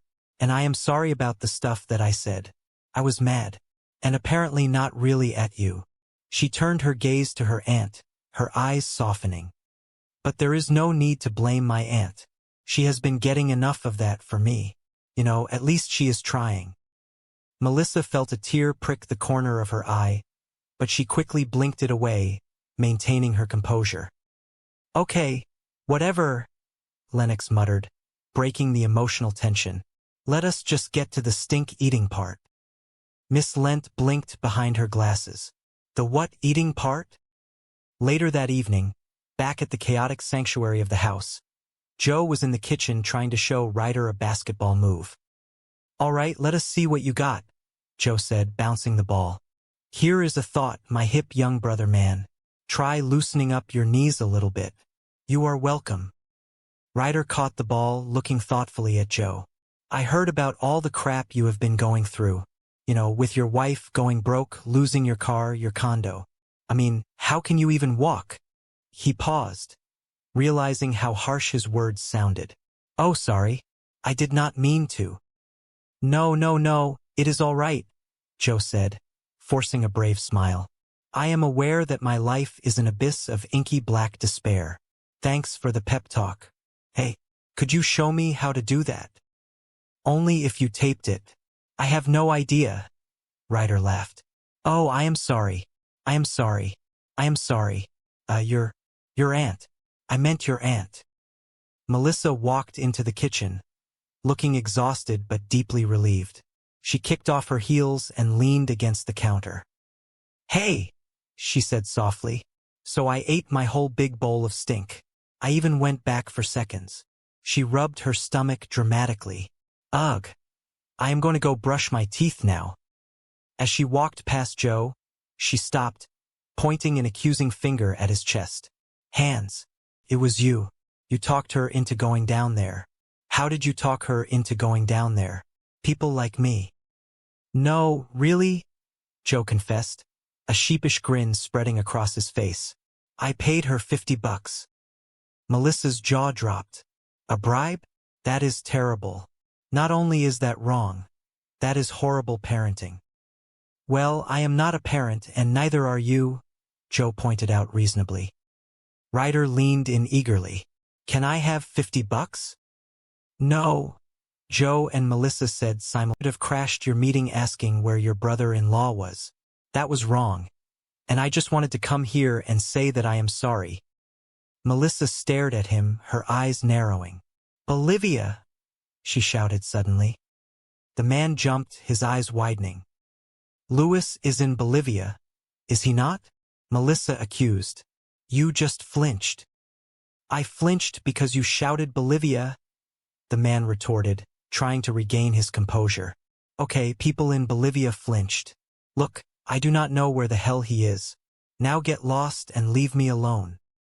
Before Melissa could slam the door in his face, another figure stepped onto the porch. It was her actual date, Griffin, looking polished and handsome, smelling slightly of expensive cologne. "Hi, Griffin," Melissa said, her voice instantly softening into a sugary tone. "Hey, do you not look nice and smell handsome?" Griffin looked confused, glancing at the rumpled man. "Who is this guy?" "Oh, no guy," Melissa said quickly. "I am a..." "Look, Griffin, I know you have waited a long time for this date, and so have I. Look. Great. Look, I have a niece in crisis, and I really want to go on this date. But, I have to spend some time with her, and I so want to be spending time with you. But, man, you smell great." She was babbling, the stress of the evening finally catching up to her. The rumpled man watched the exchange with a mixture of amusement and pity. "Look, I am really excited to buy this date. I just cannot go on it, so let me do this." He reached into his pocket, pulled out a thick stack of bills, and shoved them into Griffin's hand. "There, that should hold you for a few weeks, maybe more. We just do not know." Griffin stared at the money, completely bewildered. "Wow, that is a whole bucket of gravy." He slowly backed away from the porch, deciding that whatever was happening at this house was far beyond his pay grade. Melissa stood frozen, watching her date retreat down the walkway. She turned back to the man, utterly dumbfounded. "Hi, Rhonda," she called over her shoulder into the house. "I know I am late." "Really?" Rhonda's voice echoed from the kitchen. "That late?" "Yes," Melissa called back. "I filled out the paperwork for the nanny agency. It is right here." The man leaned against the doorframe, a small, knowing smile playing on his lips. "No kidding. I am late. You should have said that before. Oh dear God, relax. It is a happy visit today." He gestured toward the inside of the house. "May I?" "No," Melissa said firmly, blocking the doorway. The man ignored her refusal and launched into a pitch. "So I found the city budget online last night, and I went through it. Here is a thought. The cash in the general fund that is just sitting there? Hire me and I will double your rate of return. That way, you will have enough money for smaller class sizes and extra garbage pickups. And pie for everyone." Melissa stared at him as if he had grown a second head. "That sounds like a great plan, and I would sign up immediately if you were not a complete lunatic." The man stood up straighter, looking offended. "Joseph Longo is not a lunatic." "Joe Longo." Melissa gasped, recognition finally dawning on her. "You are Joe Longo? You ran Lewis Commodities division. You made him millions." Légitimat million, yeah. "Your bastard brother-in-law pissed away." Joe finished for her, his voice heavy with bitterness. He quickly caught himself and forced a tight smile. "Sorry. Happy visit. Yeah, you went all Bolivia there for a minute." "Yeah," Melissa said softly, a wave of guilt washing over her. "So what do you think? Maybe you could get me a job downtown?" Melissa shook her head sadly. "There is a hiring freeze. I am really sorry you lost your job." Joe let out a hollow laugh. "Yeah, that is old news. Yesterday I lost my condo. Yeah, well, I really need to. And now they are about to repossess my car. Oh, but here is the morning's big headline. The adorable Mrs. Longo has decamped to her mother's house." Melissa winced, truly feeling awful for the man. Her brother-in-law's actions had destroyed countless lives. And here was the human collateral standing on her porch. Oh goodness, I am really going to miss that car. How can I put this nicely? Melissa started, trying to find a delicate way to reject him. I have got my own problems. So you are not going to help me? Joe asked, his voice cracking slightly. Do you live in my district? Now that I am living in my car, yeah? Joe said, looking down at his shoes. Melissa rubbed her forehead. Look, I have got meetings, a trash revolt, a kid on the brink, and I am in desperate need of professional help. For the household, not me. Joe's eyes lit up with a sudden, desperate idea. You are not going to find anybody this way. This salary sucks. It is living. It includes meals, which she will be cooking because otherwise people will starve. She? Joe challenged, stepping closer. It has to be a woman? Only vagina Americans need apply? Personal question. Did your hair get sick of you and leave? This is a choice.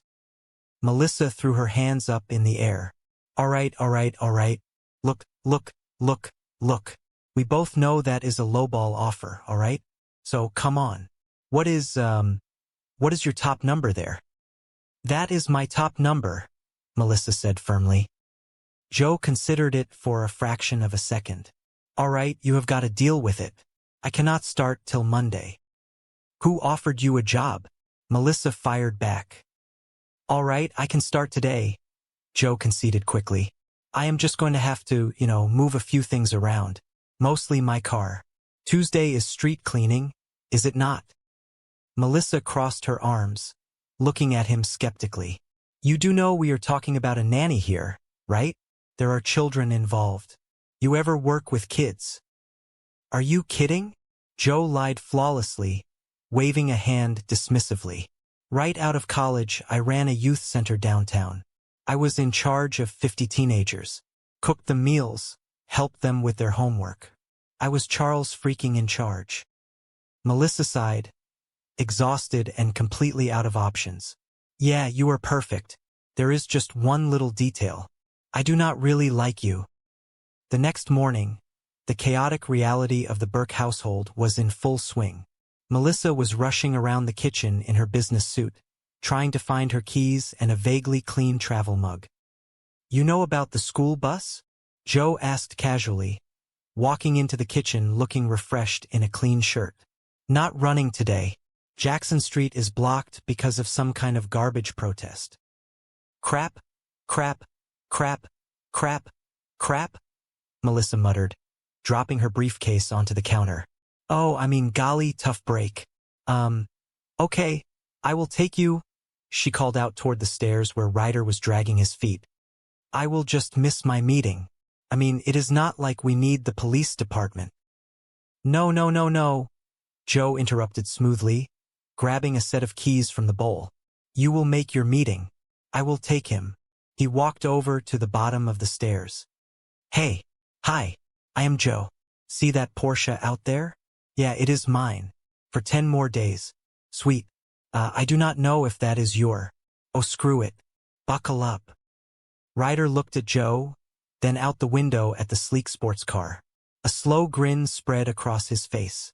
Is not that the cute yelling guy from yesterday? Yeah, Melissa said, staring after them in disbelief. He is a homeless commodities trader. He is taking care of the kids. How high do I sound right now? She pulled out her phone and dialed Rhonda's number.